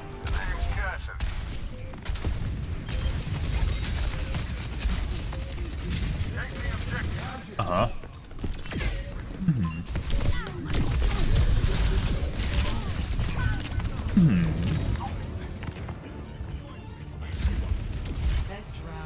Well, they could have went in, but they didn't. So, the Echo's definitely cheating. There's no way she's not. It doesn't matter what she does for the rest of the round. Curious bit is why they're trying to appear legit now. Oh, we're in the thick of it now. Like the super shaky snaps through walls? Yeah, no. No, no, no, no, no, no, no.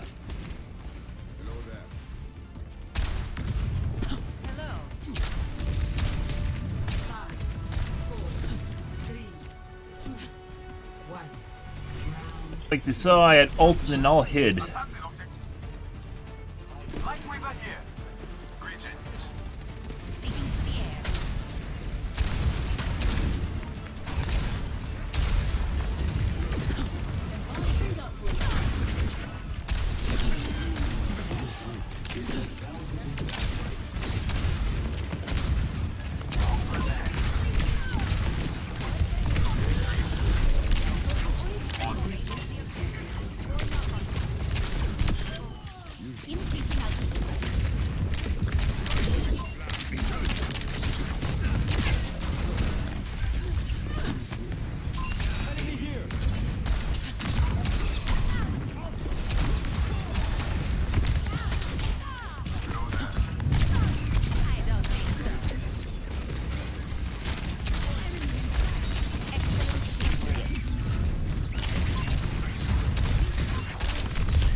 Huh. Okay. I'm on my game now. I'm afraid they're taking our point.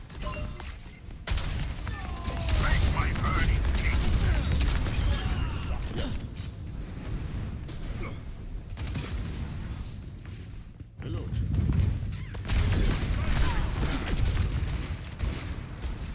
A touch of beauty.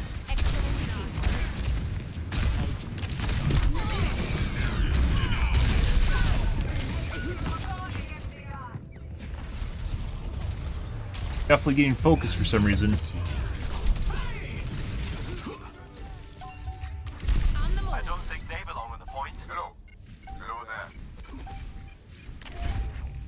Huge fucking stutter. What? That's back.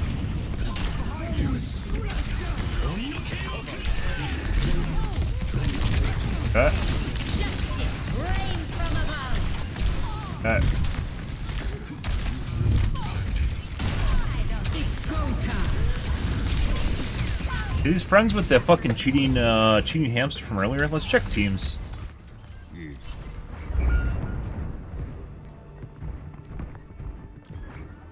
Possibly. No, it just says groups off.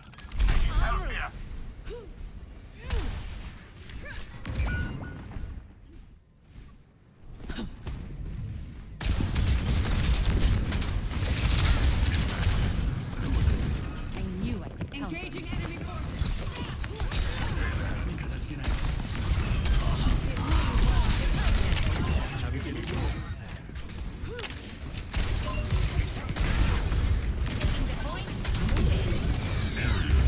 Fuck off. He's definitely focusing me for some reason. I don't know why.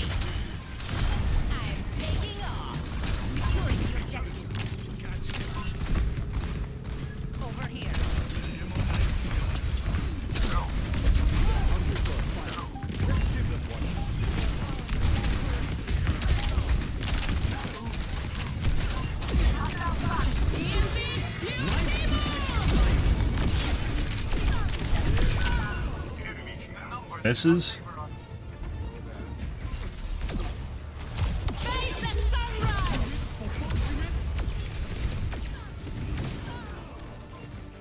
Get hit by something else.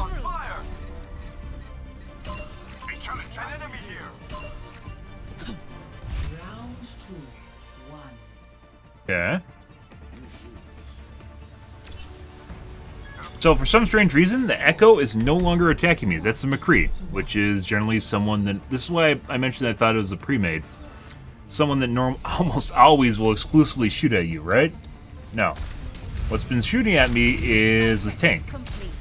The tank just basically just tries to jump on me, and that's it. It's fucking weird. Yeah. And then apparently just tried to solo ult me, because I tried to solo ult him, because I'm a tank, I guess. No. Good. Pretty good. 4, 3, 2, 1. Round 3. Capture the objective. This is it. Let's show them how it's done. Right way back here. Enemy over here. That's the cheater, by the way.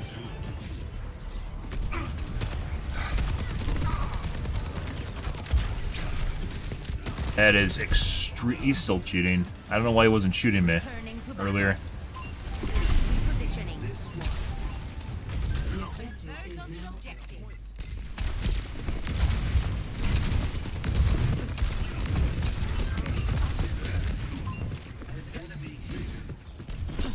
Yeah.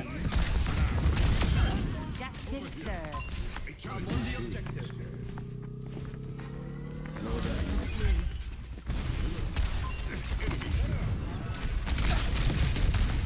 I'll attack him, man. Felt like I just shot through him.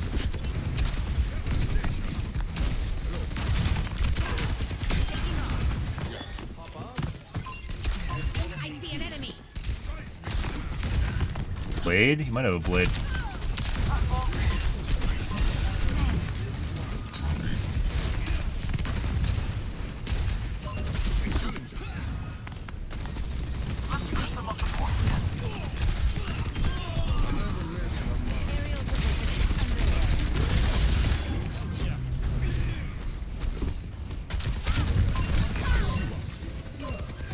Yeah.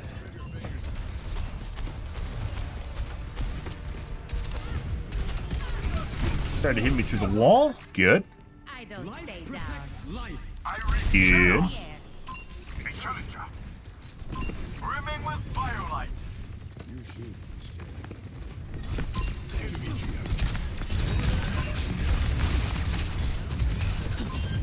He knows I have an ult, that's why he's running away.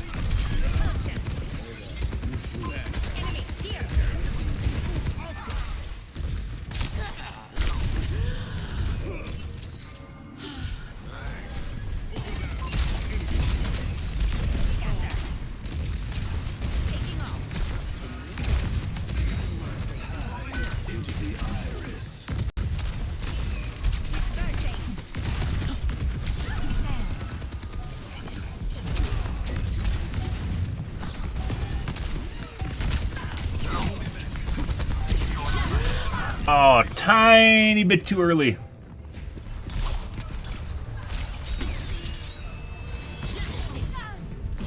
Yeah, almost timed it perfectly. It's like a half second, quarter second too soon. Quarter second. Then 3K if I timed it properly. Boink. Fuck off.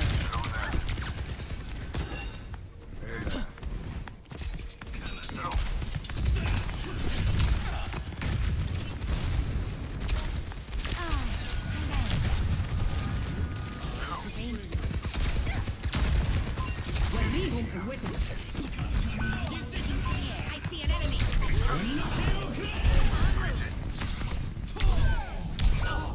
Huh? Life protects life. And he just wasted 2 ults on me. Okay, buddy.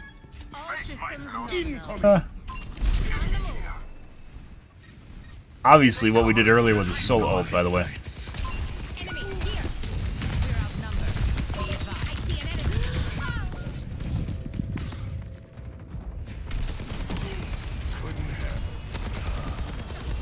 Guy is definitely cheating. Blandly watches people through walls and stuff too. I don't like. Once again, I don't know why he's not attacking me because I'm playing fair, right? But he's not. Yes, thank you. Much better. Hello.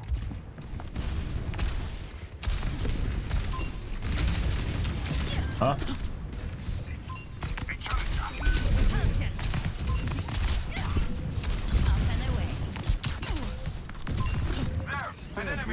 Enough time to deal with this.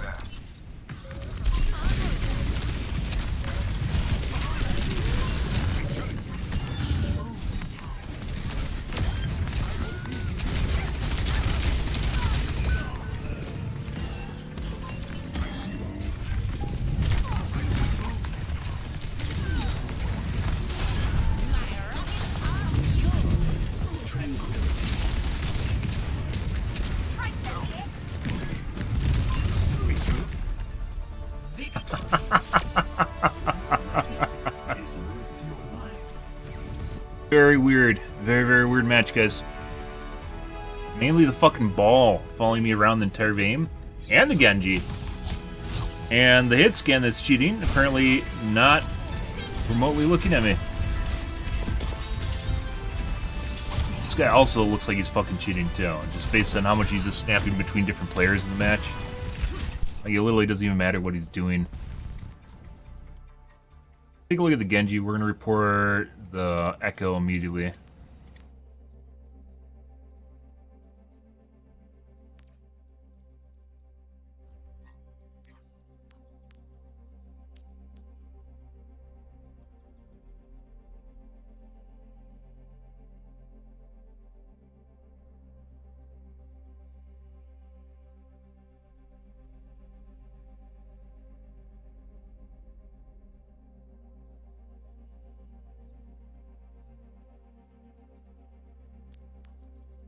And let's take a look at the Genji. What the fuck's going on with the Genji?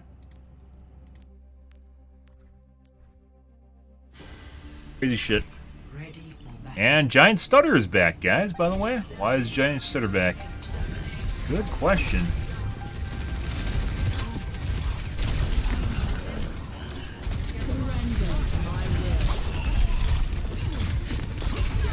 Very shaky aim when it's not locked.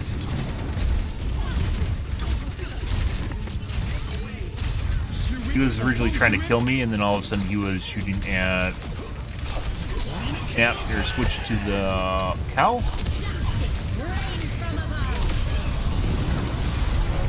Very shaky aim.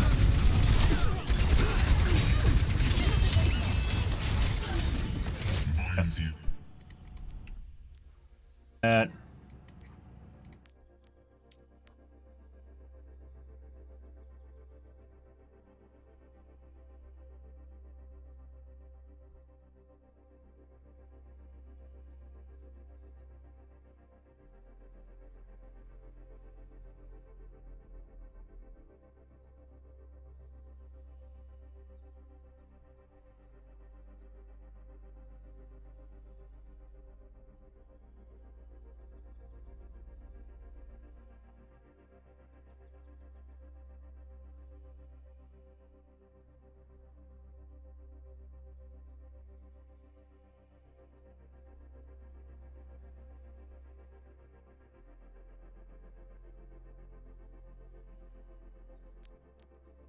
Alright, next game. See, oh, actually.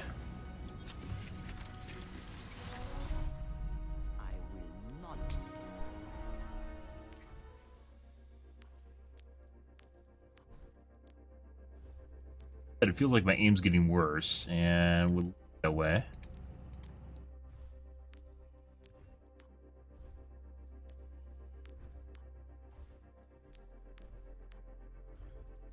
Back to where we were. There we go. Beginning of the night. Shit. Why did it go to shit, guys? Why did my aim go to shit? Tell me. Tell me right now. Why did my aim go to shit after 2 games? That is cool. And now we get the mega stutters are back.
I don't know. User error. Thanks, Smokey. Yep. I mean, this makes perfect sense. Obviously, I'm using the computer, so how can it not be user error is actually a better question. Well, the real question is, how would it not be user error? I don't know, guys.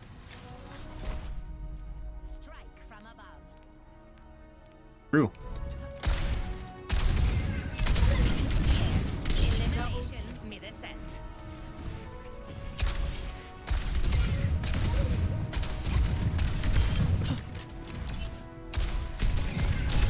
I am taking off. Double kill. Well deserved. Double kill. Triple kill. Multiple hits confirmed. Taking off. Blasted.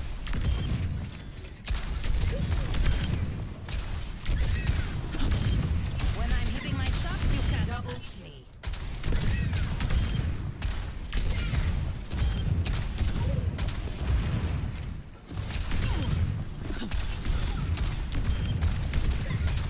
Double kill. Double terminated. Look out for that first step. Double triple kill. We strike again and again.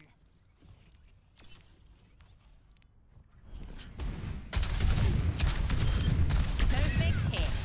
Double kill. Repulsion.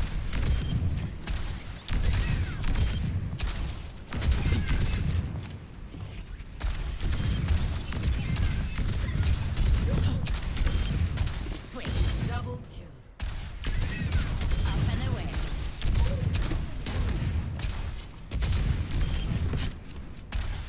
I don't think so.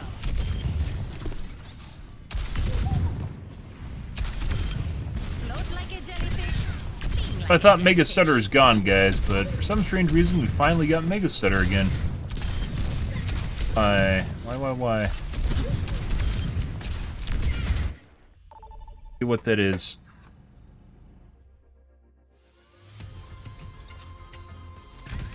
Prepare for battle. Select your hero.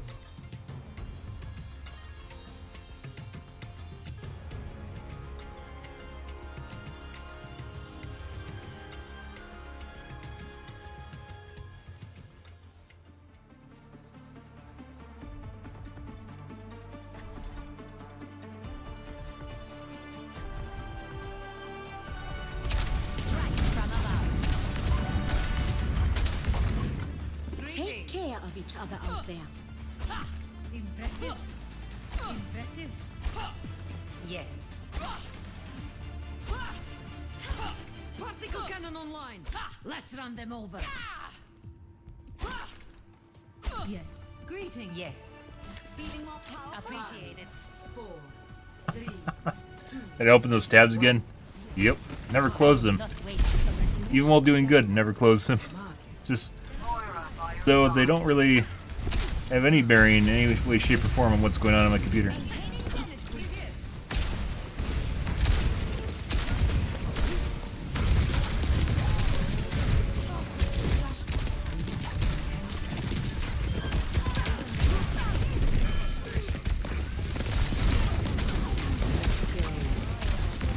Aim feels incredibly shaky now.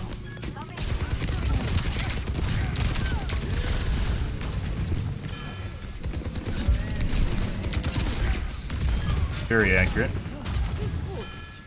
Hi. I am empowered. Let's give them their medicine. Impressive.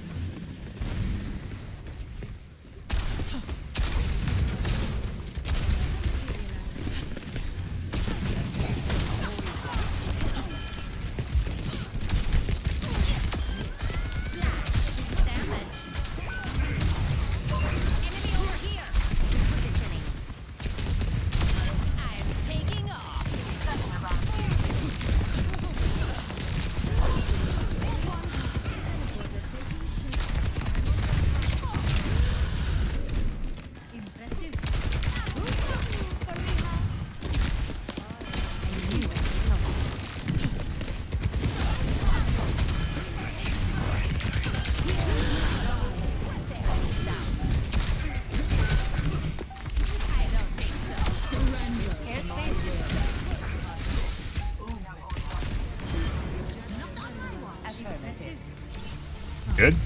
I will not waste this opportunity. Actually, he's not looking better though.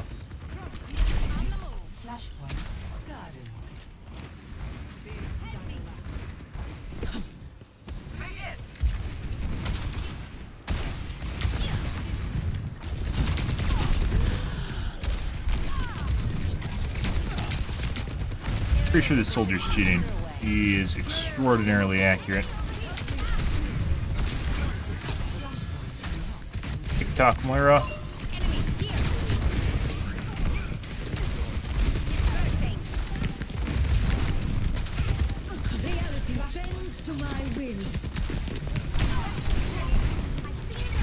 Oh, these guys want to overextend because they might die and their KD would go down.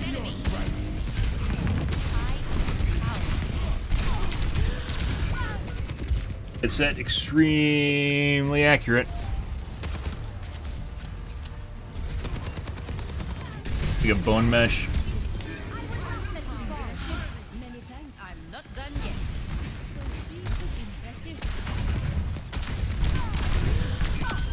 Here's a 2-tap.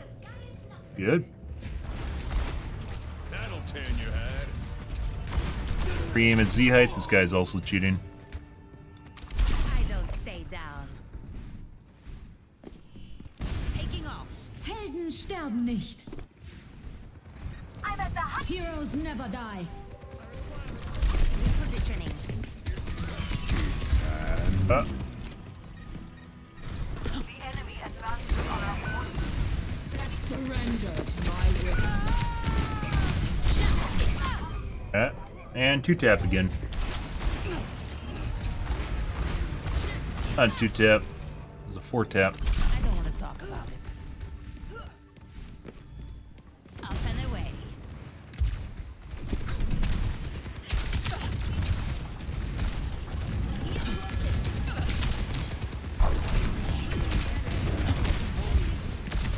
Thanks for the assist. Got you in my sights. Repulsion.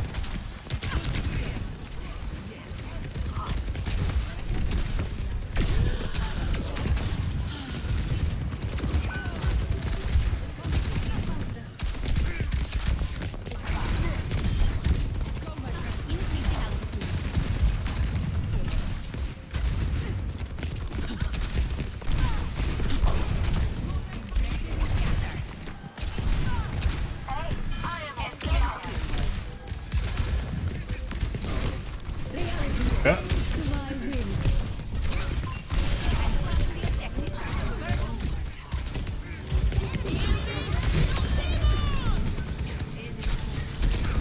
All right. Mind the gap.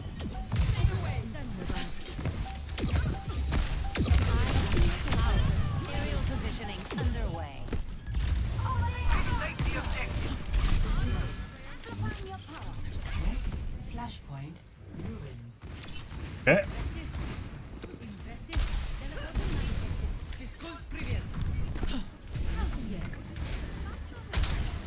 Yes. What's that?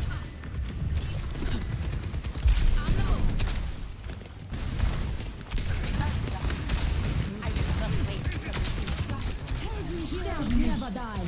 All right.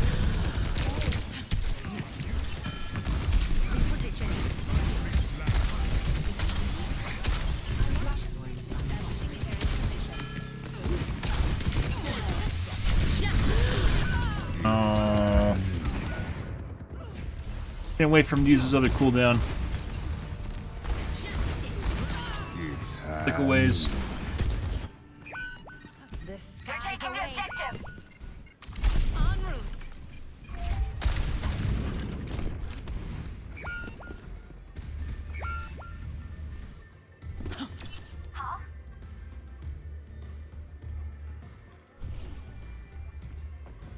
Hello. Hiya. You scared me.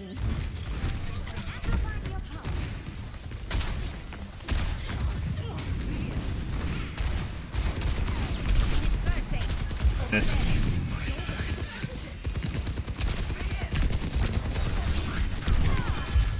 Let the kitsune guide you.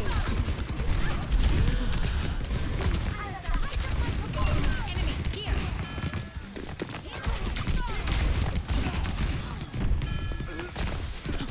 I am the power. Passive out.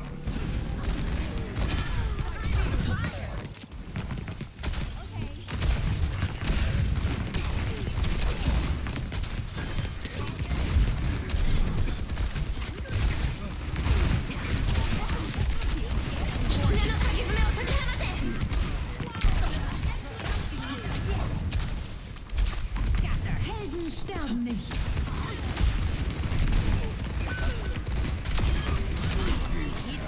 Whoop.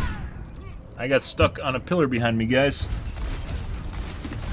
Otherwise I would have been fine. Yeah. Positioning.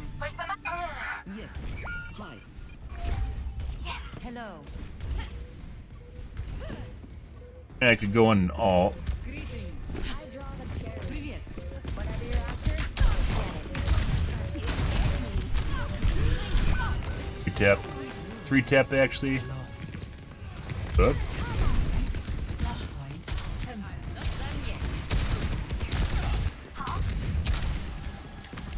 the move.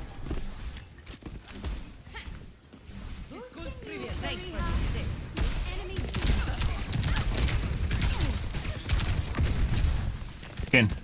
Fucking McCree trying to throw 100% accurate grenades. He did that earlier. Trying to throw 100% accurate McCree grenades on me behind line of sight. Yeah. Yeah, we already know it's cheating. I'm with you. Actually, pretty sure. McCree's definitely cheating too. Well, both of them are cheating, I guess. The enemy is not done yet. Up and away. Oop.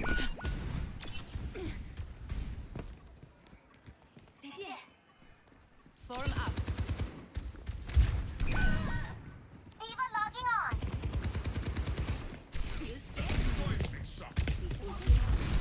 Yep. I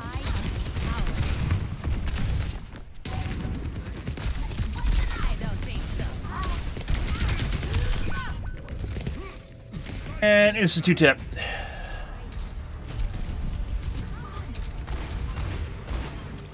Looks like a percent miss. On the move.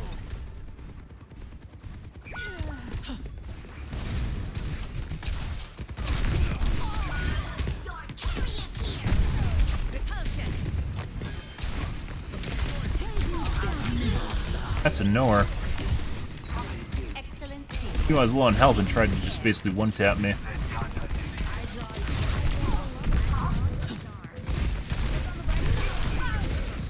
You tap again.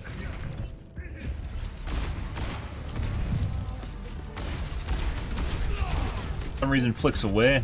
I'm pretty sure he's locking people through walls, which is why you see him flicking away. Flicking away from the walls next to the doorway. It's because he's locking people through walls. He knows it's happening, so he's trying to flick away to prevent it from happening. Which is a peculiar behavior you see with cheaters. Over here.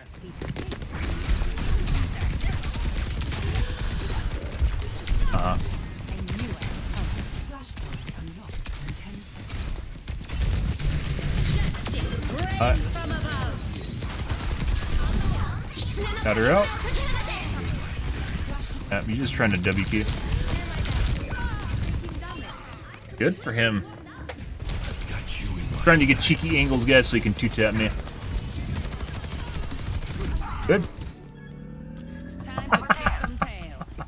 People are they're gonna start believing you, Smokey. It's like common rhetoric. Common rhetoric for like the last 20 years right there. They're gonna start believing you. They think you believe what you say. They don't know it's satire.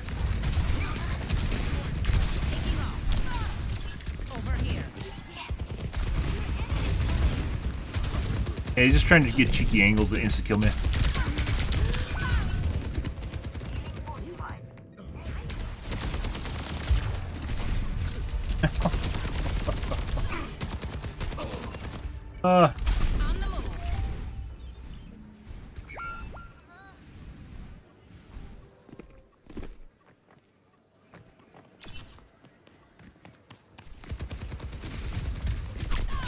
He's 100% cheating too. 150%. Way my yeah, he's holy shit! I have a delay on my stream, guys, so you can't actually use information from my stream to do shit like this. That guy's definitely fucking cheating. That's a timestamp right there, if I've ever seen one. We checked for holy shit! I knew earlier when he was fucking like he was trying to get a line of sight on me when I was behind the wall. I knew it was fucking weird, and that's just like a fucking nail in the coffin. Like, what the fuck are you doing? Oh, let's check for a pre-mate. Let's see if anyone's in a group together.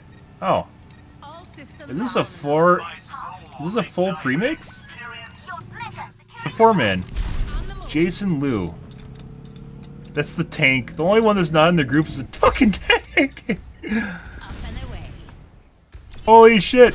It's a 4-man cheat squad. The only one that's not cheating is the Mercy.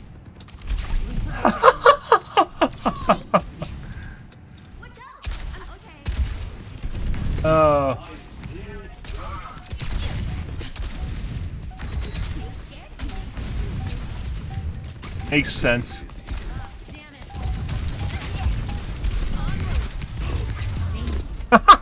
They didn't even get to the point on time. Maybe because he was too busy trying to kill me.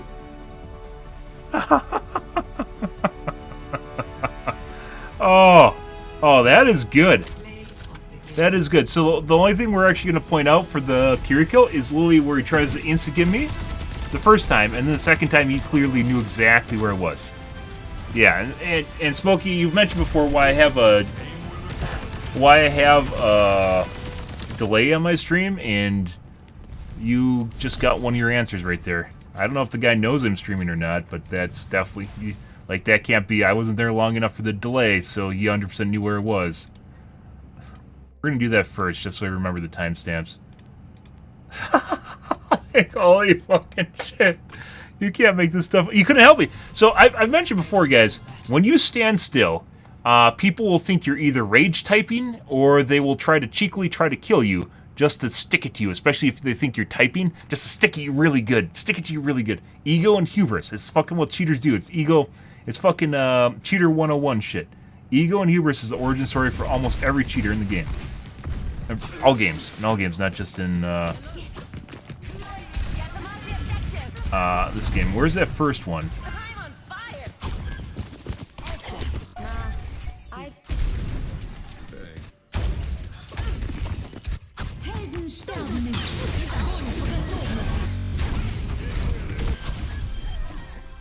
Got it. Anything you think, like, it's fucking like game theory shit.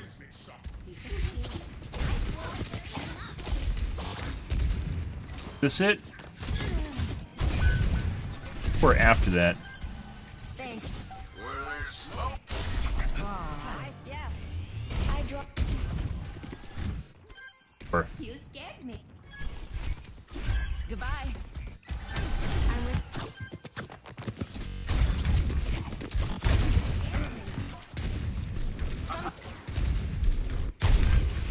My gift to you.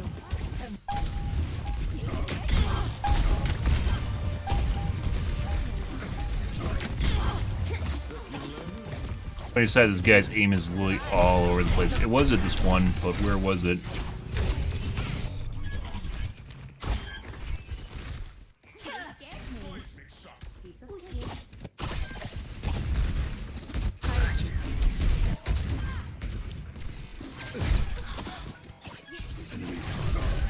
Carried on the wind.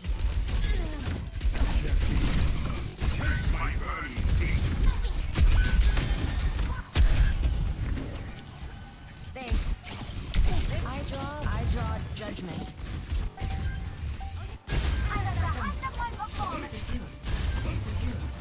Understood.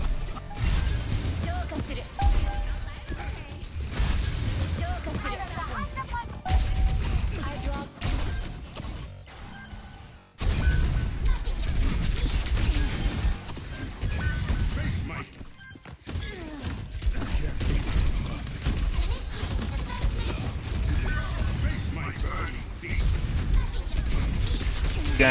Guy's aim is legitimately all over the place.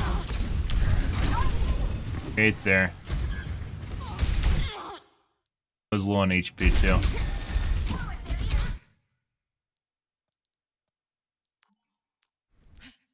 Heroes never die. 10-16, which it wasn't that big of a deal, right? You're like, okay, whatever. That was fucking weird.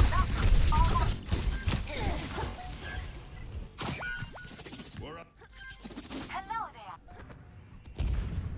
Sombra online.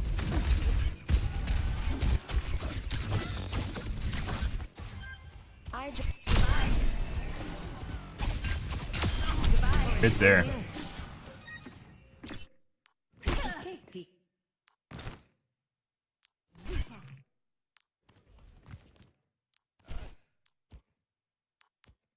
Can't see me at all, by the way.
Okay. Alright, and... Oh, they all have the fucking same icon, so this is the fourth wheel, I guess, which is the Mercy.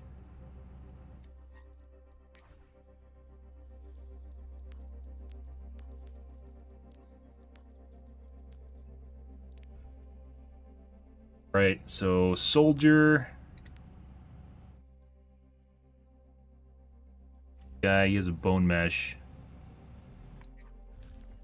A lot of shit going in this game. Let's take a quick look here. Ready for battle. Pretty complex origin story. I mean, ego and hubris. You can have ego and hubris without purity complex. Usually go hand in hand, though.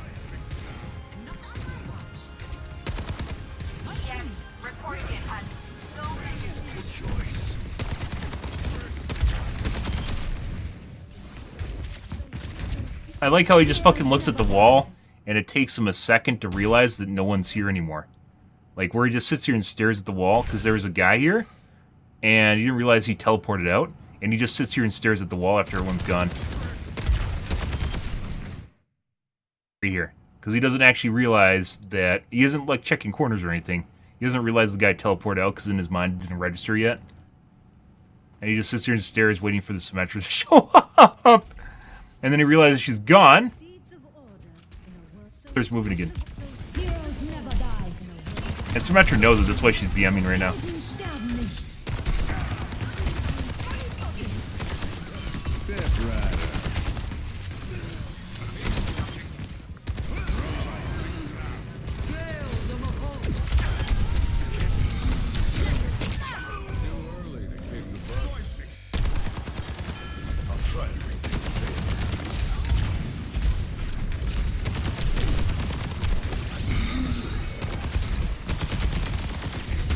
First, she didn't even try. She just went through back out the doorway. There's a back alleyway she could just went out.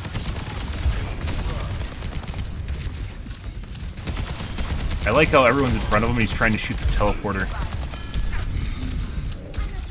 He's just watching a wall. His block distance.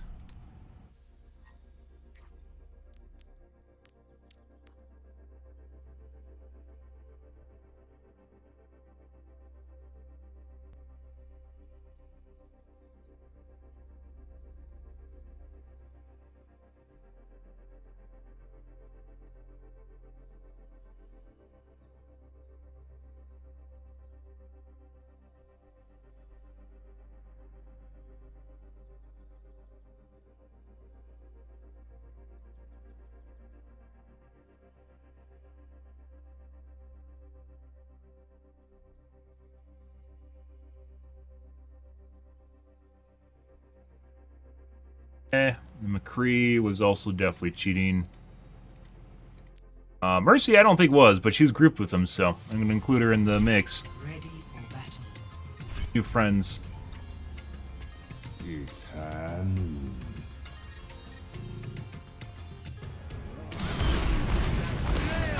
Oh, I think I said this guy had a percent miss.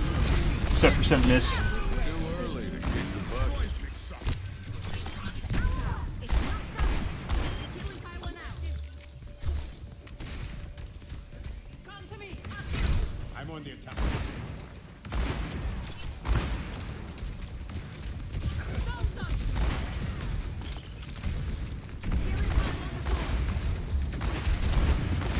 Even aim.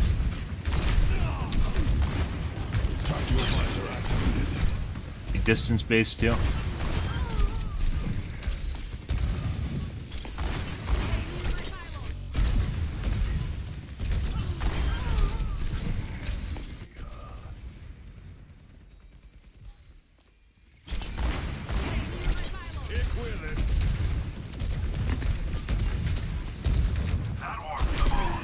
The Laurie was Kiriko.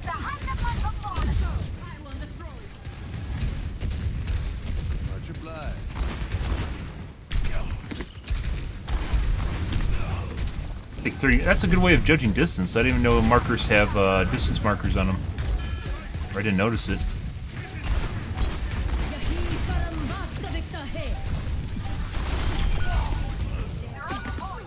What?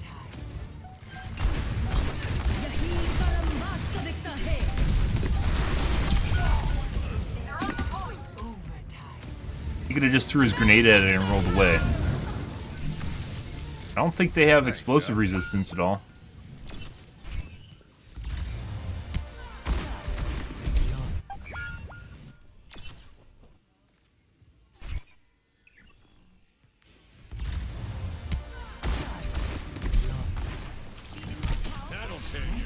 Flash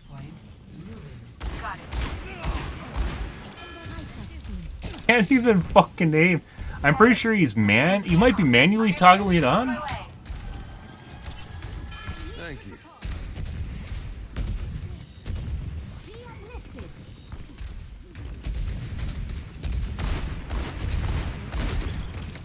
Can't hit shit, and then he 2 and 3 taps everything.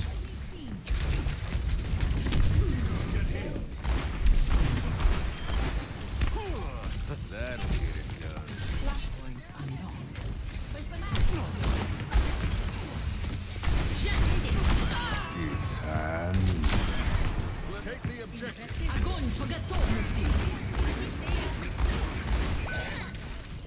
Incoming!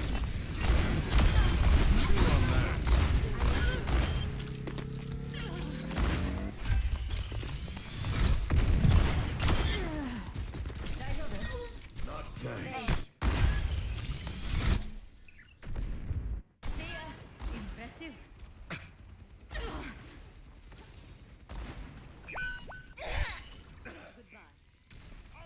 Did he ever actually look at the turrets on the left side there, guys? Oh, you can see the laser. Never mind.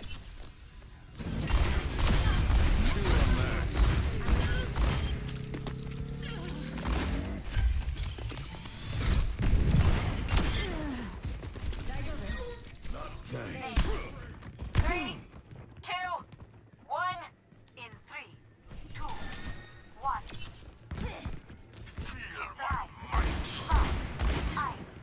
You scared me. Fuck that off.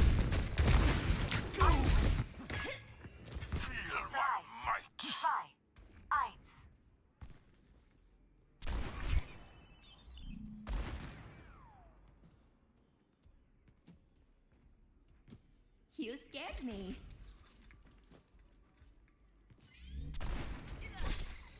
Fuck that off.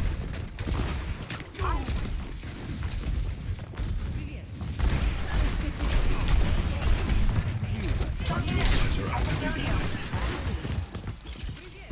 Thank you, kind.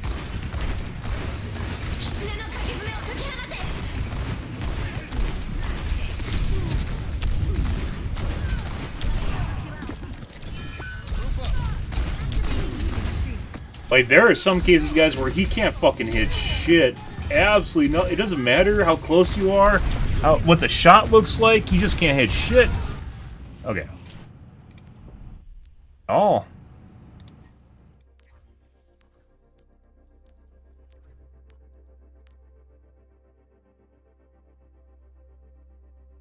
Did better than me.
Gumball.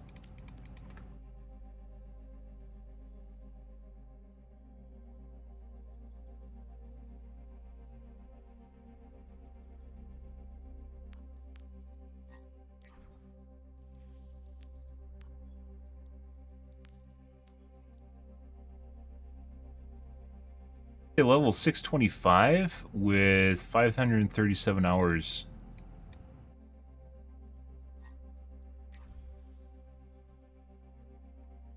What? Fuck.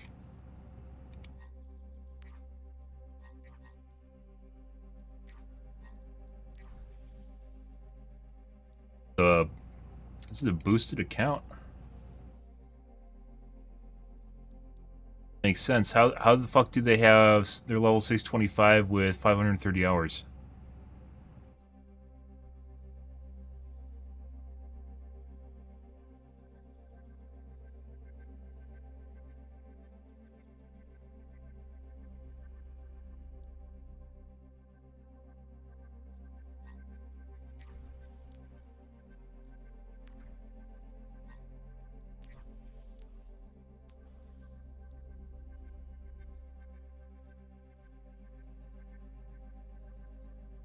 What?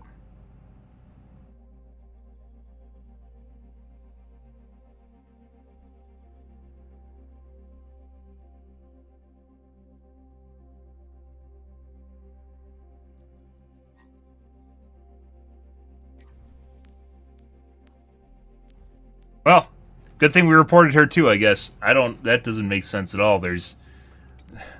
I don't even know how you could game the system so you could end up at a much higher level. Endorsements probably paid for. But how could you end up at level 625 with basically no hours?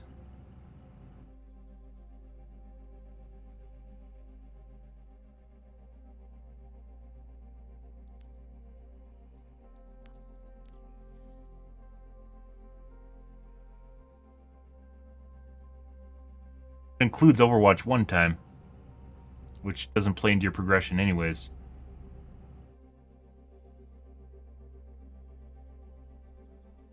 Something's not right here. I've never seen a cheat that allows you to cheat the progression system, though. That'd be some sort of severe...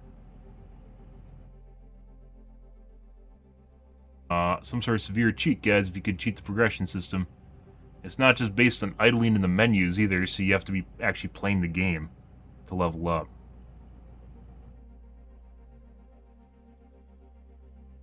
Level 625.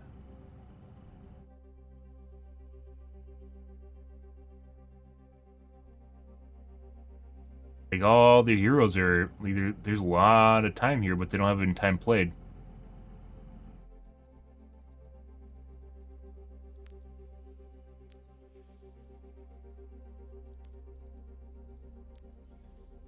What? Maybe it's because they're playing with cheaters, so the amount of experience they're getting is insane or something? I don't really...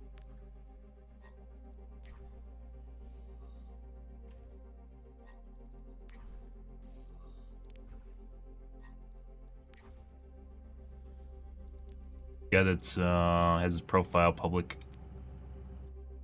It's a master. Here we go. Get a shot on me on the corner. Cheekily, get a shot on me. Cheekily. All right, next. Pretty good.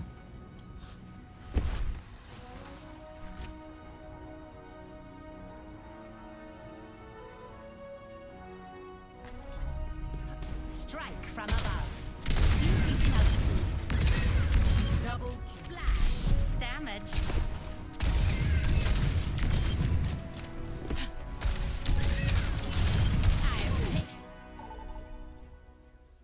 Quickly. Prepare your defenses. Select your hero.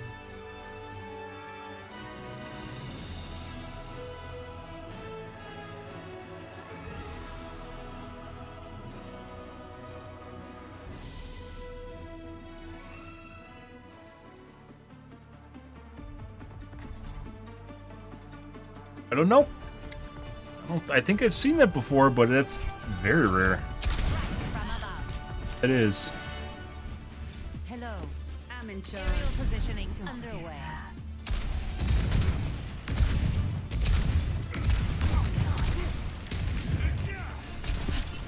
There is always room for improvement.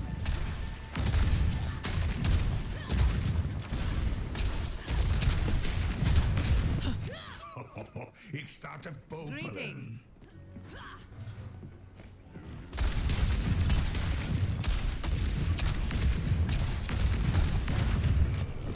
Hello.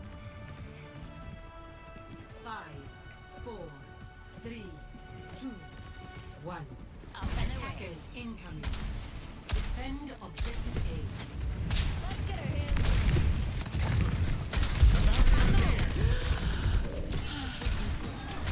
I knew it would come from concussive out.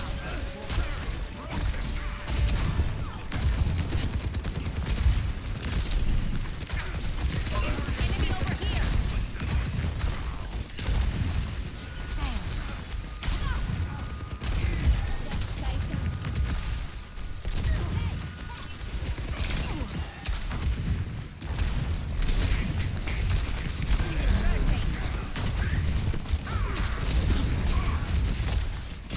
Establishing area position. Repulsion. I see an enemy.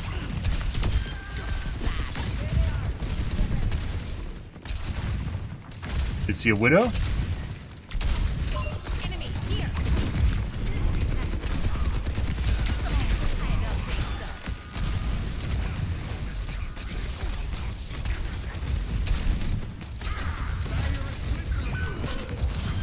Heat check confirmed. Breeze brings relief. Aerial positioning underway.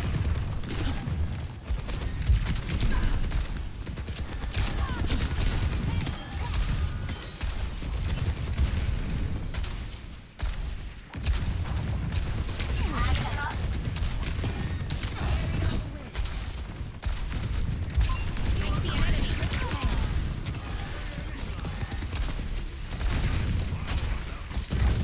Justice reigns from above. Taking off. Enemy over here. Enemy here. Okay.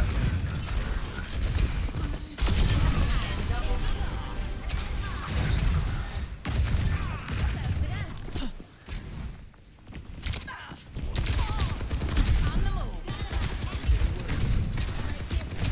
Thirsty.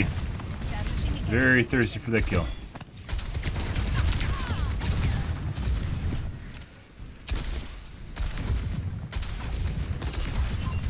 here.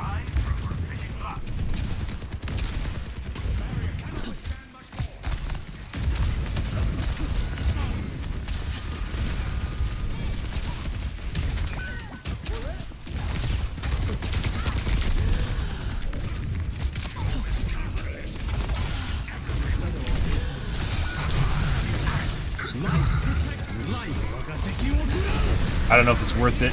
I don't know if it's worth it. I don't know if the tree heals more than his ult or not. Good morning, Phone. How's your day going, dude? I don't know which is better. All systems nominal. Lovely name you have. Aerial positioning. You are watching the skies. I knew I could come from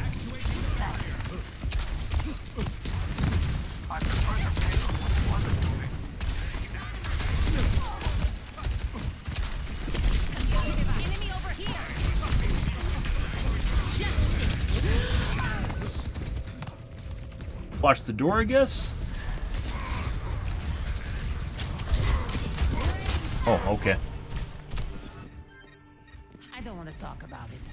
Let the kitsune guide you. Taking to the air.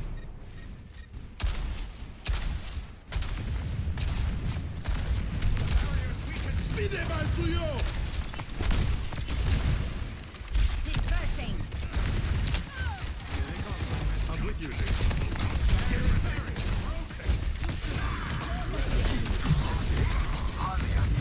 Enemy here.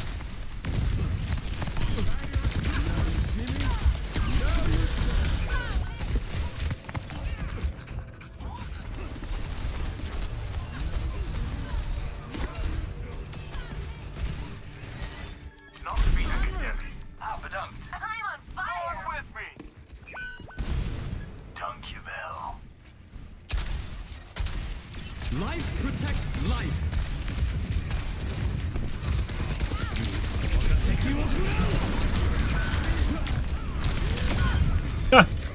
Yeah. Other side of the tree was occupied by a dragon, guys. All systems Agitated. Establishing aerial position. Enemy over here.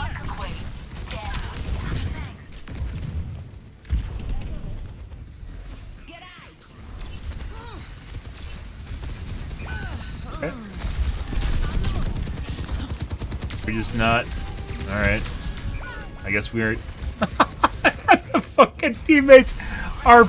We had like one bush left and they're pre-retreated.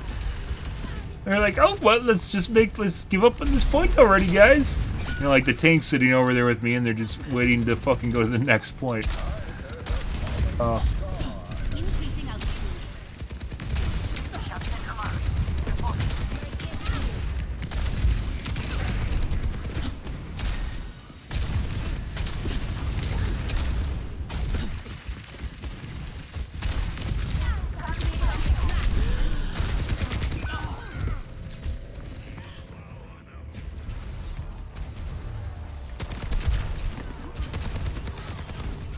Very shaky aim.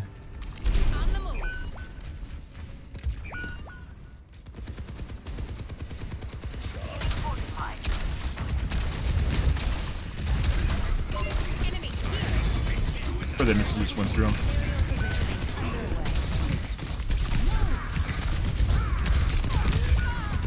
Ran out of misses.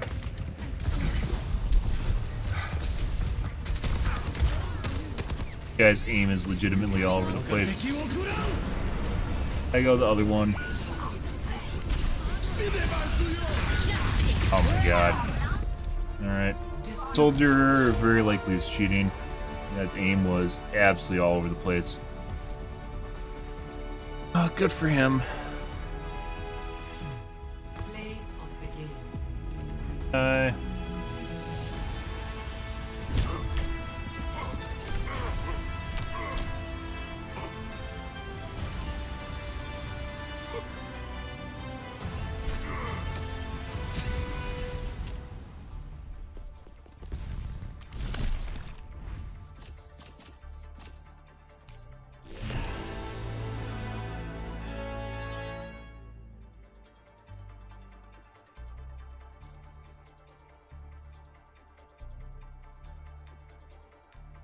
Also snaps between targets. Like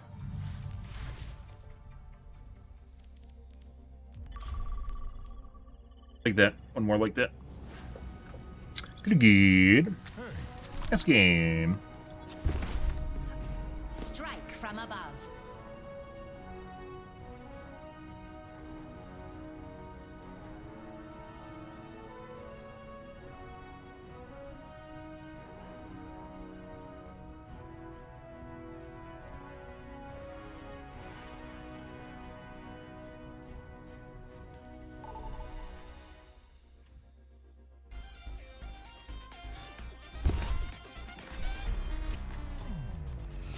Off we go.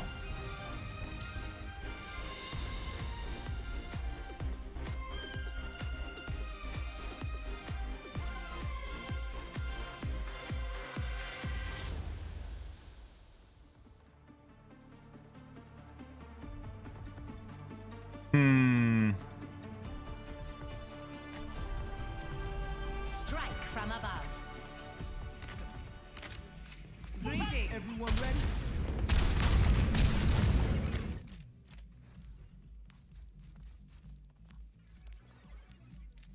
Nothing ventured, nothing.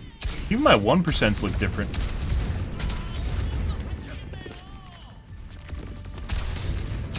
Hey. Why? Why?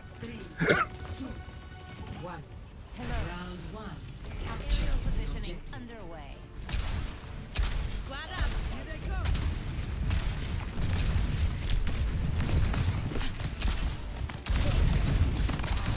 Over here.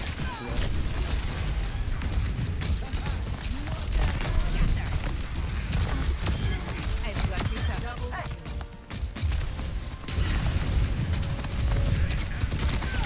Whoop! Can we survive? Maybe. I am taking the point. Establishing aerial position. Enemy sniper on the move. Why does the map seem so bright and hazy? I see an enemy.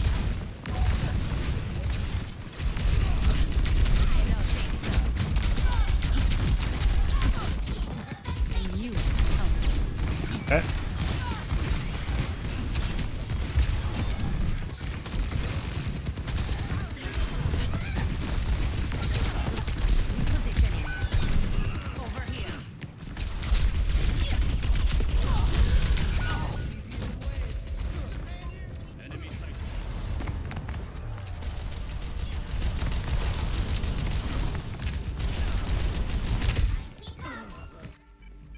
The skies await. Taking to the air.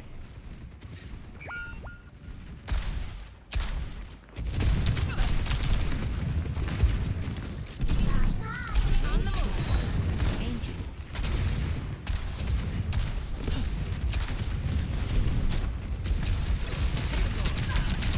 I don't think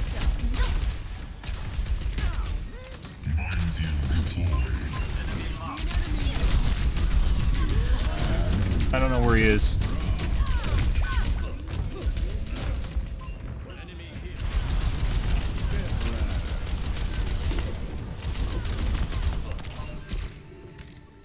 Yeah. Okay, my head's in the game.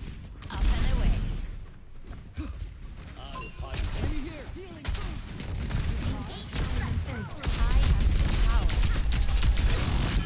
Let vengeance consume you! Justice reigns from above. Enemy over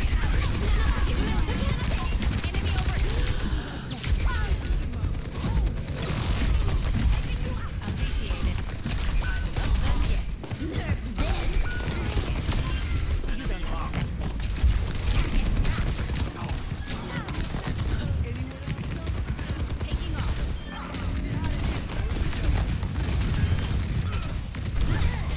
Jesus Christ.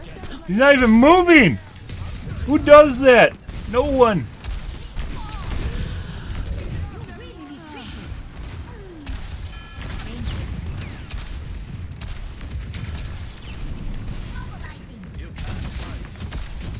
I will not waste this opportunity.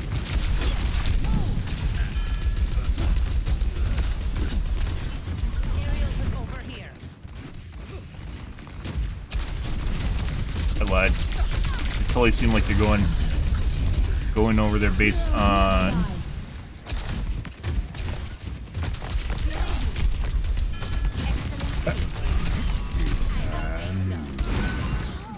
Alright.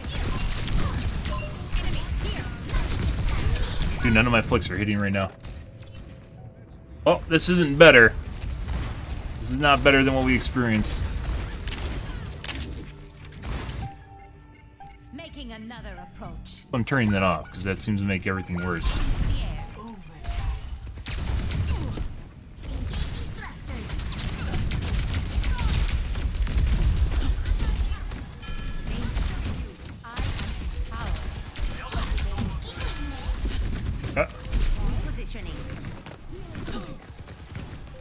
Okay. Now they all shifted over here.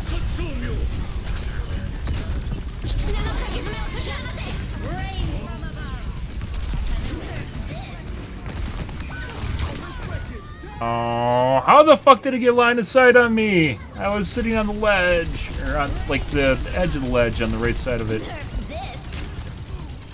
Fuck is that aim? All systems nominal.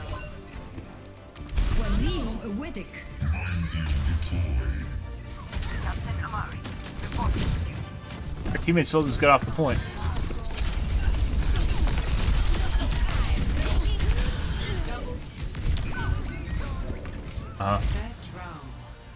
Yeah. And we lost our mercy. My 1% are lower than they used to be, guys. Why is that? Why is that? Feels like shit, too. So how would G-Sync affect my 1%? How does that remotely fucking make sense? Another day, another mission. Like verifiably affects my 1%, not just, hey, subjectively. Oh.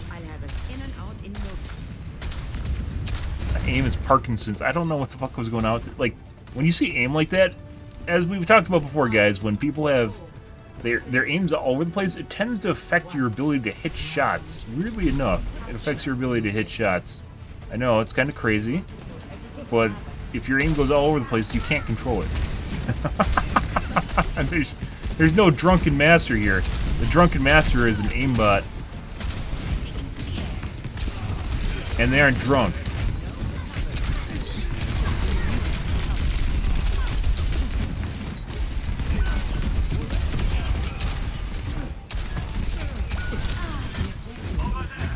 Buddy. I don't know where the fuck she went. Oh my god, it's hard to keep track of shit too.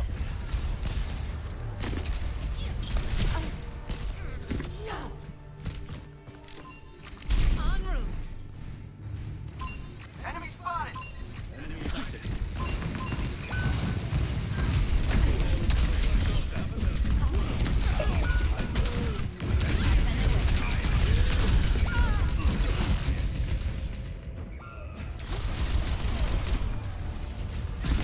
Pretty sure this guy's cheating. That's their tank. That is all over the place, guys. Let's show him some air power.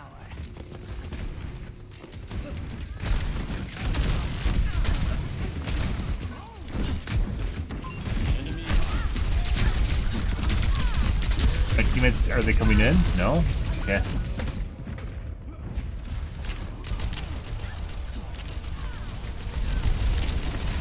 Like it was their tank not spawned or something? Returning to battle. Repositioning.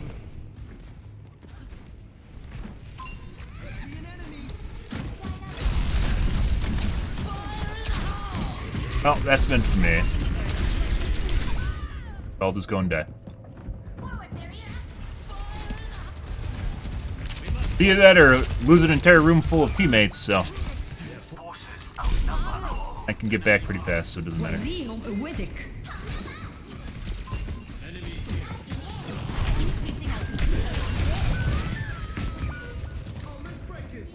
Just spamming the vent?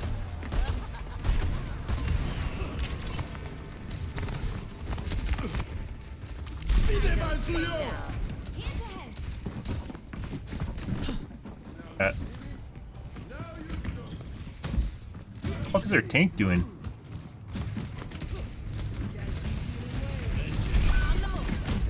Okay.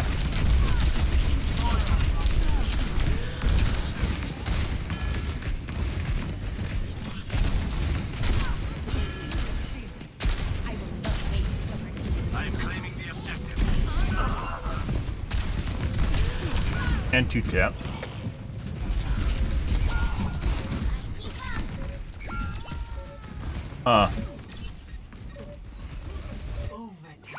Okay.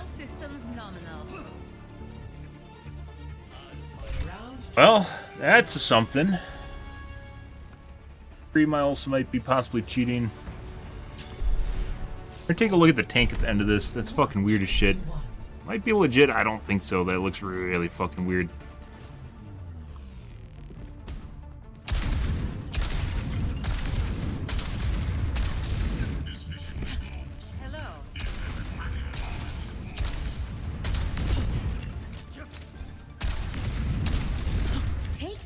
I agree it would. Actually, he's not looking too hot, guys.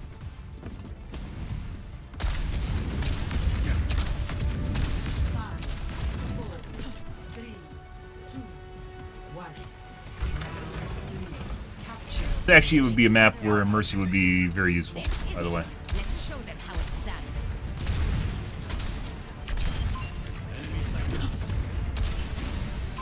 Enemy over here.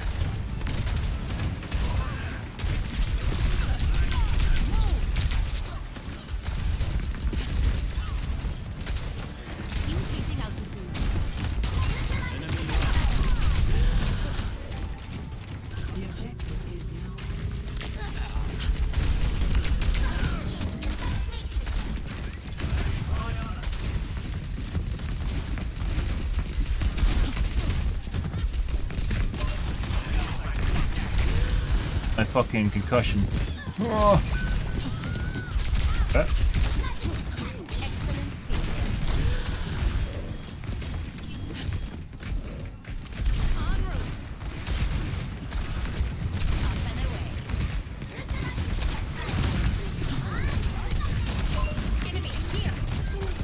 I can't fucking hit directs for the life of me right now, guys. That definitely fucks through to my aim.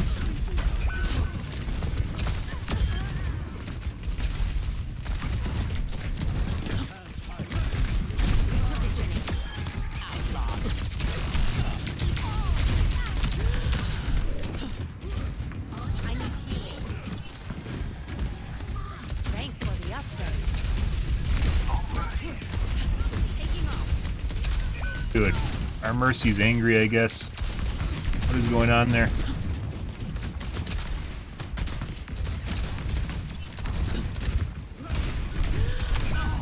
You tap.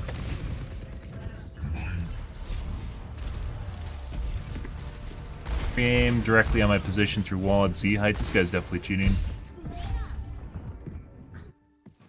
We're still gonna take a look at the tank though.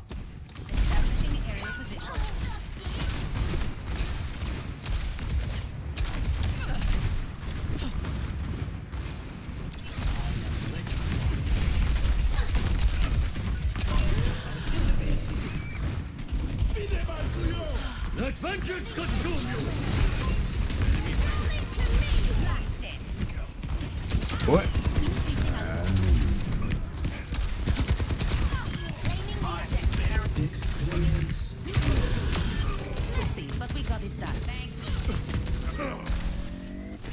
Got them to kite back over the top of themselves and then implode while their teammates overwhelm their position.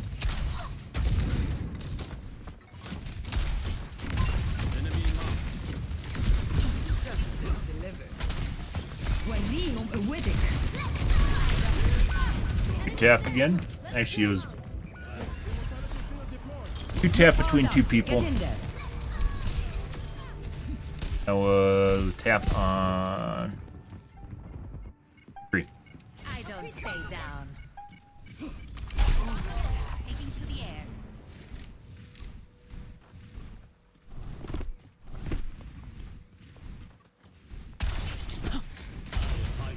Sending care your way.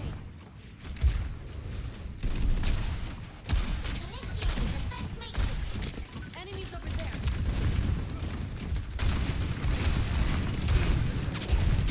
Let me help you with that. Taking off.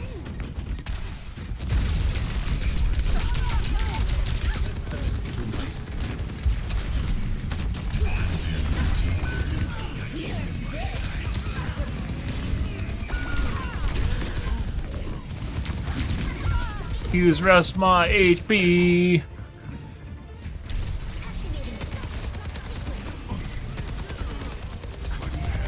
What is he even shooting at? I don't know. Good. Shake it off. Increasing altitude.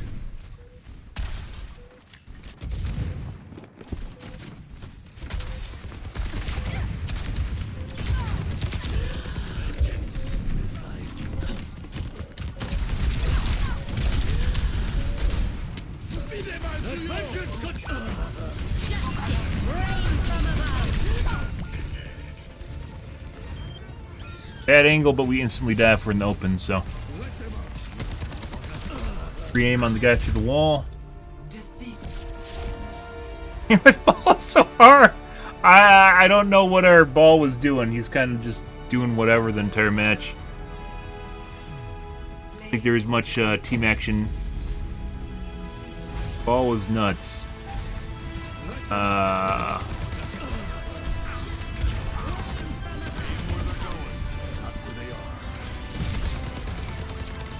Huh.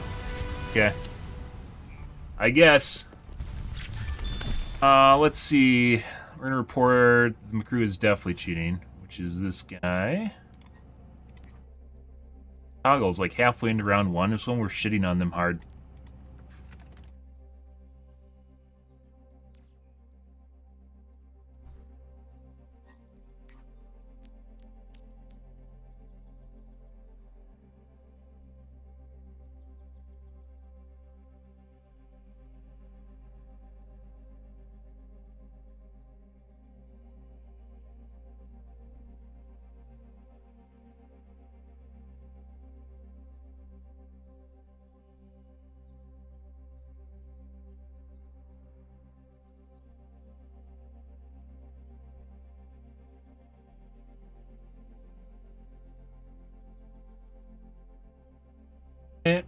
Let's take a look at the soldier now. Once again, I do not feel right at all. We'll fix it in, maybe fix it in a sec. Never fixed, guys. It's never actually fixed. Okay, let's go with round 2. Junkrat, don't kill your bow, Junkrat. Let's go back to round 1.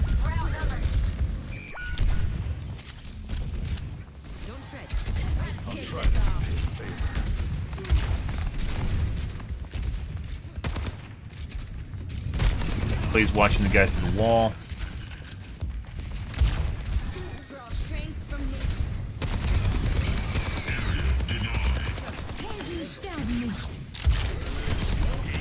Alright, let's go to round 3.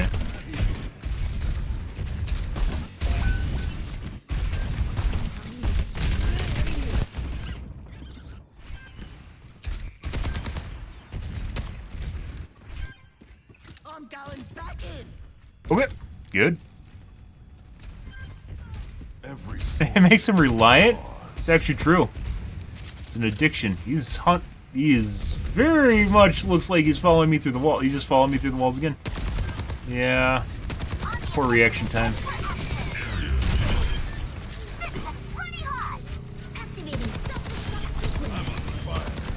Why is he doing that rather than shooting enemies? I don't know.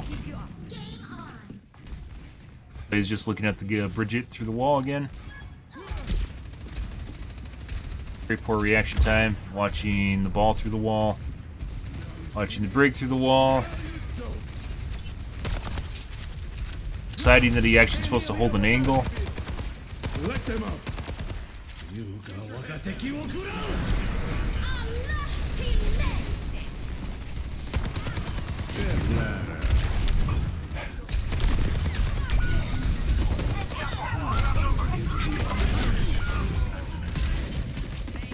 I can't get away with this.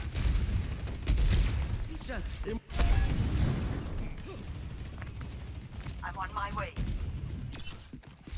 I can't get away with this. Watching the ball and the Hanzo through the wall.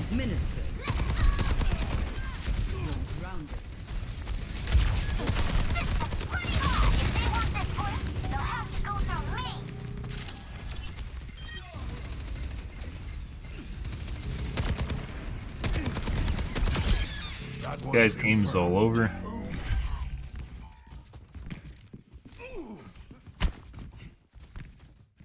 Punching our team through the wall. Remember what I mentioned before where people will punch and spray the wall and act like they're just BMing when in fact they're actually watching enemy teams through the wall? Exhibit B. Like I said, once you start noticing it, it makes perfect sense. It's always in a position where they can see the enemy team too. Yeah. Like they just act like they're memeing when in fact they're actually just looking for enemies. Because then it seems like looking at a wall is natural. When they aren't holding an angle at all.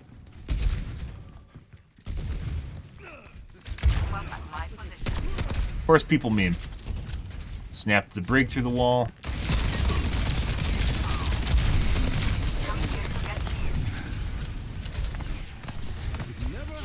Snap to the break through the wall again.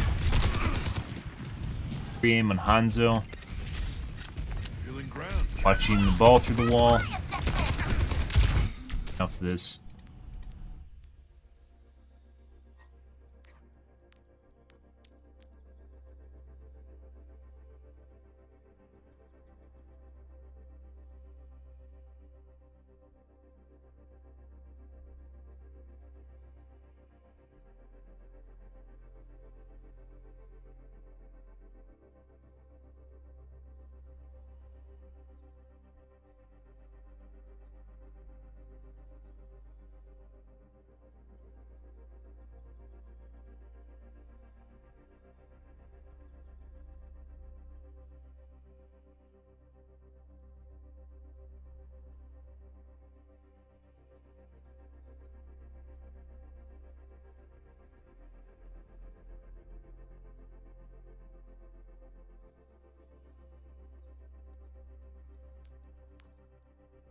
Okay, now the weird one was the tank. The tank looked really fucking weird.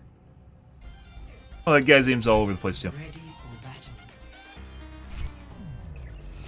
Okay.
You.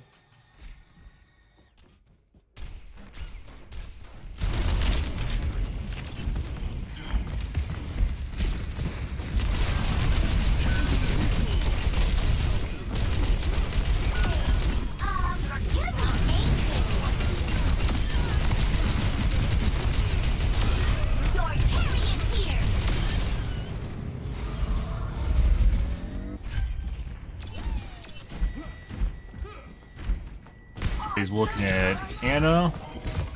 Occasionally looks like he's looking at people through walls. Very weird snapping action with his aim.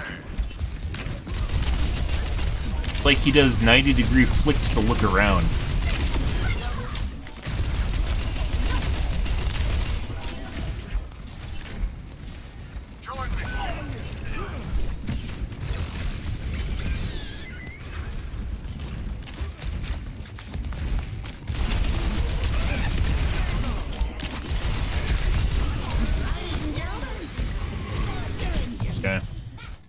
Alright, enough of that. So this is not the solution, apparently. Actually, it might be.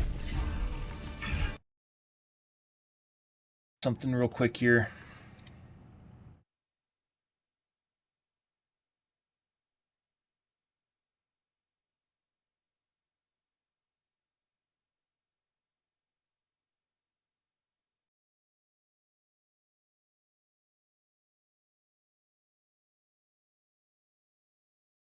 Remember how I said I was traumatized by beef jerky?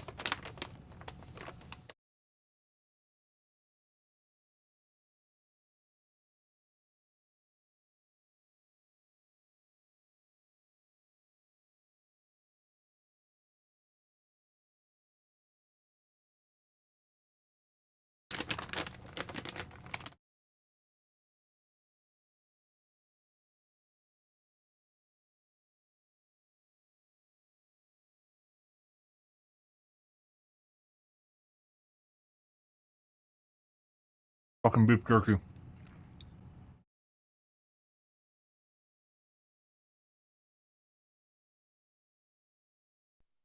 So good.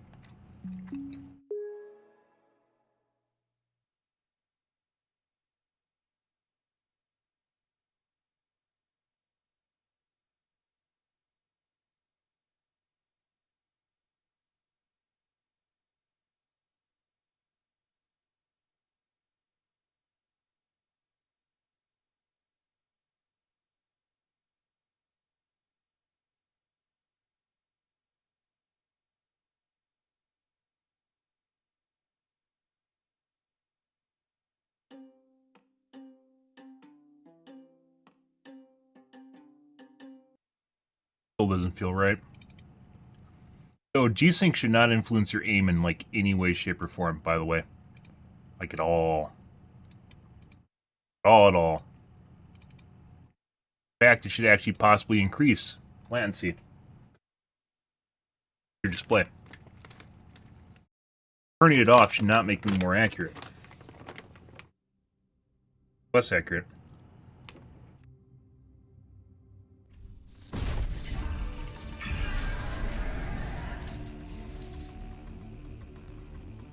Found out how it's made? Nope.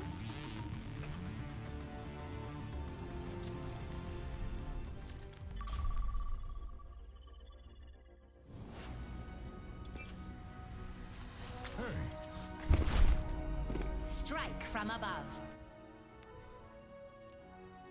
Betty was a beautiful cow living on a beautiful ranch, prancing along.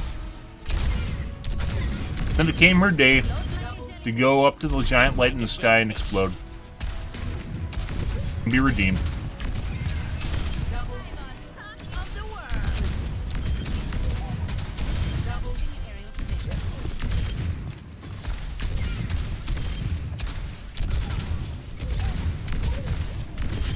Taken down.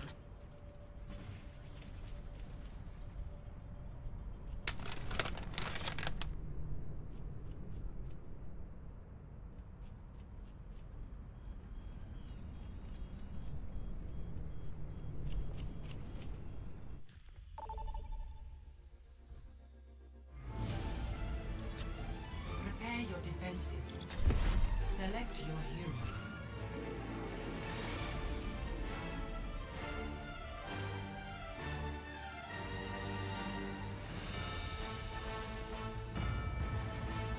Getting to be around that time of the night, guys.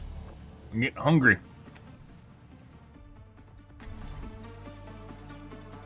Morning, actually. Strike from above. Aerial positioning underway. Ooh, I live for this.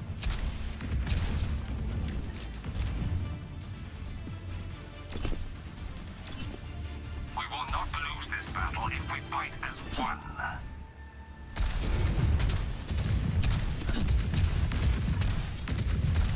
Forget regulation. After this mission, I'm throwing a party. Hello. Hello there. Yes. Greetings. Hello. 5. Hello. 3. 2. Taking to the 1. air. Attackers incoming. Defend objective A. Together Echo. will not fail.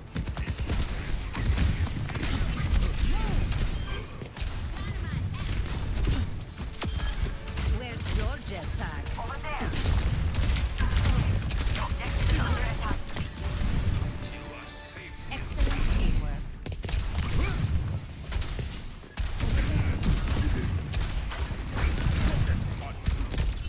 Increasing altitude. Elimination mid-ascent. Concussive out. I think I made it. Weird angle because there's a stairwell there. Got him. Touch the sky. Too close to the edge.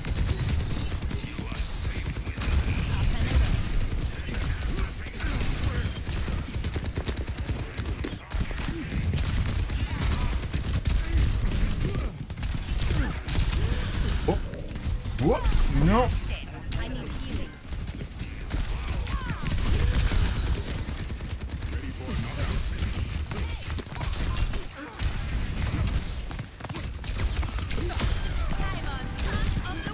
Fuck off, Mercy. I know it's your crack. Oh. Not crack, heroin.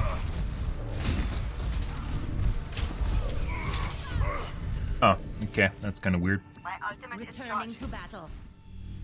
Taking to the air.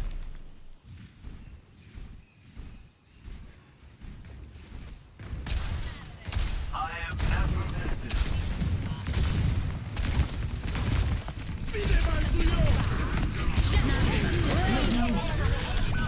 Stay out of my way. I know how to Yep. shield them. Bye, tank. Back to spawn. Let's show him some air power. But I've seen like slaughterhouse videos and shit.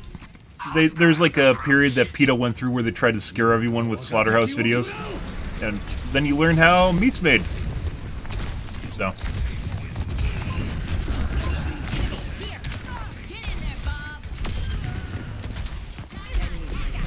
Get him.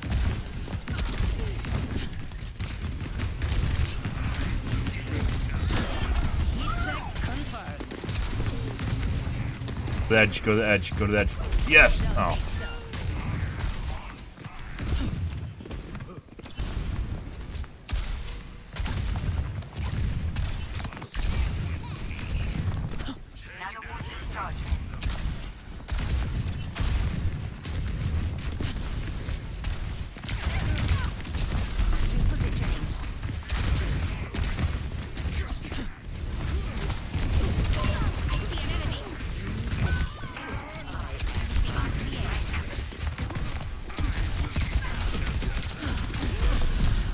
Oh. Okay.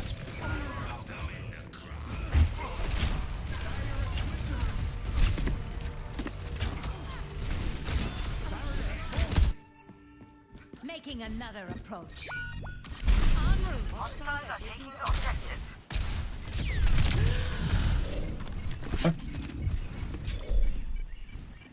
She's gonna blow. I thank you. Thank you. Objective lost. Stop the payload. I knew I could count on you. Did he toggle? He might have toggled. 3,000% accuracy increase doing pop shots.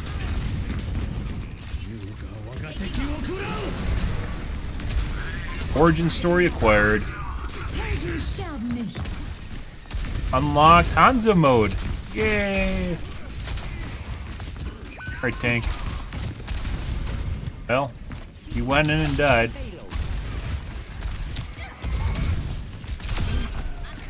Oh.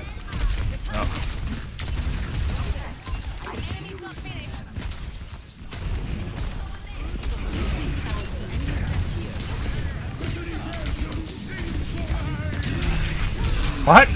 He wasn't anywhere near anyone. What is he doing? He just queued because the fucking ram was queuing. Not the ram. Old man. Old farty pants. Repositioning. Over here. Taking to the air.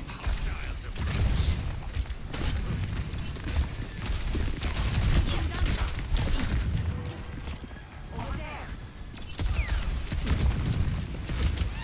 Nanoboost administered. Justice reigns from above.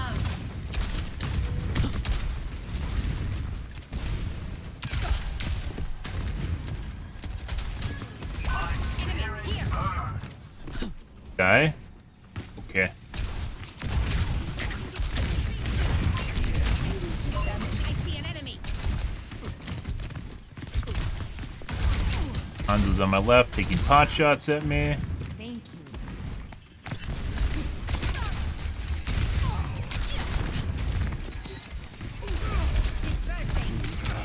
you. The headshot. Yep.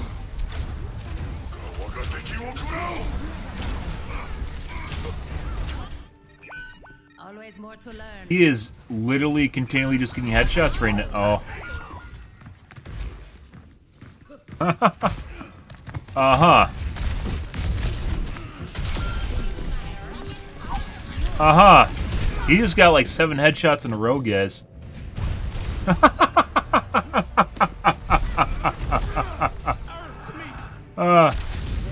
Yeah?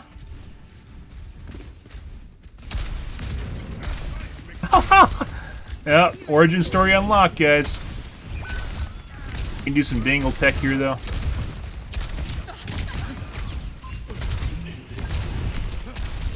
Can't look behind me.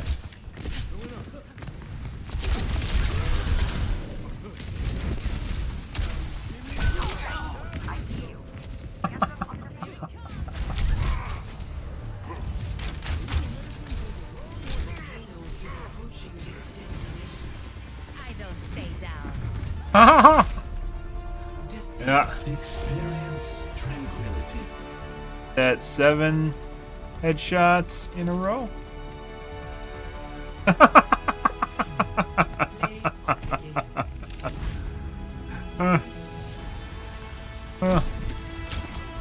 This isn't it. For a download issue.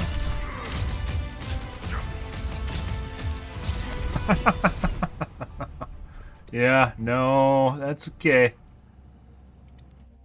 When do you toggle? It's like 2 minutes into the match. This guy. F.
Going on there?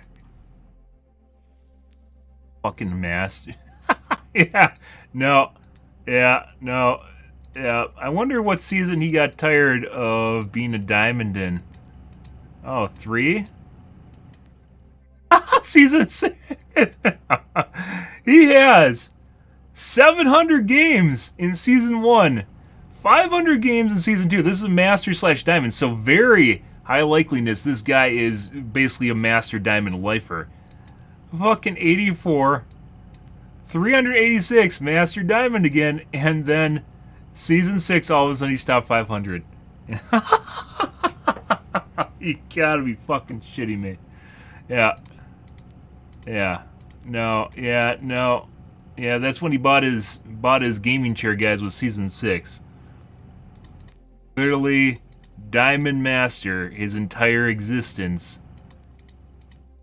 And then he's a top 500 in season 6.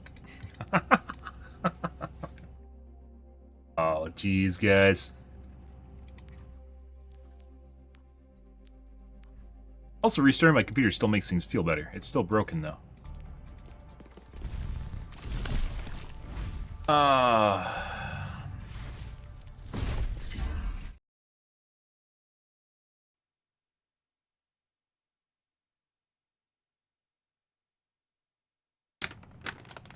You know what I'm going to do, guys?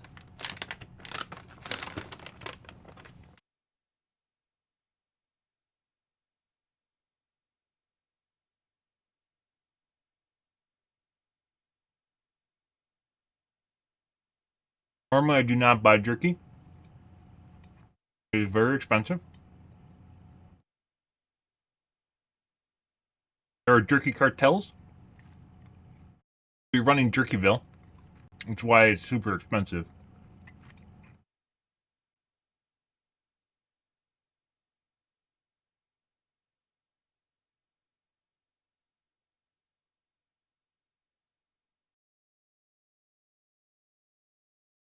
Have to cheat because they deserve to be winners. Ego and hubris. You can't lose. Can't fucking. Especially when the going gets tough. Where the inferiority complex comes in.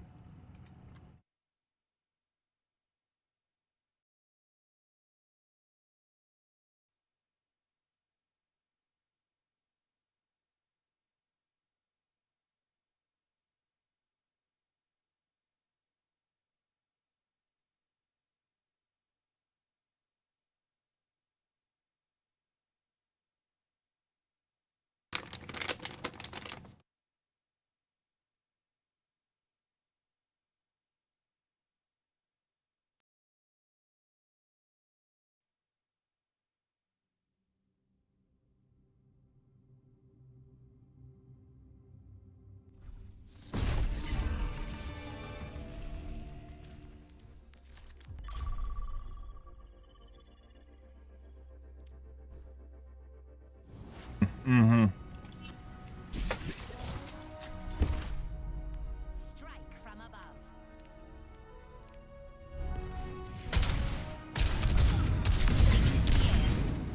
Double swish. Perfect.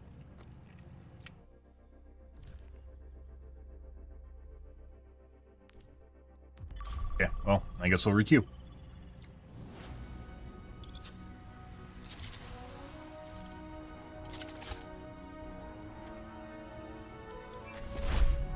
Strike from above. Up and away. Elimination mid-ascent. Repositioning. That had to hurt. I'm on top of the world. You weren't watching the skies. Double.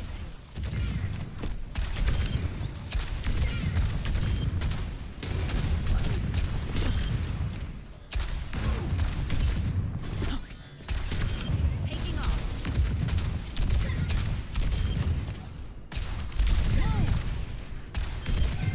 Forgot your parachute?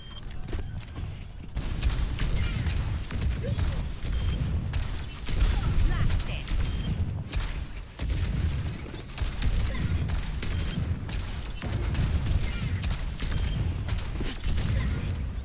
Increasing altitude.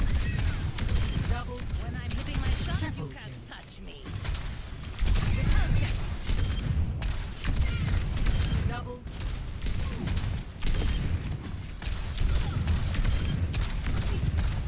Double kill. Move.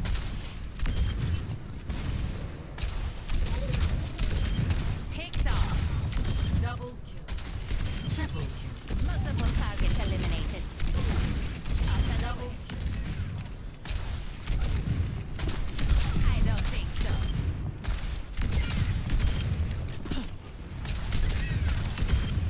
Perfect hit. Double kill.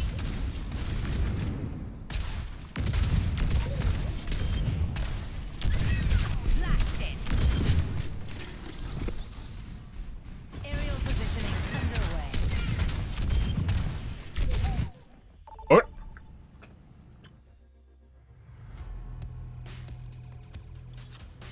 Prepare your defenses. Select your hero. Uh-huh. Escape.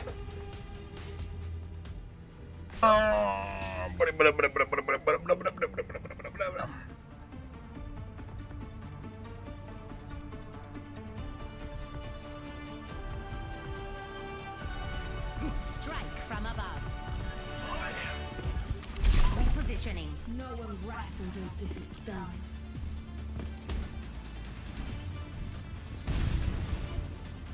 Defend the objective. The eye will not fail. The hand will not flinch. Greetings. Ooh, I live for this. That's a lot of games, by the way. You had like fucking 1,700 games between 3 seasons. That's insane.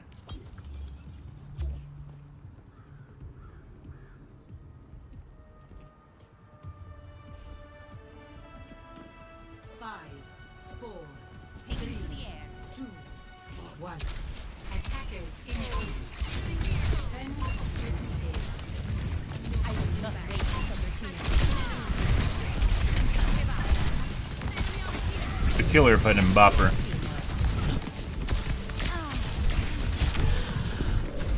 Enemy over here.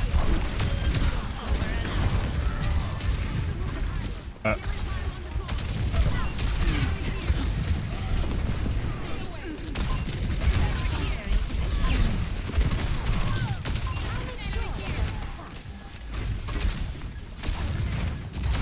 Thanks for the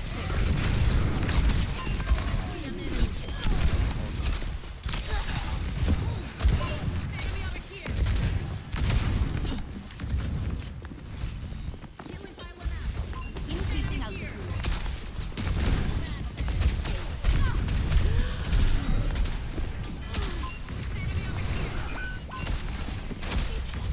The splat.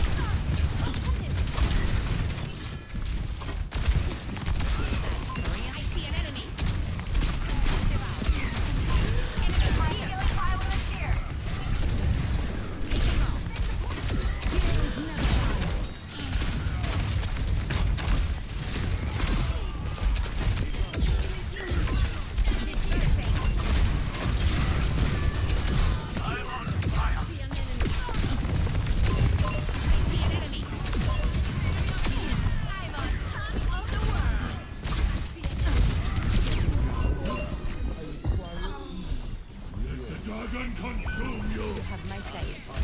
Ah.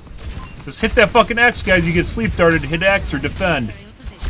Your teammates can see what's going on. And they actually...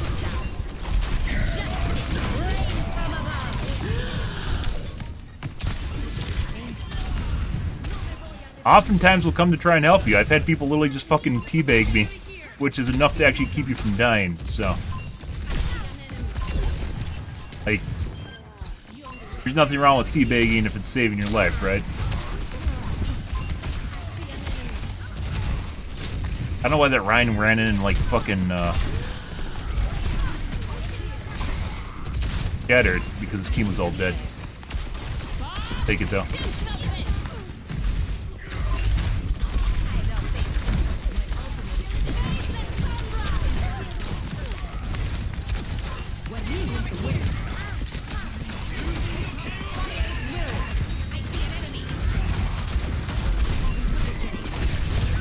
Oh, I think I hit him and did damage to myself.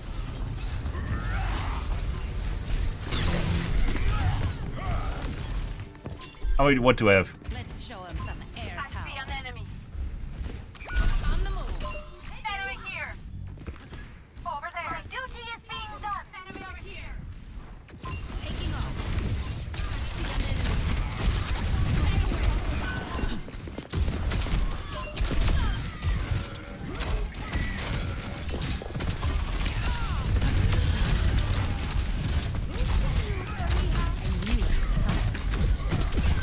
You fucking know her? She's a knower. He ran away. What the fuck is that? Enemy over here. Returning to battle. RNG? How many games do I have? Not that many. I just buy games when, like, I don't have a collection. Even though I used to buy games just for shits and giggles, and I stopped doing that when I got older because I realized I wasn't playing them. Buy games when I want them.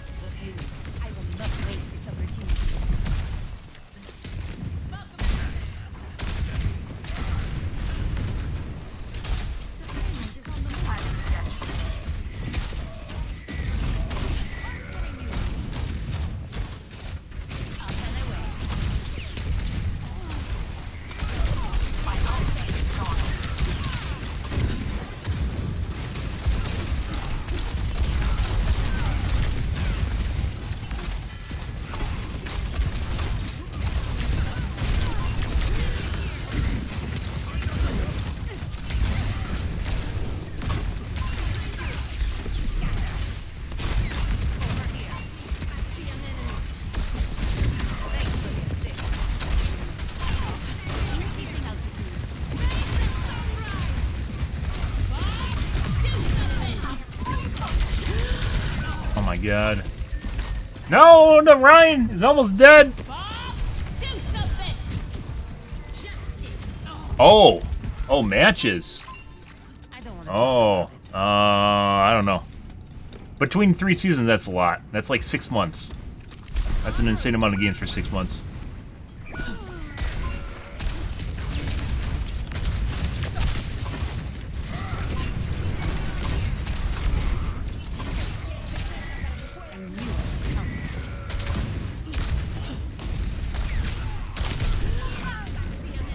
I got shot. Well, I didn't get shot around the corner. Yeah.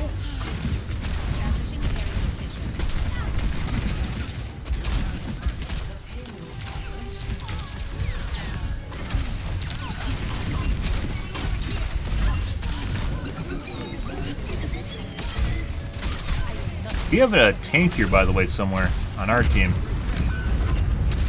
Something.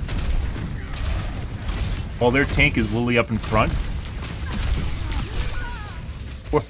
What is our tank doing?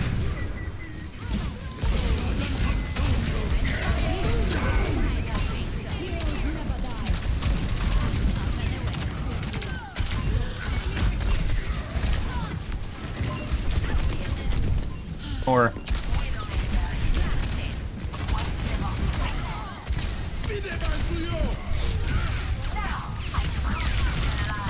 that fucking battlefield is behind me.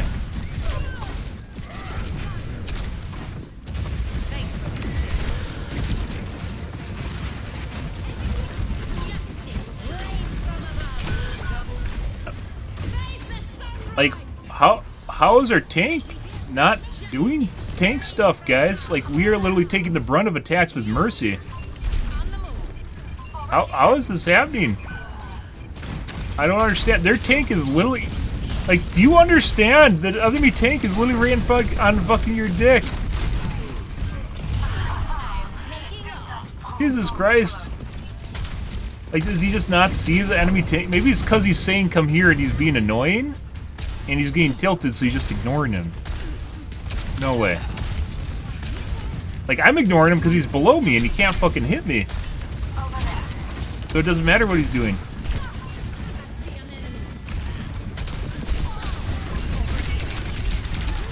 I should use that.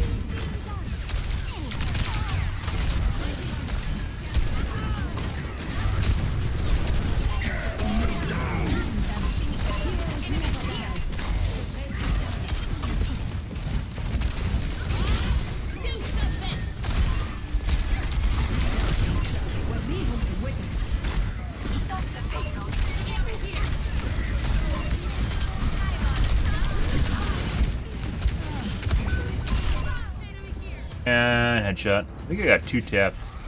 Very low. Okay.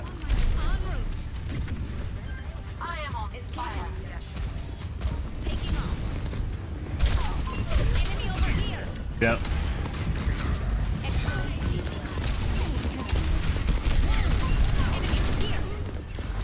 That is very accurate.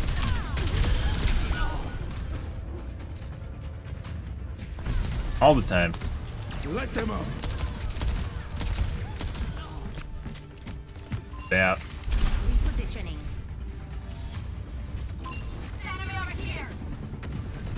Aerial positioning underway.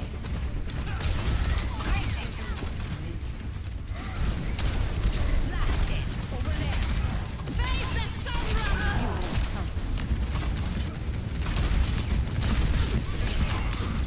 He knows I have an ult. Dead now. Doesn't really matter. Which will be fine unless our tank literally just runs into the enemy team, separating himself from our team, and then dying.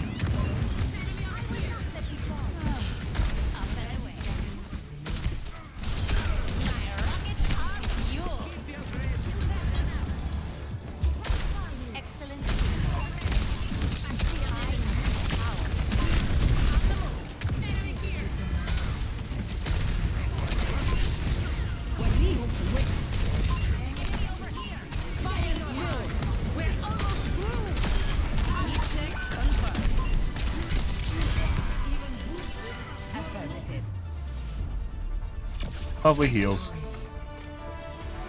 Holy shit.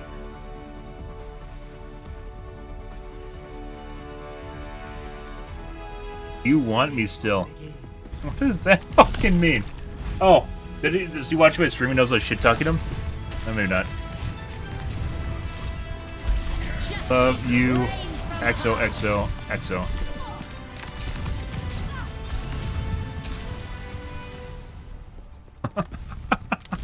It wasn't fuck you, Farah and Mercy. It was just fuck you, Farah. Oh, that's hilarious.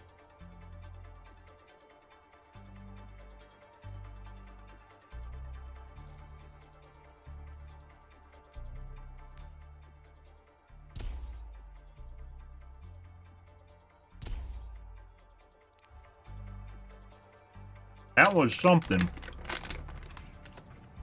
Ash might have been cheating at the end there. Tired of fucking reporting people today. I'm not gonna fucking bother looking at it.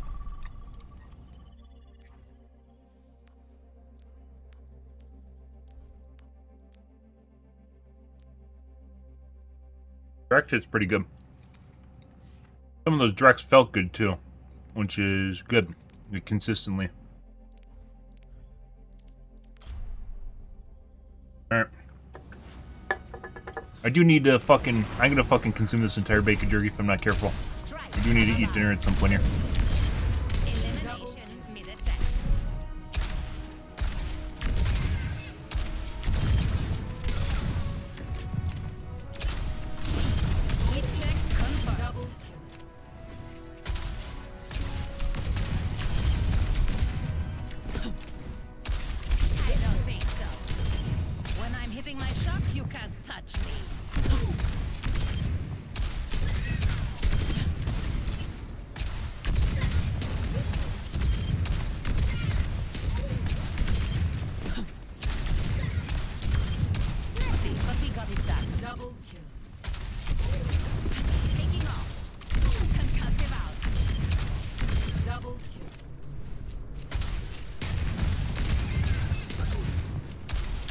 Oh, Smokey.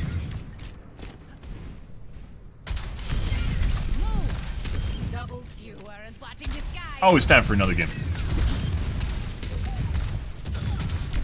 Will this day ever be the same? You know, if I leave right now, what's gonna happen? You only have one day once, you know? This day will never come again.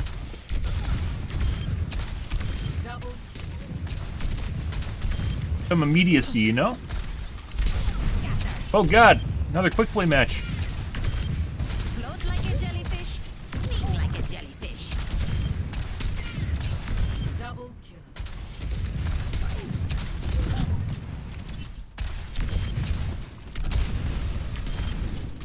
Dispersing. Terminated.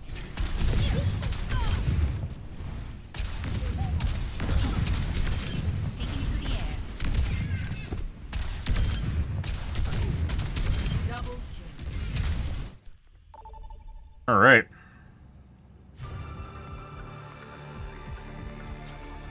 Prepare your defenses.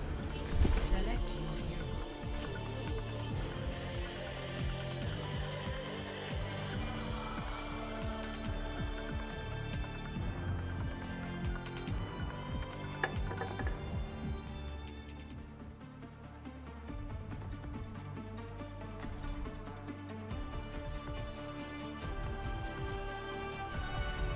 Strike from above. Greetings. Pre-flight checklist complete. Running clean and hot. But yeah, like that match, guys, it felt like we had zero tank presence. I was almost always ahead of the tank. And like I wasn't like overextended or anything. It's just he was never up at the front choke points. He's like always hiding behind our team. Very weird scenario. When he's playing Zarya, up until the end there, where he started getting aggressive, but the point where he's gonna die. Hello. 5, 4, 3, 2, establishing aerial position. Attackers incoming. Stop the payload.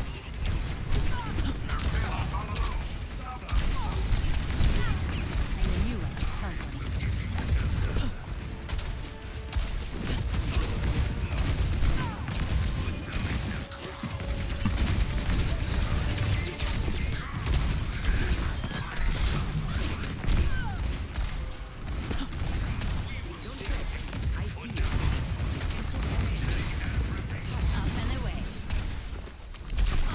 Oh no.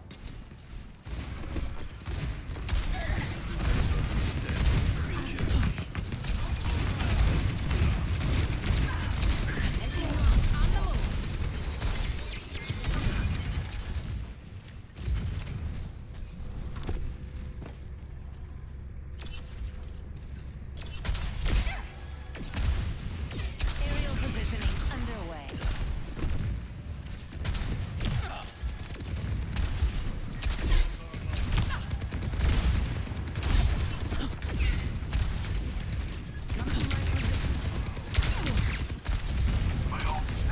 Excellent teamwork. Repositioning.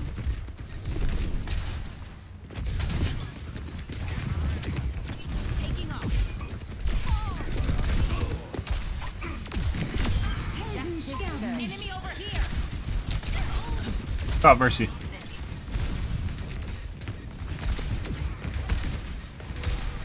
Did it actually fuck off? What the fuck is that?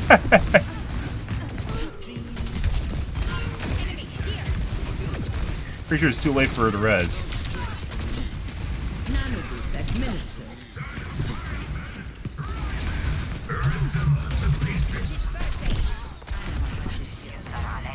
Increasing altitude.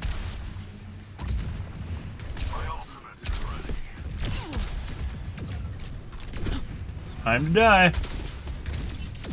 But I'm not going to say that because it might cause an origin story. Dude.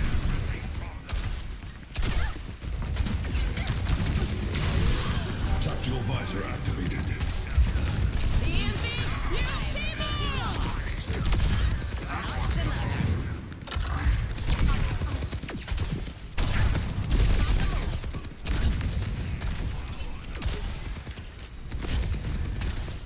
None of my shots are connecting.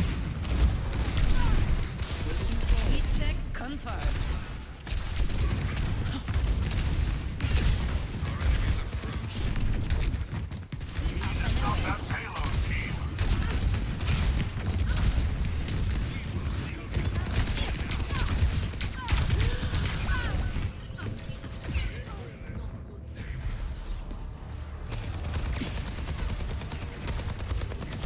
Oh my god, Kyle! Thanks for the host, dude. I appreciate it. Good morning, dude. Repositioning. Good.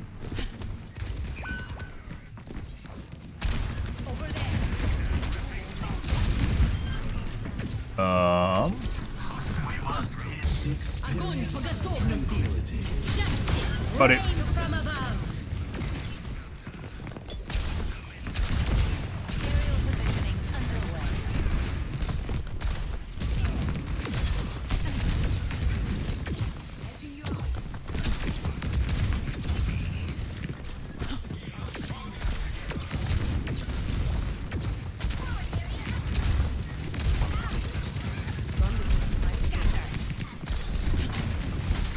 Dude, my aim, I can't hit shit right now.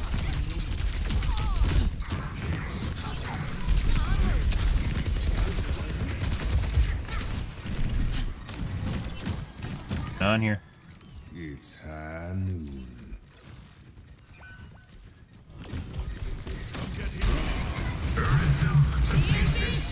He's way on front. That's unfortunate.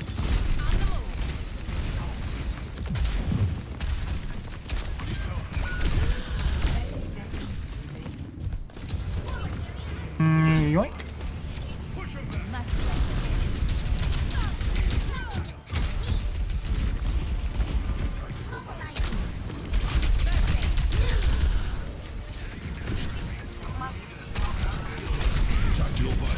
Fuck off.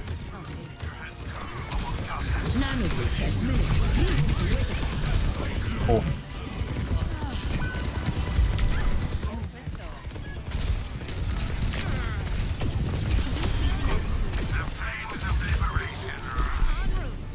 Nice. Good.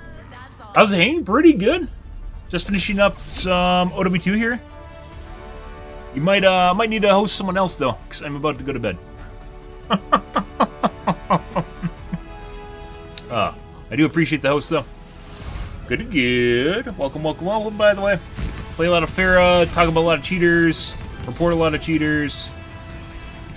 Figure out why my PC is not aiming. 34 and 10, the fuck is that? How the fuck did I hit no one this entire... It felt like nothing was connecting. As opposed to the match before that.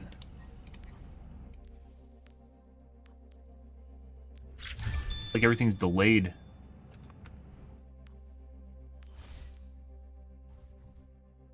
Okay. Alright, guys.